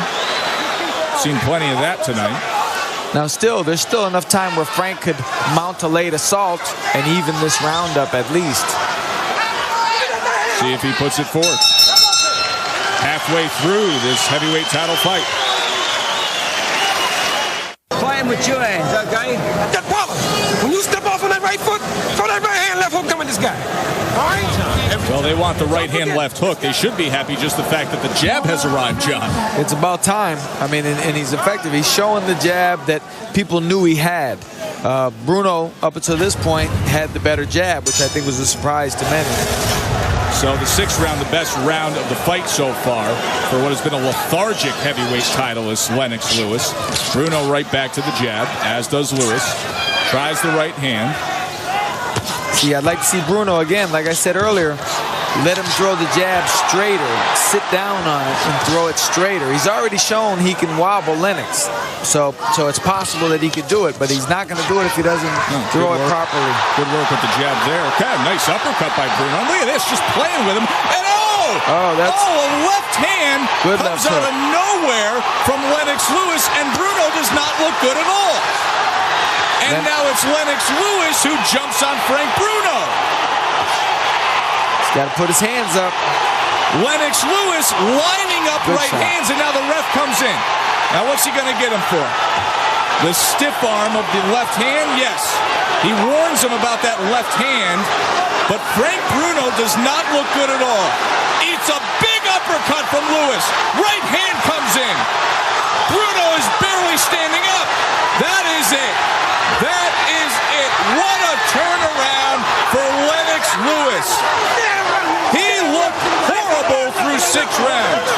Bruno was working the jab in the 7th, and then one sweeping big left hand, and it turned the fight around. And that's what he needed. He needed to show some spark, some drive. When he was finishing the fight, I would have liked to see Lennox sit down on his punches and throw him a little quicker and a little straighter. He ran the risk of letting Bruno off the hook there, but maybe Bruno's chin, it was in question. I guess it failed him again. We talked about the chin of Frank Bruno. We asked the question before the fight. When he faced Bonecrusher Smith, when he faced Tim Witherspoon, when he faced Mike Tyson, it never held up. Would it hold up against Lennox Lewis? Lewis didn't throw out the ammunition to really test it until that left hook came, and ironically enough, it came in a moment where he was really in a bad spot, where Bruno once again had backed him into the corner, utilizing the jab, was seemingly in control, was peppering some uppercuts in there. It was almost a desperation punch to get out of trouble.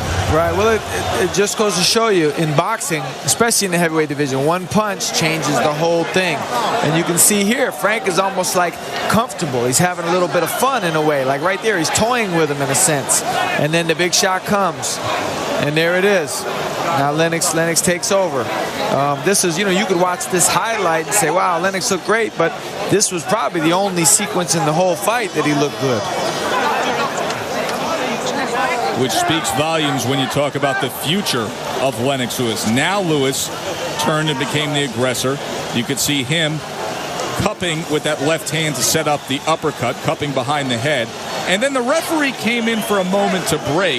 The break was because of the stiff left arm of Lennox Lewis trying to tee up Frank Bruno for right hands. That's what the break was for, as referee Mickey Van admonished Lennox Lewis. The TKO would come later after Lewis jumped on Bruno again. Here's the sequence against the ropes, John. He could have actually stopped it right there. I thought he was stopping it when he stepped in, regardless of what Lennox may have, a violation or whatever. But he could have stopped it right there. That was a wicked shot. Now here's the end of the fight. Good, solid uppercut there. big shots. You know, he's obviously done. I mean, he just needs to find the finishing shot. That was a good one to stop it on. The right hand came in. Mickey Van had seen enough. And Lennox Lewis defends his title against Frank Bruno. There will be many who come away from this night and say, yes, Lennox Lewis defended his title. Yes, Lennox Lewis stopped a guy he was supposed to beat. But Lennox Lewis didn't advance his cause. No, I don't think anybody back home is watching this fight and saying, wow, this guy's pound-for-pound entrant, one of the best fighters out there, probably not the best heavyweight. Here we go with our main event of the evening. And now, ladies and gentlemen in attendance, boxing fans joining us across the UK on Sky Sports, and boxing fans joining us around the world, it's showtime! With the WBC Heavyweight Championship of the World scheduled for 12 rounds of boxing, I present to you first the challenger on my right, fighting out of the blue corner. He is wearing red trunks with white and blue trim, fighting out of and representing London, England. He weighed in at 17 stone, 9 pounds and 10 ounces, or 247 1/2 US pounds. His record includes 39 wins, 4 losses, with 38 big wins coming by way of knockout. He is ranked the WBC number 6 contender. Introducing the hard-hitting heavyweight who tonight is making his 4th attempt at the world title. Please welcome Britain's favorite son, Bruno.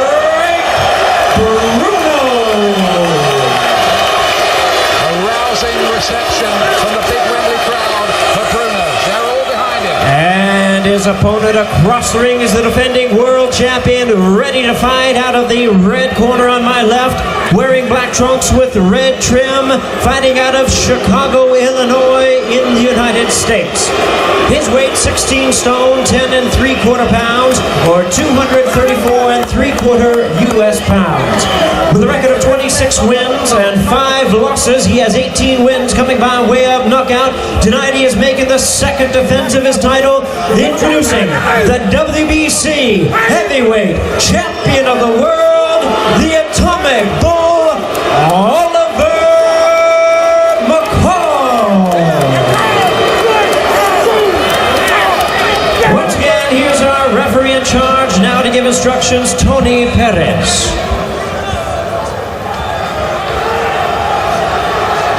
Absolutely crackling atmosphere here. There's no doubt that this is one of the big nights. But can Bruno crown it with victory for the British fans? It was here 32 years ago that Henry Cooper floored the Doncaster's play with the most famous punch ever thrown in a British ring. Can Bruno unleash that kind of drama and moment in history tonight?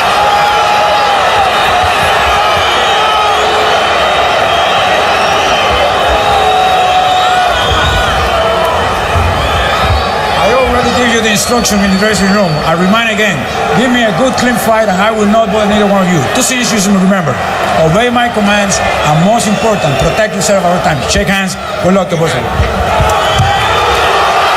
there's wife Laura, Frank Bruno's wife. What must she be going through? Tony Perez, the referee who handled the second fight between Joe Frazier and Muhammad Ali. Very experienced American. Here we go. Can Frank do it? Due to go 12 rounds for the WBC title. And the build-up, the call, threatened to do what Joe Lewis did to Matt Schmeling and beat Bruno in round 1.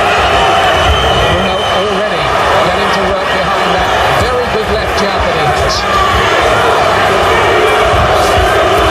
That's what he has to do. He has to rely on that jab very much. He's got to keep sticking out. It's a solid weapon, and he's landing it well now in. McCall smiling as the right hand went in, looking at his corner almost arrogantly. He He says that he won't be the first to take a back step. Bruno catches him with a left hook on the way in there, though. McCall.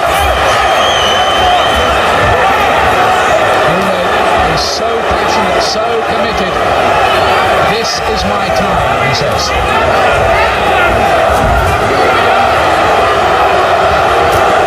We will find out in the next few minutes.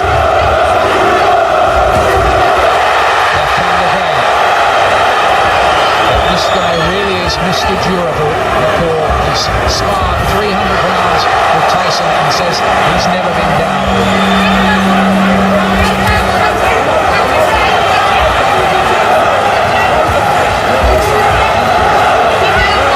Another start from Bruno. That's often been the case. It has been the case in his previous world title attempts, except the one against Tyson. Coming the left hook this time.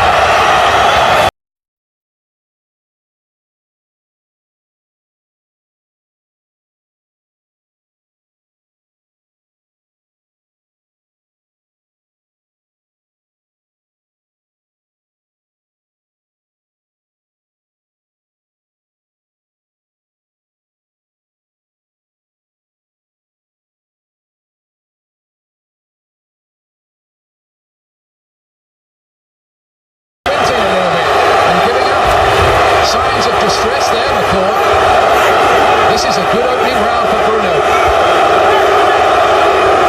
Yes, this is what Frank had to do. He had to start well. He had to make Oliver McCall go in the reverse gear a little bit. He had to make him think. And that's what he's doing. It's all Bruno in round one. McCall was unimpressive in his first defence against the ancient Larry Holmes. But this is a different kind of fight.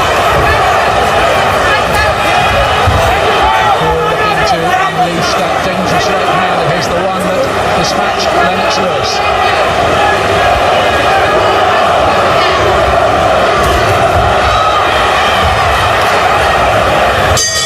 Bruno very, very sharp in round one.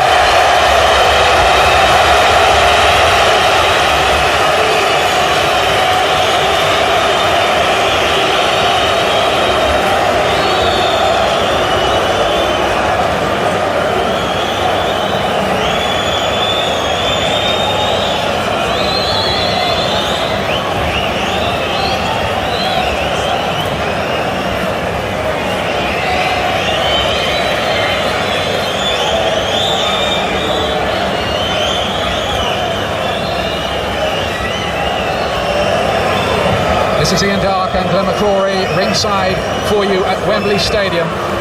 Frank Bruno, a very, very good opening round here as he challenges for the World Heavyweight title. Yes, very, very good. And already Oliver McCall has had to feel the weight of Frank Bruno's punches. Good looping right hand there. Very good work from Bruno. He used the jab very well in that round. Second round, Bruno looks for that same punch right at the start of the round again. The atomic ball charges in.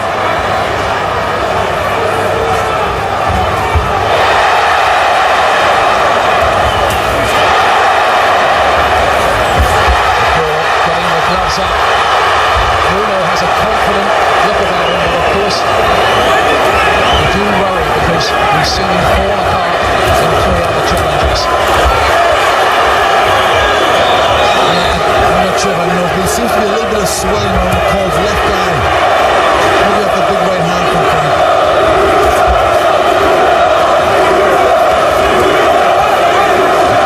So dismissive about Bruno in the build-up. He was punching slow darts.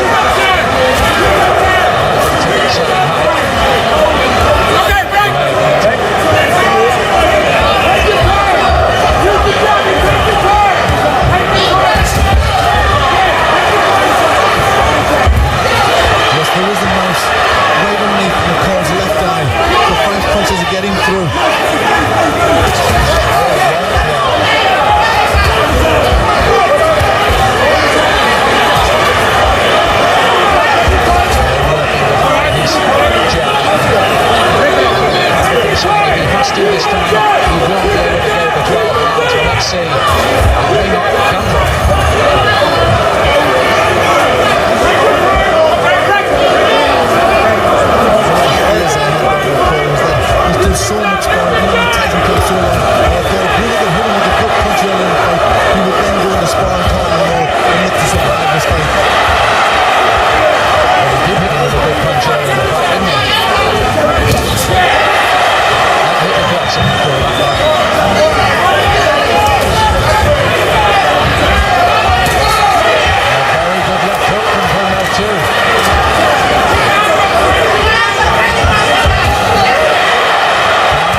to nothing.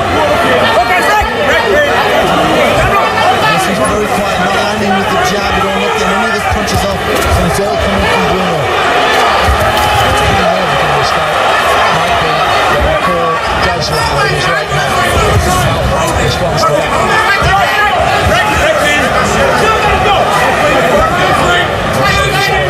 Says referee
Perez,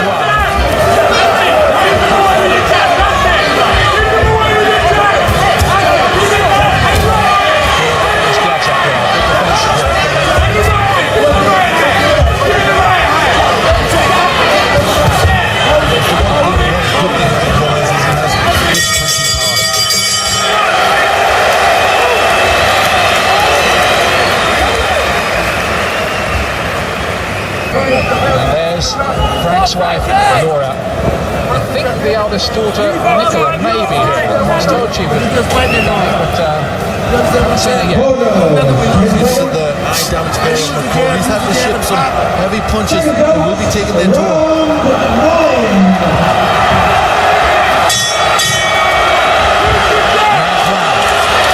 Bruno still with the swag under his right eye. All with the slight damage under his left. That hasn't gone any worse since it happened very early in the fight, about round 2.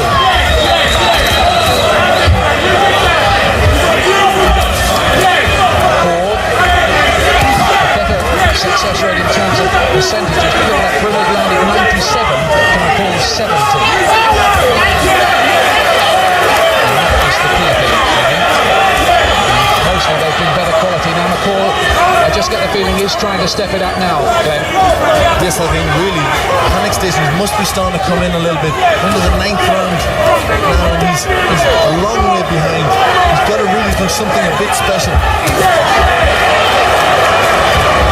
I think the question now is, can Bruno last home? He's not in the finishing straight by any means yet.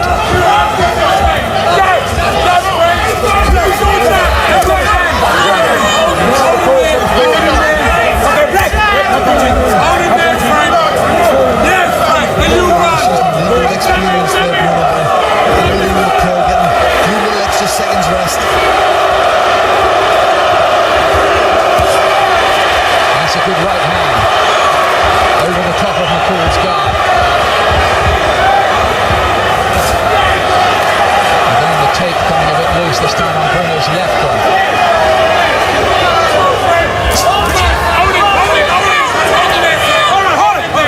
Bruno in the past has been described as wooden and robotic, and maybe early in his career those were pretty fair criticisms, but he has gained greater know-how and maneuverability and boxing savvy as he's gone on. He's certainly showed an awful lot of that to him. He's done a lot of different things he's done wrong. Really, he just has to keep relaxed and loose so he doesn't start to stiffen and tire.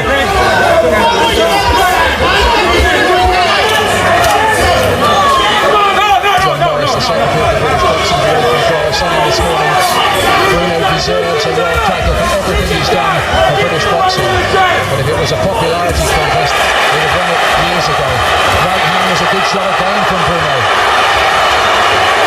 So far, so good from his point of view. Yes, he's doing everything right. McCall just can't find the answers. He's boxed McCall. He hasn't punched him so far. McCall is really boxed with very little desire.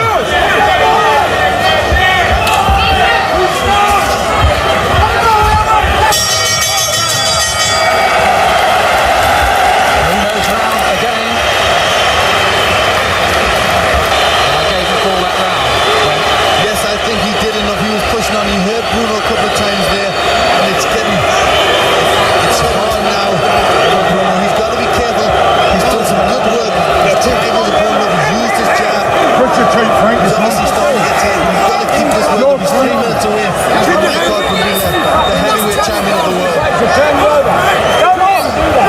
There's some of McCall's punching. That good left uppercut. That's a good punch from McCall, right through the middle. And you saw Bruno wanted to hang on there. He was hit. He's tiring now. He's got to try to get the center to ring, get on the jab, and just keep this work going. It all comes down now to whether Bruno can stay out of trouble for the last round. Remember, he didn't against Bonecrusher Smith in his first ever defeat. Bruno is 3 minutes away from becoming WBC heavyweight champion of the world. I'm sure of that. Can he hold on? But you can guarantee. Bruno will try everything. That's right. You can guarantee McCall has got to throw out all the stops. He knows he's only got 3 minutes, or he's lost his time, so he's going to try everything here. Bruno's breathing more heavily now. He'll hold on. Trying to time McCall up, and that was all valid tactics from his point of view. McCall is looking for the one punch. Or maybe the series of punches. McCall looking at the referee. He wants the referee to break it. But Bruno's doing the right thing here.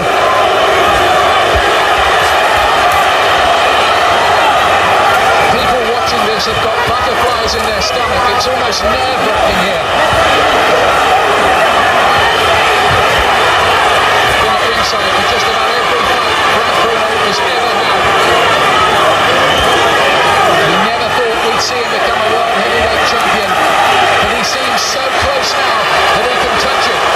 There are, 1 minute, 45 seconds remaining. Look at the clock, top left of your picture, because that's a vital element here now. Listen, he's got to be a big one. All he's got to do now is just try and mess McCall about, try and survive, get out the way, tie him up when he can, wait till the referee breaks in.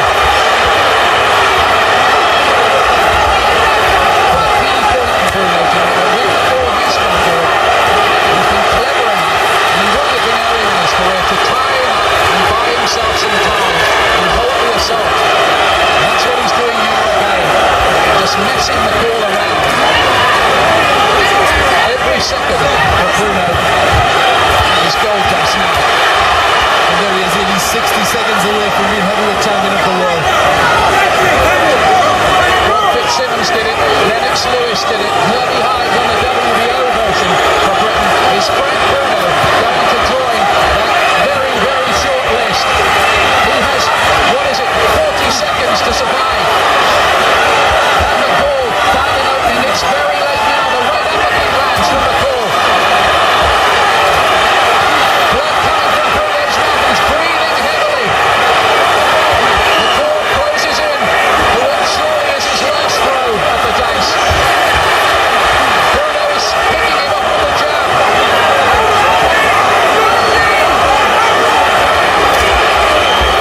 Is this Frank's moment of destiny? He switches southpaw again. We are inside the last 10 seconds of the contest. He's caught with the left hand, Bruno. He holds on. The bell's going to go any second. Bruno must be right ahead of Frank, and he must have been the world heavyweight champion with that final bell. He surely has won it. Nigel Benn comes into the ring and lifts him high. Frank Warren punches the air. The call looks softer. There can be no doubt, surely, that Frank Bruno, Franklin Roy Bruno, has entered boxing history for Britain on a momentous night of sport here at Wembley Stadium. Yes, it's took him 4 attempts, but he's finally done it. And nobody deserves it more. For all the years of hard work and dedication that he's shown, he's finally got it. Heavyweight champion of the world. Look at Nigel Benn. And Nigel Benn always said to Bruno, you can do it, you can do it. They made him believe, and he really did believe. Now here comes the decision, here it is officially. Ladies and gentlemen, after 12 rounds of boxing, we have a unanimous decision. Here are the score totals. Judge at ringside, Malcolm Bugner scores at 115 to 113. Judges at ringside, Newton Campos and Rai Solis both score the mat at 117 to 111. All three in favor